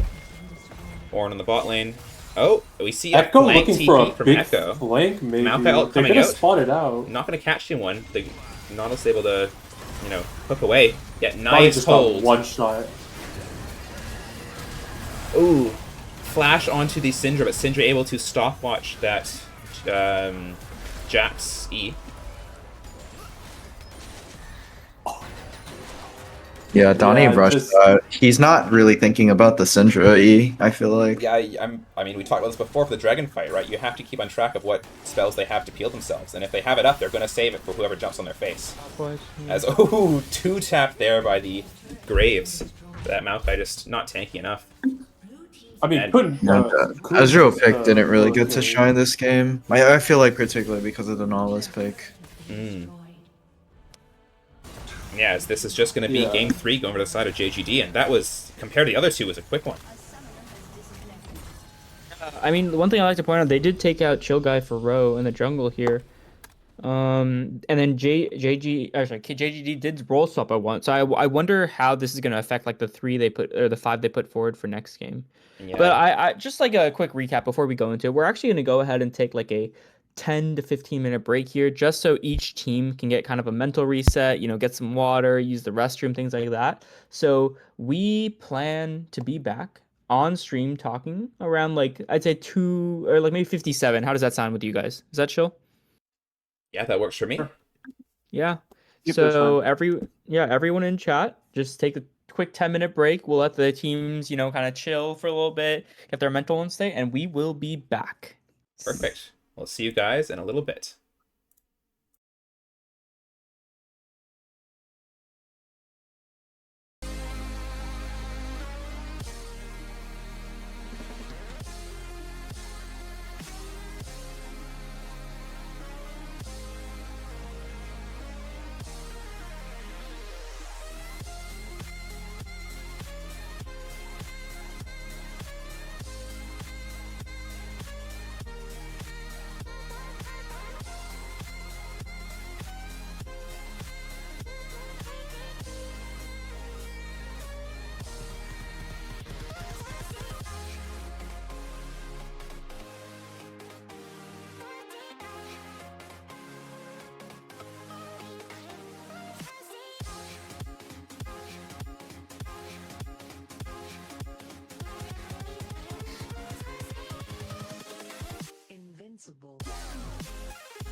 And we are now back to game number 4 of JDG versus KBL.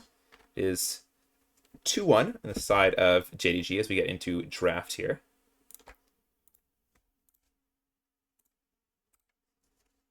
It's like Mbessa and Seraphine going to be the JDG bans, and Vagar, just a consistent ban here over. Ooh, they banned the J4. Ooh. Really good. Really good. The Seraphine ban is really good, too, because I think Chip was going to play that. Yeah, I mean. Oh, and they picked Yon. Oh, they pick it away from Donnie in the mid lane. Interesting. I think it's because I think Tater Tot might take the Yon mid here. I doubt Mad Lad's playing that. Yeah, no, that makes sense. Yeah. I mean, the J4 ban, to me, looks like they're trying to play a mage in the bot lane. Smolder. Okay, so they just response. picked Smolder. Yeah. Ness also plays Yone mid, by the way. It's one of his mid champs. So Ooh. we have that as a possible. And Amumu. Amumu coming out an LEPL staple? Surely. Really? Oh, yeah. Oh, my God. The LEPL masterclass. It wouldn't be an And it's LEPL locked game in. without Amumu. Wouldn't be LEPL without Amumu.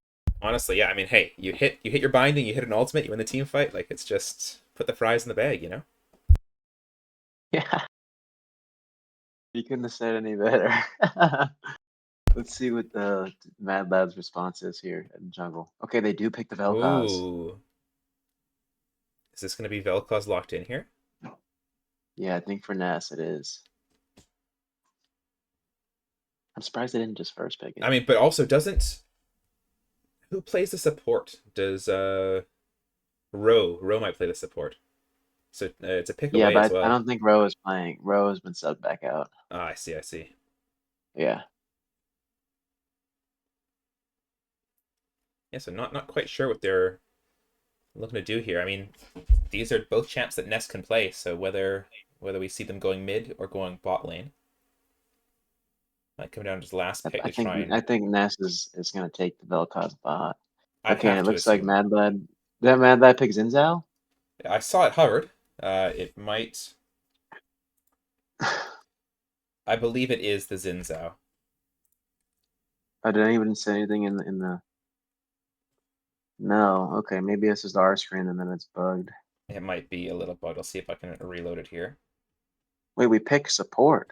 There we go. And you pick up the Rakan. Interesting. I mean, I guess you can ban away supports then. So the Poppy going to be one of them with that W. Ooh, they banned the Mundo. I don't think Mundo would have been a good pick here anyways into Vel'Koz and Yone. Yeah, maybe not. I mean, I think they just want to build the draft around Smolder, right? Like this Amumu, this Rakan. I'd like a little bit more tanky Good champions and Poppy just. ban here. Yeah, exactly. Tater Tot's a very good Poppy player. He loves that Poppy support. Let's see what they go to ban here on 5. Ooh, a Braum is here ban. Really interesting. Okay, no Okay. more Braum and Cassante being banned away there. So lots of tanks being banned here on the side of JGG.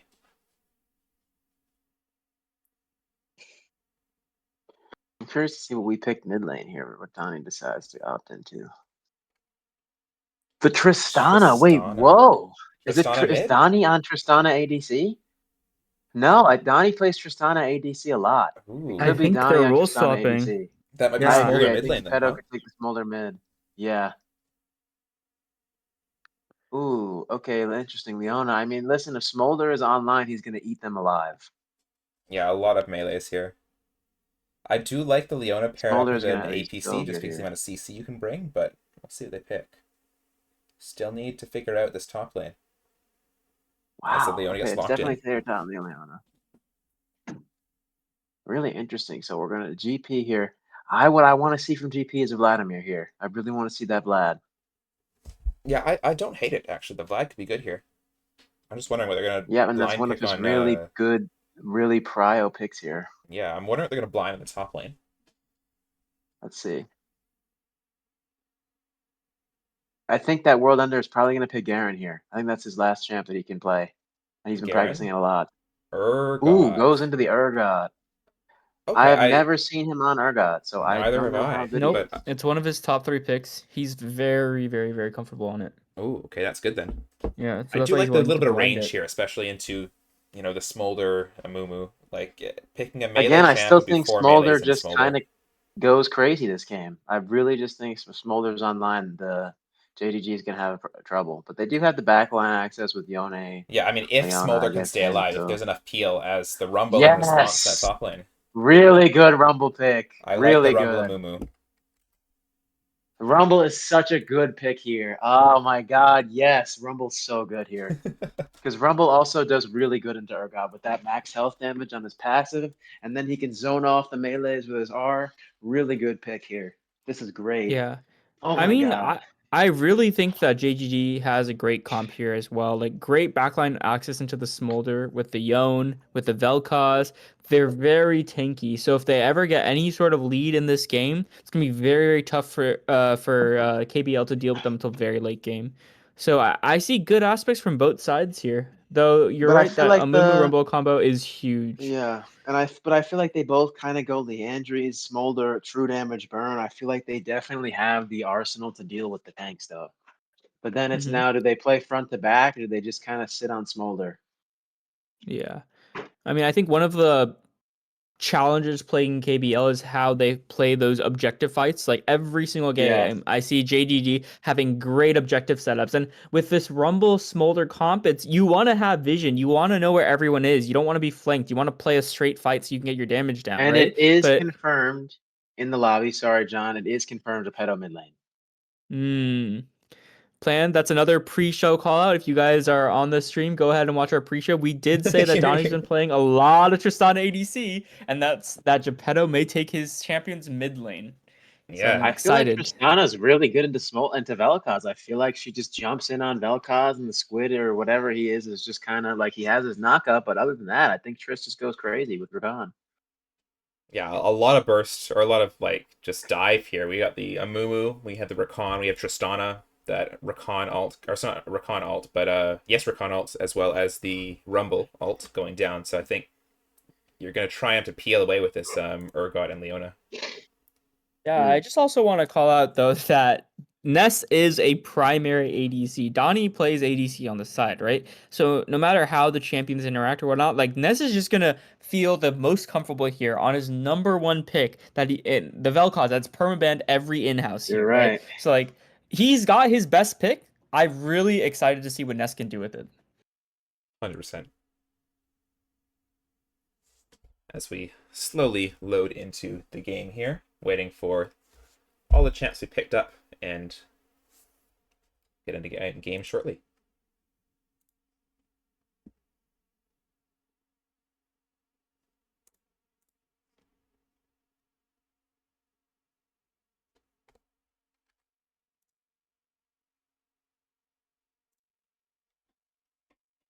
All right, so more role swaps coming through. But we have J-Rich going into the mid lane. We have Chill Guy selling back into the jungle. Mad Lad heading back to the jungle there instead of the mid lane. Ciderbread moving back to support. And Tater Tot back on Yone in the mid lane.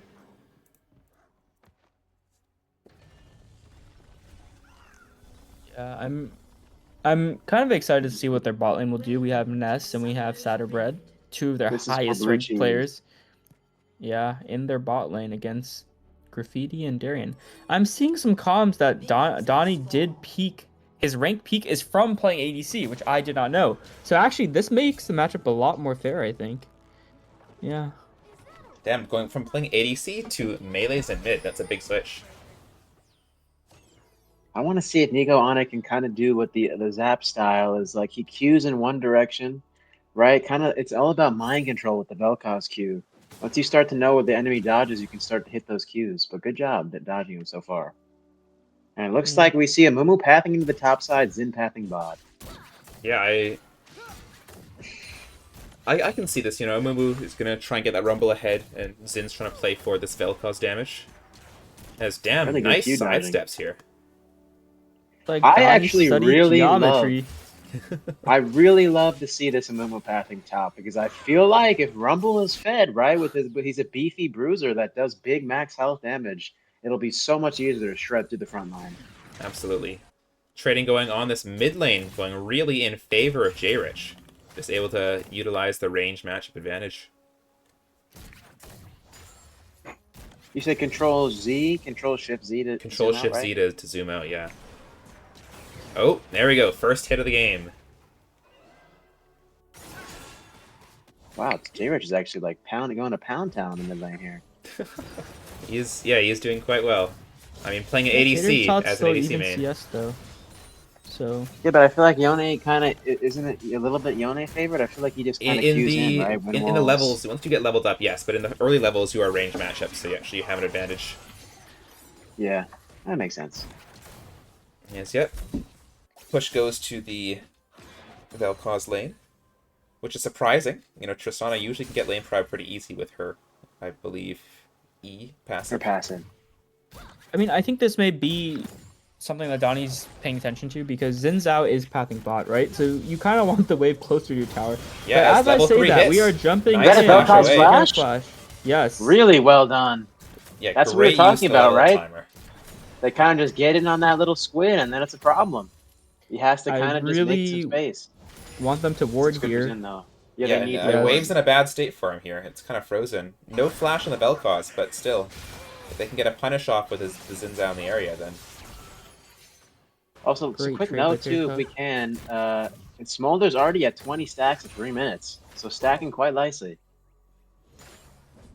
Let's keep an eye on these Smolder stacks as we go out throughout this game. yeah, I mean, Smolder's in games is essentially as a timer. Is if you can get a sizable enough lead before the Smolder hits 215 or 225, I believe it's now. Okay, now we see Xin. The bot wave is in a precarious situation. Yeah, I this mean, wave sucks. Yeah, unfortunately, we can't make a play topside with due to the wave state. So Mumu just kind of has to base. Okay, we see Mad Lad looking for this gank here. Yeah, in the bot side. Oh, Okay, flash good. from Leona. Doesn't hit it. Wait, did we... Rakan actually... Wow. So, wait, Leona flashed in, Rakan E'd out of the flash. Rakan was able to E out before Leona could get the E auto well stun. done. Or sorry, the Q And do auto we stun. stop the back? Oh, we stopped Xin Zhao's base. Yeah, really well done. Oh, and Huge successfully buffer. jumps away from the knockup. Yeah. So fun. I'm pretty sure Vel'Koz is it W the circle airborne Yes. can interrupt Tristana W, right? Yes, Is that how it stopped works? it it on the depends base who hits it again. first. So if Tristana is in the leap when she's knocked up, then she will get stunned out of it. But if the knockup happens and the leap is buffered, then she will still leap. Wow. Interesting. So it looks like here too, Mumu up on a lot of tempo, already on the ground here, doing it as Mad Lad not even in the jungle yet. Really good by Rakan to stop bases. Yeah, and this, I mean, it's a And Tristana, the so wave how is long can you beautiful. hold a freeze? But, like, there's a lot yeah. of minions being lost here. They're going to still lose. It looks like an entire wave. Still pretty even. No kills have gone across yet. Just the trade of Summoner Flash in the bot lane, and then a TP in the mid lane to get back to wave. Really good by Darien too. See how they're like splitting up the minions, so Tristana passive isn't like hitting more than one Yeah, minion. Really good. that's elite knowledge right there. This guy knows Vol. Yeah, really some like minute detail there, but can really help. Like if that's 1 or 2 extra minions, Vel'Koz loses. As yet, level 6 hit here for the Rumble. Rumble 6, yeah. Let's see. As Tristana going in on the jumps flashes Vel'Koz. Yeah, I think this is I really think we just favored for kinda the have to Vel'Koz, though. ignore- Passive stacking up. Yeah. Leona's just in the mix. Pretty invincible there. You have to fly. I feel like there, if we have to just kind of focus the damage on the Vel'Koz, kind of ignore the Leona. Yeah, I mean, with W up, you're pretty unstoppable, especially with that. Oh, is this going to be a aftershock. dive bot here? What's happening here? I have to assume they're super low. I mean, no Four flash on the manning. Rakan, but Oh, it hits them huge both! Yonar. Oh. Wow. I mean, apparently they know geometry, but not on the Vel'Koz. That Yone ult just hits them both there from the side. Really Yeah, well done. Really big Yonar. Yeah, and gives up the wave mid, but I think that's a really well timed roam. Now they have Pride to do the dragon. It is a really good roam. But Smolder is, every time you roam like that, you're giving Smolder free waves, free stacks by letting him hit you. So they have to try to do the best they can. I mean, Smolder already at 46 stacks here. Like, this is pretty good for Smolder.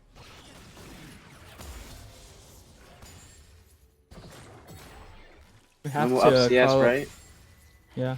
I have to call out that, JGD, they're doing a great job with Drakes this game. I think they've gotten pretty much every Drake. Yeah. Wow. They have, yeah. I mean, as we were looking mid here, Leona's coming over, since Zhao's in the area. And also, like you mentioned, Amumu's up CS, but it doesn't really matter. Like, what is gold on Amumu gonna do this game, right? You want your gold on your Tristana, on your Smolder, on your Rumble.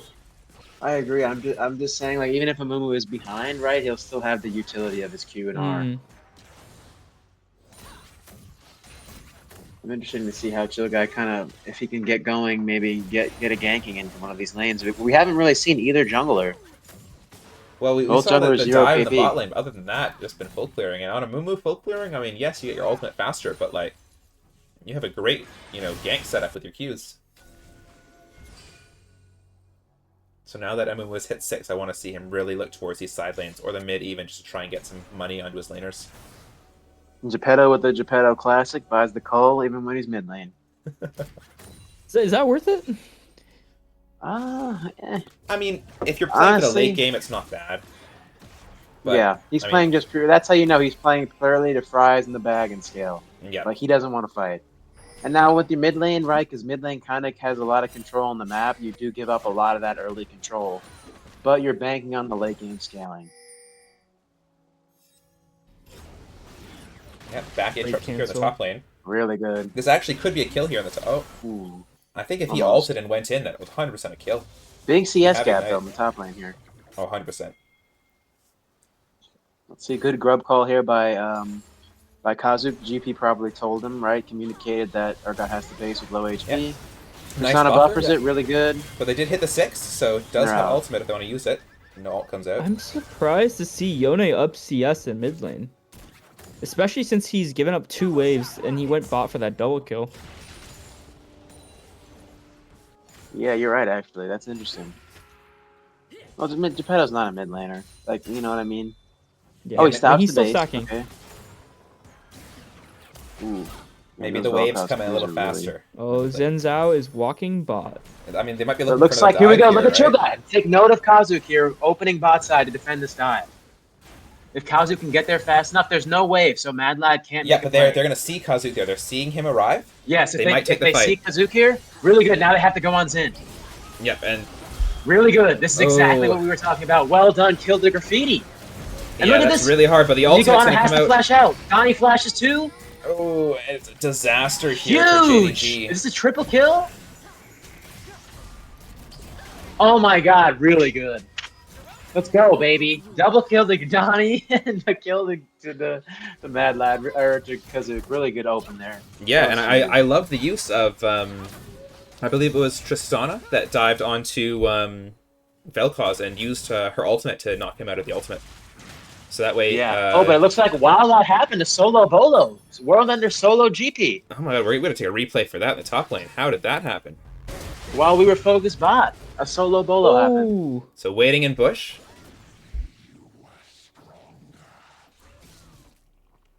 Just trading over through the waves, and it looks like it was just an all-in here by the Rumble, but yeah. This ultimate and the flip, just too much damage. Oh, and the flash Rumble away have from ult? the E. Well done. Did Rumble have ult there? Rumble did have ult, chose not to use it. Or at least I believe he did. It's very close. It's very close. That one's Now, tough. even though Donnie's kind of down CS here, he comes back to lane on the full Yuntao.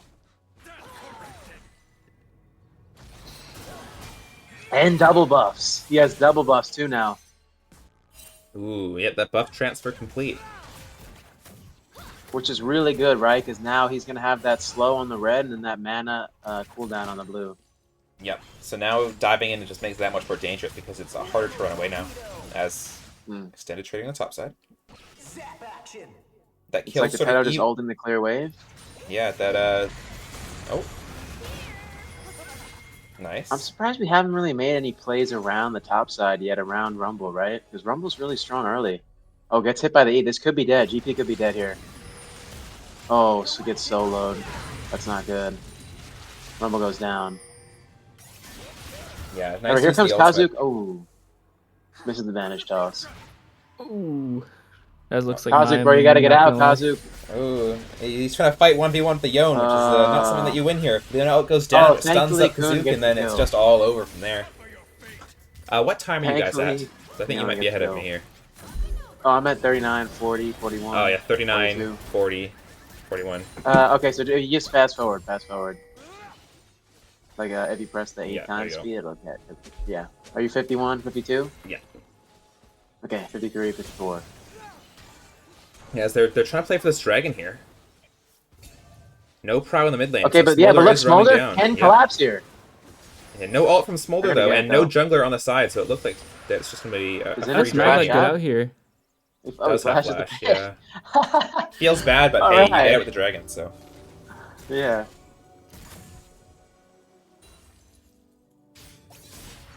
We have to get top lane here. Otherwise, it's gonna be hard for Rumble. Like Rumble has to figure out a way to get to top lane. I really don't like that we're just leaving Rumble to his own devices here. Yeah, I can understand him like taking over a side lane and trying to catch the wave, but if you're trying to play towards him as a damage carry, then you want to try and get him ahead. Although to be fair, this bot lane Pedo, did get the 2 107 kills. So. stacks too as well. 107 on the Smolder at 12 minutes, so 0-0-0, the call about to be complete. I mean, Smolder's in a great spot. Looks like Yeah, as it looks like the ult does hit. Leona ult does miss, but slows down as the root comes in, and just gonna be GG for that Smolder. Or sorry, Rumble in the top lane. I'm hoping GP keeps his mental here. I'm really hoping he doesn't crash out. Yeah, I mean that's the 'Cause hope I for feel your like team, he's right? been ganked. Yeah, he's been ganked a few times now. Yeah, as it looks like Kazook might be, out of position here as it's a This is winning giant as ult we here. have Smolder. We have Smolder here. Yep, and this is like you got the kill. Now can you get out here with all the just on a jump? Oh, but here comes Flash Urgot. knock up by the Recon. Mad Light goes in Oh, actually, no. kills the Tristana.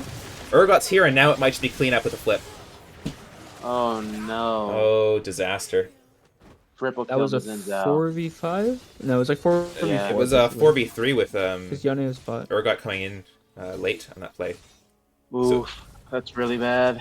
Yeah, a bit of a flip there. I think Kazuka was just out of position, didn't know that Leona was behind him, and then, yeah, gets caught out.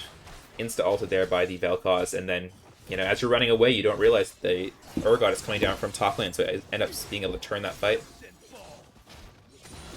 But really close there, really close.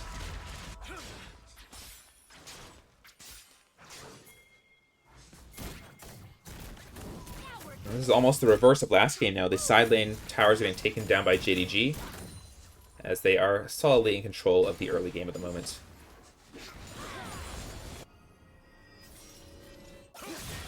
Oh, looking down to the bot lane. I don't think we have damage to kill. Oh my god, Tater No, Tot. especially into the ult. Oh, that's rough. Oh my god, Tater Rakan Tot going down. with these Yone R's are really good. Yeah, it didn't have that Rakan ult, and yeah, I wasn't able to just Tristana ult the Yone away. Ooh, that's brutal. Urgot flashes. Flashing in to get the flip. All in. Yeah, flash out Double from that flashes Rakan, out, but does he's have still ult, dead. right? Like if he goes up too far, then Oh, he lives. just barely escaping.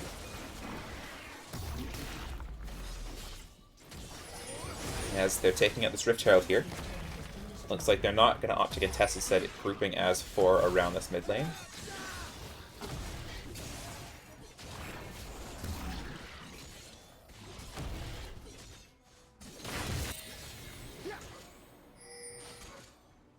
Dragon up here in just over a minute 30. I think they're trying to get some vision down set up for it. This will be sole point if JDG is allowed to get it.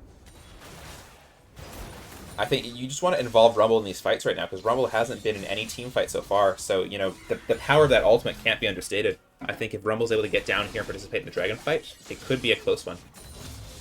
Especially with Amumu's passive, like, you really want to be layering Amumu ult, Rumble ult, and then Amumu's passive, like, all of that together, and we haven't been able to see that once. So, yeah. Great job by JGD on, like, you know, making sure that these fights are very skirmishy and not like everyone can't come together. But that's something that KBL wants to focus on doing on these upcoming fights. I mean, it's just the wombo combo with Amumu, right? Like, you want to Rakan ult them, get them charmed, then, you know, Amumu ult them, get them stunned into that Rumble ultimate and that Smolder ultimate. So just, if everything hits at once, then you're feeling really good, but when it's the individual plays, when, you know, some people are going in as Leona engages onto that Smolder, does hit the ultimate as Xin Zhao attaches, pushes out but kills with the remaining damage, and now Amumu's in there all alone, has to ult, but only hits 2 and taken down by the double kill for Leona. As Tater Tot here onto the Smolder, but dies to that Smolder ultimate, which is, you know, just a test of how strong We kill it is. Yone here to the burn? That's a big shutdown to Rumble. Absolutely. As, yep, there you see. You hit it after Huge the flash. Tristana jump, then it interrupts it and able to take down Tristana with that Vel'Koz ultimate. That's really interesting, right? Yeah, I mean, it's just, Vel'Koz it's is a really strong here. yeah, it's just a timing game with that one there. As if you hit the eye, you might be able to stop this. Ooh, just barely has enough health. Oh, they do hit it. Does Smolder get the stacks though for the grubs? He does. Yes, wow. he does. I mean, Smolder is the win con, right? We just have to kind of Yeah, you're gird our waiting for that loins Smolder. here and let Smolder take this game into the late game. Smolder's Absolutely. 158 at 17 minutes, so it is possible. But I will also say that this is the one game which has had the biggest difference in gold, basically 15 minutes in. Like, this game is snowballing away from KBL. So I want to see some plays that equalize or see the goal become stable, but yeah. Yeah, I think it's just hard to get in with these champs. I think that if you're going in one by one, then you're gonna get picked off individually, which has been happening in these past fights. I think you need to all go in at once. Just say, look, 3, 2, 1, call it, and then everyone dives. Because otherwise, you're diving into Tristana, then blowing up, then Amumu, then blowing up, and then Rakan, and it's. I think unless you're all together, you're just individual, little chickens there for these champs to munch up.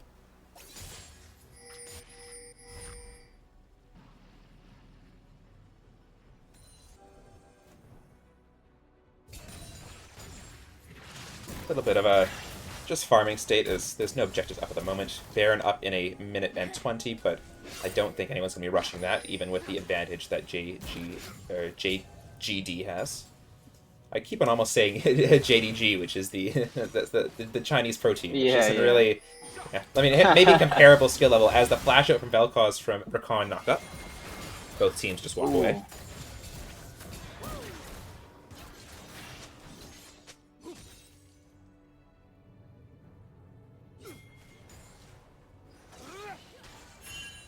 Just fighting around this mid lane vision. Both solo laners on the side lane here as opposed to the 4 grouped mid for JGD. Looking to invade the top side jungle. And they're getting a whole bunch of vision here. They might actually be posturing towards the Baron with these vision lines. As some poke going down here in the not mid going to lane. be online for this fight, I don't think. No, I mean, as Smolder, you're just saying, guys, please just stall it out. I'm almost there, but it's hard to stall out when you have, you know, Xin Zhao and Leona flying your face. Can we get a stack check? We got 168. All right. As they might be looking for a dive here on the Rumble. That's not 4 in members time for top side. Soul. Nope, he won't have it for Soul. Oh, No. oh, Rakan face checks and is just knocked up instantly. And that they're going to transition this and try and look for top tower. Yeah, our Baron here? Oh yeah, probably get top tower.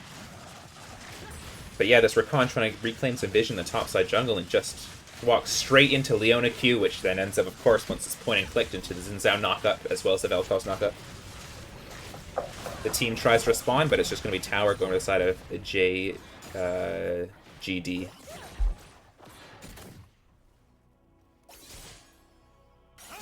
Oh, Yone ultimate is up, looking for this Tristana.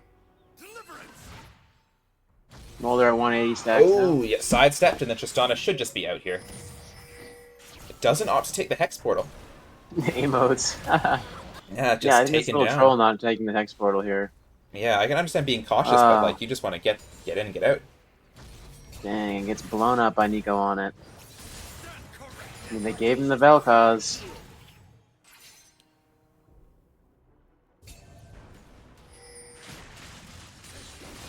Ooh, this is a tough one now. We are back into a 10k goal difference here. Yeah, at only 21 minutes, it's quite hard. I think the control of the top side is really brutal because, you know, they could be doing Baron at any time now and you just don't have any vision of it. Yeah, I wanna give a call out to JGD as like their vision setups, their objective setups have been like next level this game. Like every Drake, every Baron, they're on top of it. They have great vision of where things are, and you can see them like kind of leveraging that through this like mid game over here for game 4. Once again, like One thing too I don't like, sorry John, is look at Donnie and J Rich fighting over waves here. And there's a Look wave at stack this. in the top lane, yeah. I think maybe they might be a little tilted. I mean, I don't really know what's happening. They're both mid lane and they're stealing waves from each other. I mean, I'm looking here at I this can't top imagine wave, that's like, good. This is a double stacked wave that's just dying here. No response. As Dragon is up in Please, 10 somebody. seconds. What is happening? This JGD is not has good. set up here and vision. Yeah, this is really bad. Look at the huge wave just dying. As yeah, knock up as tries to Aye. face check and it's just insta dead. That will be Oh, there Dragon goes and Soul and secured Baron. here.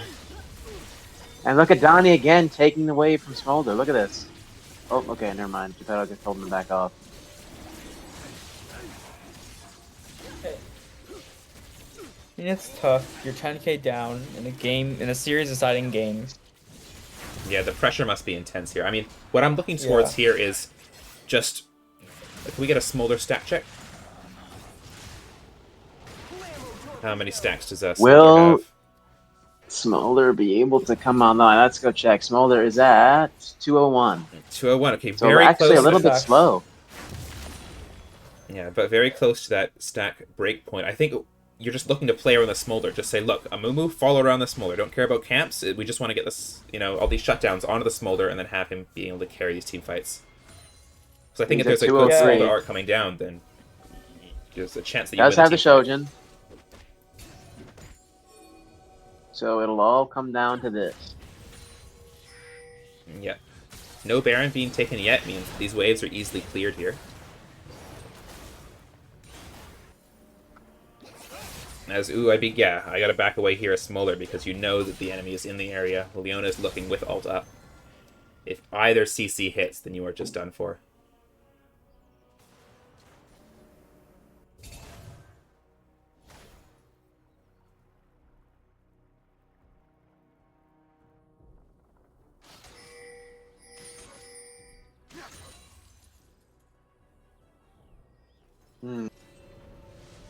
This is gonna be interesting.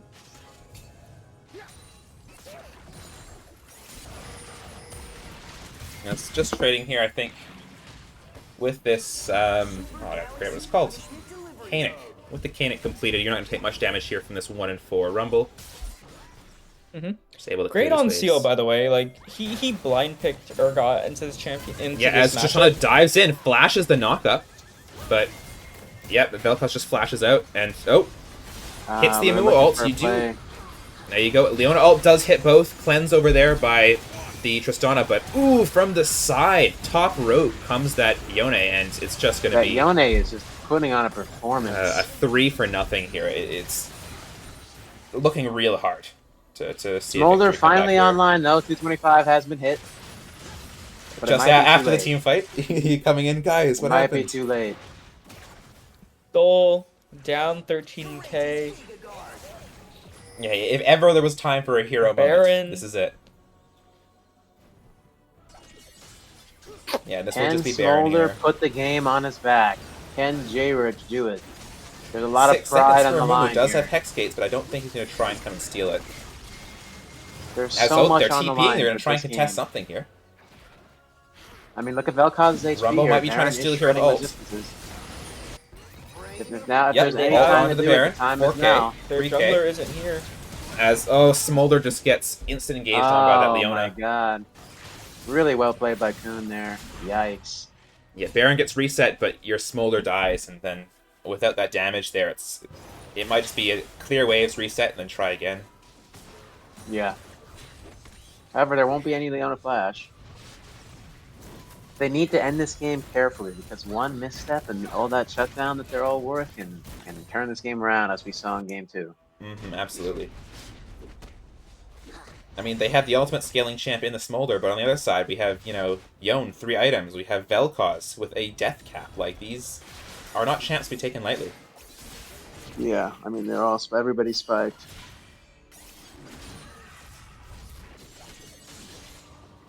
And they have the Kazook soul just too on top of that. finding out his jungle is getting taken by the Yone. Gotta feel rough. And Kazook now is going to have to sit in a 30-minute VOD review with Mad Lad telling him everything he did wrong. Well, I mean, game's not over, but it's looking close, yeah. That is true. That is very true. Looking towards this mid and bot to get some damage done. I think if they can blow up a target, they absolutely can win a fight.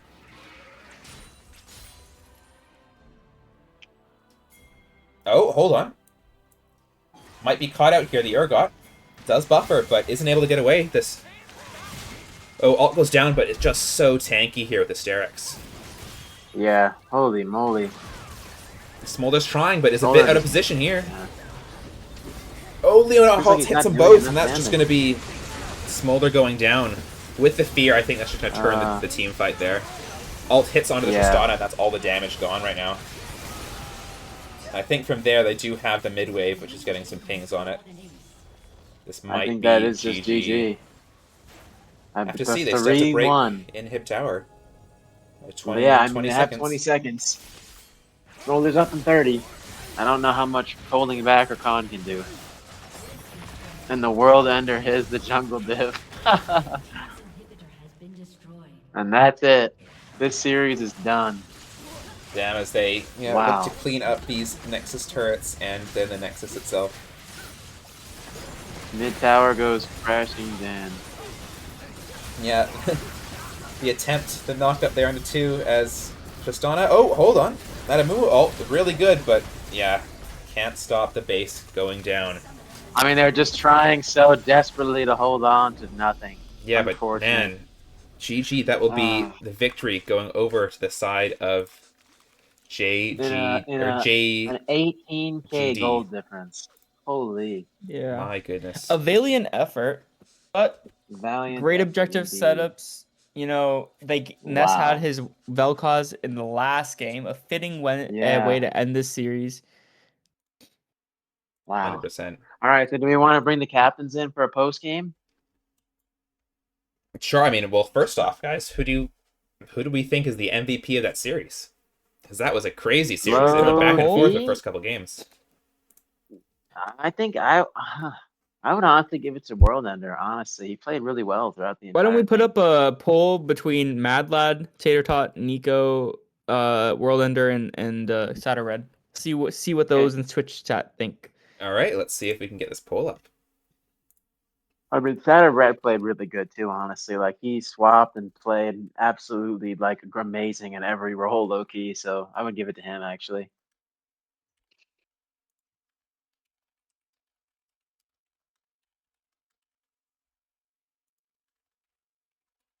And so Comical says fraud P, fraud guy, fraudy, fraud pedo, and Darian for frauduzo. Wow, unlucky.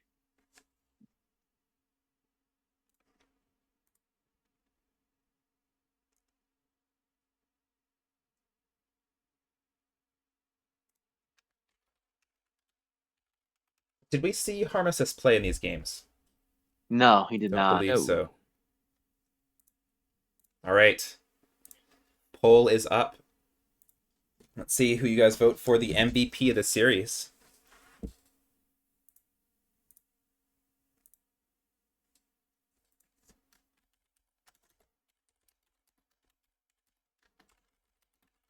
What a crazy, crazy series. 3-1. 3-1. Crazy. Okay. There was a lot of shit talk going down, and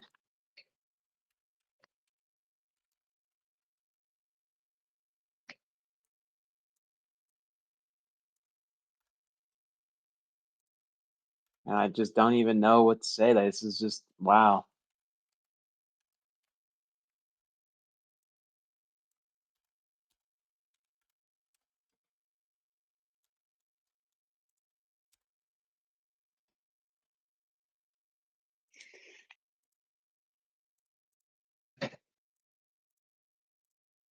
Yeah, I mean, oh, that was a series of all time. I mean, so what are we thinking? How is the answer decided? Is it just is Mad Lad just the best jungler, or what what are you thinking here? I think we need to get both of them in the casting VC ASAP. Honestly, Low key. that was. I'm my gonna bring goodness. Kazuki in. Can we get Mad Lad in here?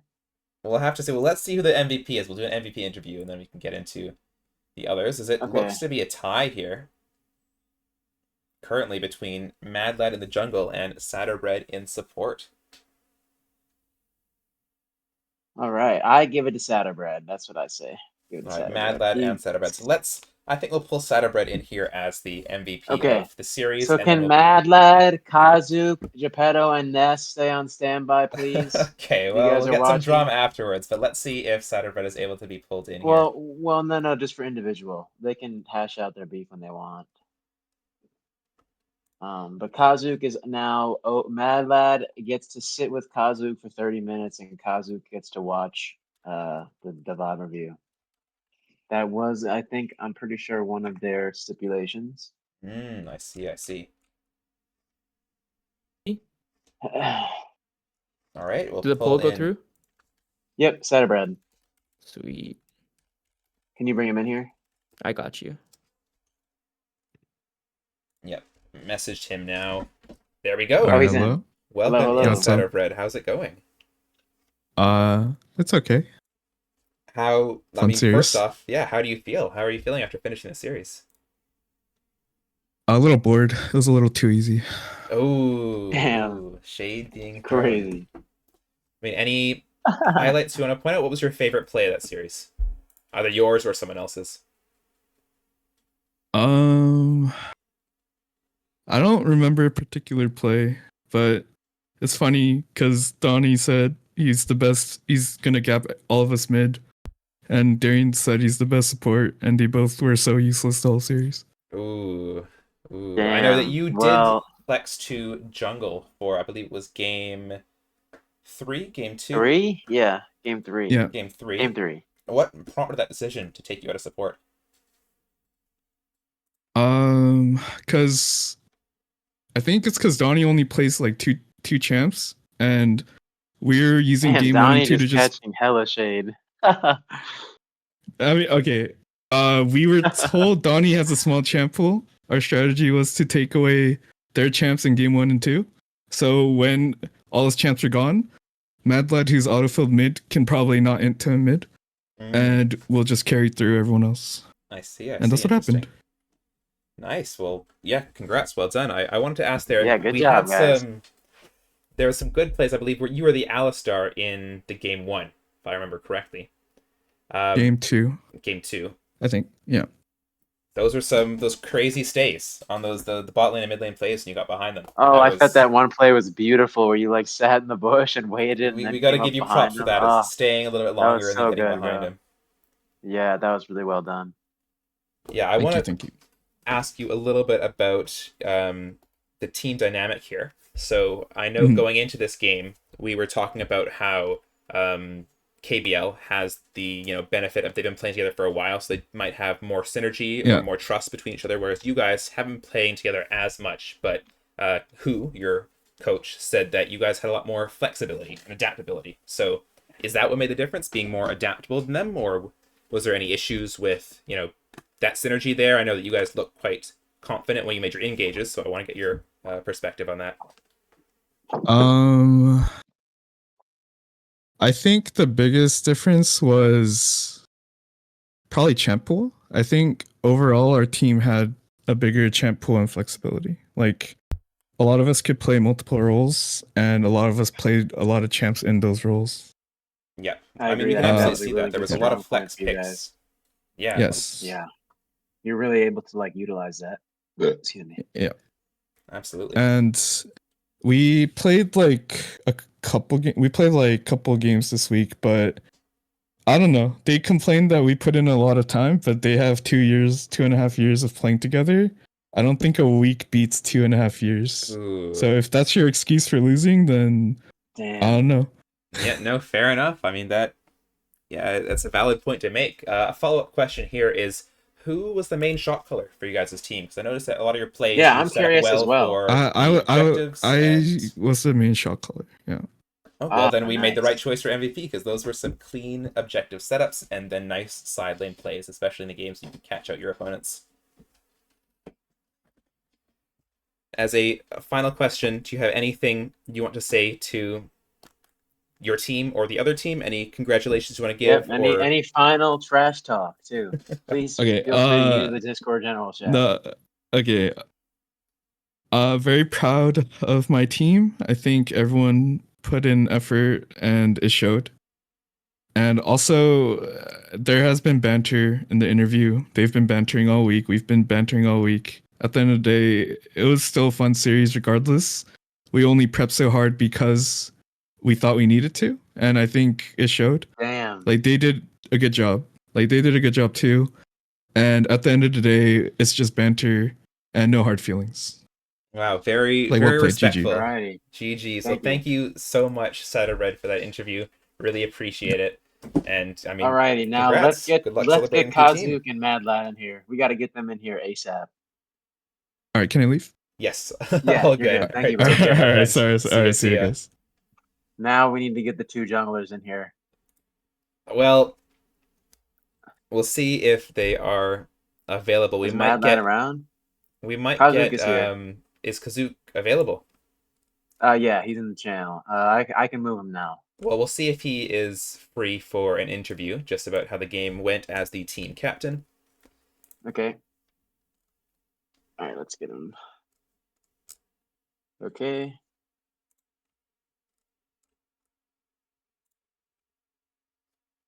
Hello, Kazook.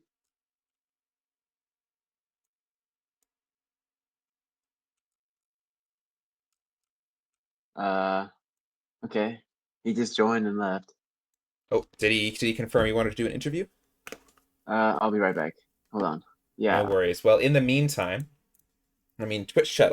We haven't been paying attention because it's been first stream back, get everything set up. But thank you so much for sticking around and typing. I don't even know how many messages have been sent. Thank you also for everyone who has followed and for the people who subscribe, which is kind of crazy. I guess you don't want to get the ads, but like, thank you again so much for subscribing. Any hot takes? Any? He's coming now. Oh, perfect. All right. Yeah. But And then we I'll can keep get an next. eye on this Twitch chat for any hot takes that pop up as we do. Oh, okay. Are people typing Zoom. in the Twitch chat? I haven't seen it. There have been some. Okay, here. Hello, Kazook. Howdy, howdy.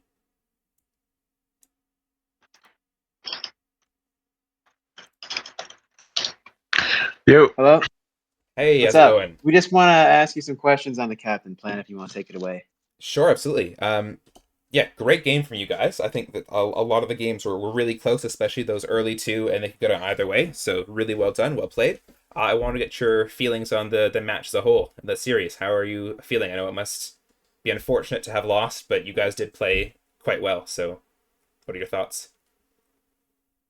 I think game one was definitely winnable. I mean, like, it was definitely just a mid diff that game, and like he said it too. It was just like he misplayed, and he didn't like the runes and the summoner spells that he went because he should have like played more aggressive that game and went like ignite lethal tempo like he said. But it was very hard because like their only answer to our like Sona that game was the Akali, and then the Akali got fed, Yeah. and so they were able to just one shot the Jinx and the Sona. And then the second game was the Udyr game. That game went well. That was the one that we won in the series. I think we played that first Drake fight really well, and then we got inflated with so much gold, and then we were just able to like get Yunara perma farm. Like she was what 12 CS at the end of the game, Yeah, 25,000 gold, she was 7k gold really strong difference. there. Yeah. So we were just able to perma peel for her with Udyr Thresh, and then we just would run over their team. And then the game that I didn't play, the Volibear game, that was a really hard game for like Row because like they put Volibear on AD, which is not too good to be honest, especially into Graves It because was an Graves is interesting also a choice hard there. counter. Yeah. But he wouldn't. I probably would have dealt more damage with AP build, even though they like your team is full AP. To be honest, but it's like they put him on AD, so he's like kind of has to go it. Yeah. Yeah, making the I think we sacrifice for were the team really there. ahead in that. Yeah, and we were really ahead in that game too. I don't know where it really went wrong because I low key was going back into practice tool and practicing Jarvan clears, but yeah, makes sense. and then the last game, it was just like all of our mentals were gone, and we were good up for a little bit, and then we made like one mistake, and then it just went straight downhill with our mentals. that snowballing there, it's quite hard, especially when you're down 2-1 and it's that final game and something goes wrong, then it can be hard to come back from it. So I empathize with that. Yeah. But those first games were really good. We really enjoyed them, and it was an entertaining series, at least here from the cast. We really enjoyed seeing you guys play. Quick question about I won't harp on too much about it, but your picks there. Oh no, you're good. I think we wanted to ask what was your thoughts behind the Amumu pick in game number 4, because that's an LEPL classic is the Amumu, because you go in and ult. But how did that feel? Was it just they banned your Jarvan and you had to find an option there, or what prompted that pick? We wanted to like have the Amumu Rumble combo because we had drafted the Amumu early because they had banned the Jarvan. Like, okay, we want a good like strong line that we can do here, like frontline tank engage. So like, okay, let's just pick the Amumu. So we picked that, and then we wanted more damage on our team, and so we decided to go with like the Rumble for more AP damage.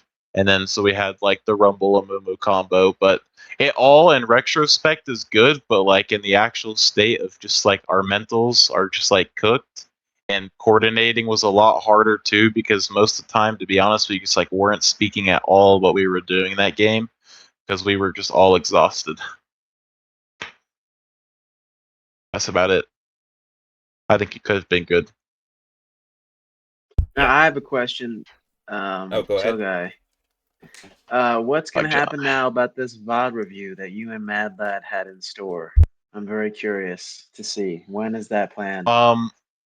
I got no idea. I just know that I'm gonna get some mental torture because I guarantee you he's probably gonna go and do the Amumu game, and I'm gonna like it's gonna be mistakes that I know I made, and then he's gonna be re-saying it to me, and I'm low key gonna get giga tilted.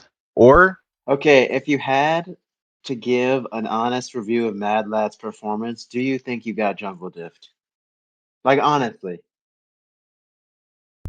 do you Hard think question. that like Mad Lad played really well? I guess is another thing. Or do you think he just first piggybacked off of game winning lanes? First game, I think that he low-key got piggybacked that game by his mid laner. He didn't play bad, but there were like a few times where I could tell he wasn't jungle tracking me and not like communicating to his team. Like there was this one time he was all inning bot side and like I had a timer where I could reset and then just insta run down bot with home guard. And then we got like 3 kills off that and we got summoner spells and it was really big. And I'm pretty sure we got Drake too. We did see that. That was it was a good counter gank. We noticed that there was a lot of opportunities in a couple games where one of the junglers was like their brain turned on. They're like, wait a minute, I know this is possible, and they were able to counter gank. I know that was you in the first game, and then the Graves in the second game. It just went both ways. Yeah, and then the Udyr game, that was the game that we won. It was just like basically the goal of that game was like we wanted to play through like mid top and then just like let Geppetto scale. And then so like he got dove a lot bot lane by Mad Lad. There was probably some timers that like I could have maybe reset run bot and like defend the dive, but it's like really hard to not get dove by like Wukong, Aurora, Nico, Alistar, right? Like it's very hard index into dive, and they have a lot of ways that they can just tank so much. And then we compensated top lane a little bit, and then it was just they were still very up. And I think I was definitely gapped for like the first like 20 minutes of that game. And then once we scaled, and then those last fights, Mad Lad kind of just like fell off. I see. I see.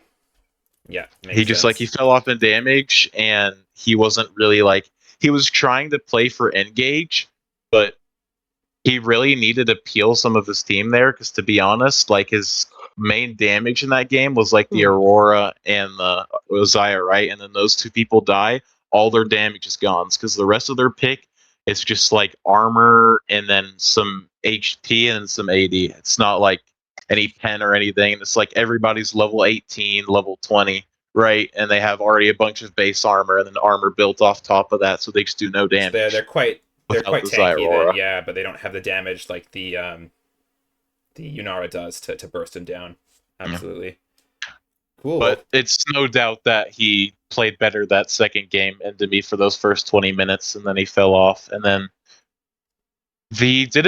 no, that was Kun on jungle on the road game, right? Yes. Okay, I do Okay. have now to bring Ness in, maybe the captain of the enemy team. He said he's around for an interview as well. Sure. Yeah. Well, I mean, in that case, thank you so much, Chill Guy or Kazoot, Yeah, for coming thank you, in and Chill doing an Guy. interview. I mean, a rough series, but you guys played well, and best luck in the future. Good luck in the eventual VOD review. I hope it goes well for you. But Yeah. Thank you. Thank you. Thank you. All right. Take care. Yeah, take care. Good luck. Thank you, Chill Guy. All right, and sorry, Alrighty, Ness is here for an interview?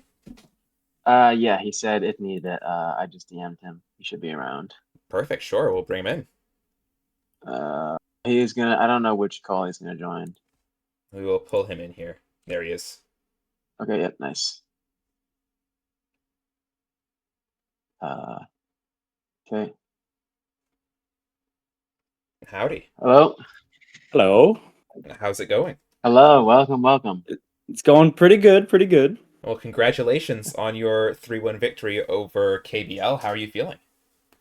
Yes, we want to know all the I think details. I think myself and my team are very satisfied with the outcome. We got to practice this week. We did a few scrims, which was fun. It was hard though because people had conflicting schedules, so we got to do three, which is nice. Yep. I know that Sadova was talking and said you guys played a whole bunch of games this week to try and prep really hard for this match.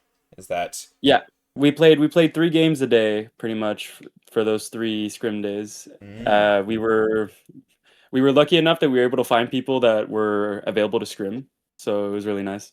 nice, nice? Yeah, how did it feel playing those series? I know that we gave Saddlebred the MVP, but you as well played quite well, especially in that Sivir game was quite good. We love seeing you on your Vel'Koz in this final series. What are your thoughts on Yeah, how did the bot lane matchup go? I know that was a point of contention Yeah, we between want to you hear your and thoughts on that, J and like Rich. the versus the J Rich. Yeah, a lot of I trash talk was going back and forth. I do think that the matchup was a little harder than I was expecting, but at the same time, I think they had it really rough because they're pretty much playing just without a jungler, all 5, like all 4 games. That's So crazy. it's a little tough, but I feel like he did his job. He farmed even though he was just not being looked at all. I think he played it really well. Yeah, nice. Some question about the, I mean, more towards the adaptability of your team. There was a lot of flex picking here, a lot of players moving around in different roles. I know that we heard from Satterbread that that was due to trying to take advantage of the smaller champion pools of your enemy. Was there anyone particular other than the mid laner Donnie that you were trying to target with those mid lane swaps? With the mid lane swaps themselves, no, it was really just to target Donnie. Makes But sense. with our first game, yeah, our first game plan was just to draft. We were okay with losing the first game if it came down to it, but it was to take away as many of their champions as we could. We did see that with, the Yasuo being given over and the Akali being picked. And then, in the bot lane, we did see I believe it was Sivir in the first game. Yeah, Sivir Karma. Yep. So taking away comfortable champs from both J Rich and Darian there. I can definitely see how you guys were aiming to try and pinch the pools a little bit. Yeah, and I think it really benefited because the series did go to 4 games. Had it gone to 5, it would have probably had an even bigger impact. Mm-hmm. I think we heard Yeah, just I mean, before from. Oh, we yeah, could go. feel the Donnie. I mean, his pool was hurting. You guys did a good job of capitalizing on that. I think that was kind of like having to put him ADC. Like that was good. Like well Hmm. draft planning on you guys. Yeah, absolutely. I mean, we were even talking about with Kazook, who was just on, about picking up that Amumu in the last game because, was practicing the Jarvan, but got it banned out and then didn't really have Yeah, something that immediately that came to mind to pick in that game 4. Yeah, that was also our plan for jungle. We weren't originally planning on letting the Volibear through. We were thinking of taking it, but it worked out in the end. Yeah, that makes sense. I mean, other than that, like, you guys just played a really good series. It was very entertaining again from the cast. As we've said before, it was a great game to cast. There was a lot of moments where we just were kind of sitting back and watching from shock because something incredible had happened, either to your benefit or an int, for lack of a better word. Do you have anything to say to your own teammates and the opposing team? Just some final either thank yous or some more trash talk. For sure. I'm actually really grateful for my team. I feel like normally in these settings with people that you haven't played with before, when you're trying to get ready for a game that's in a week, it's usually really hard not to bump into conflicting opinions or like troubles. But with this team, I find they were all super chill, they were all super nice, and it was just a great time for the entire time that we practiced. Perfect. That's incredible. I mean, yeah, nothing more to nice. say. Really good. Yeah, That that's we love Could to great. not hear, have asked especially for better LEPL here. people. Any Perfect. Well, final words of trash talk while you have the mic? You had No, a lot to no, I say in the think pre-show. Yeah, I I mean, think Chill Guy went above my expectations for how gapped he was going to be in the jungle.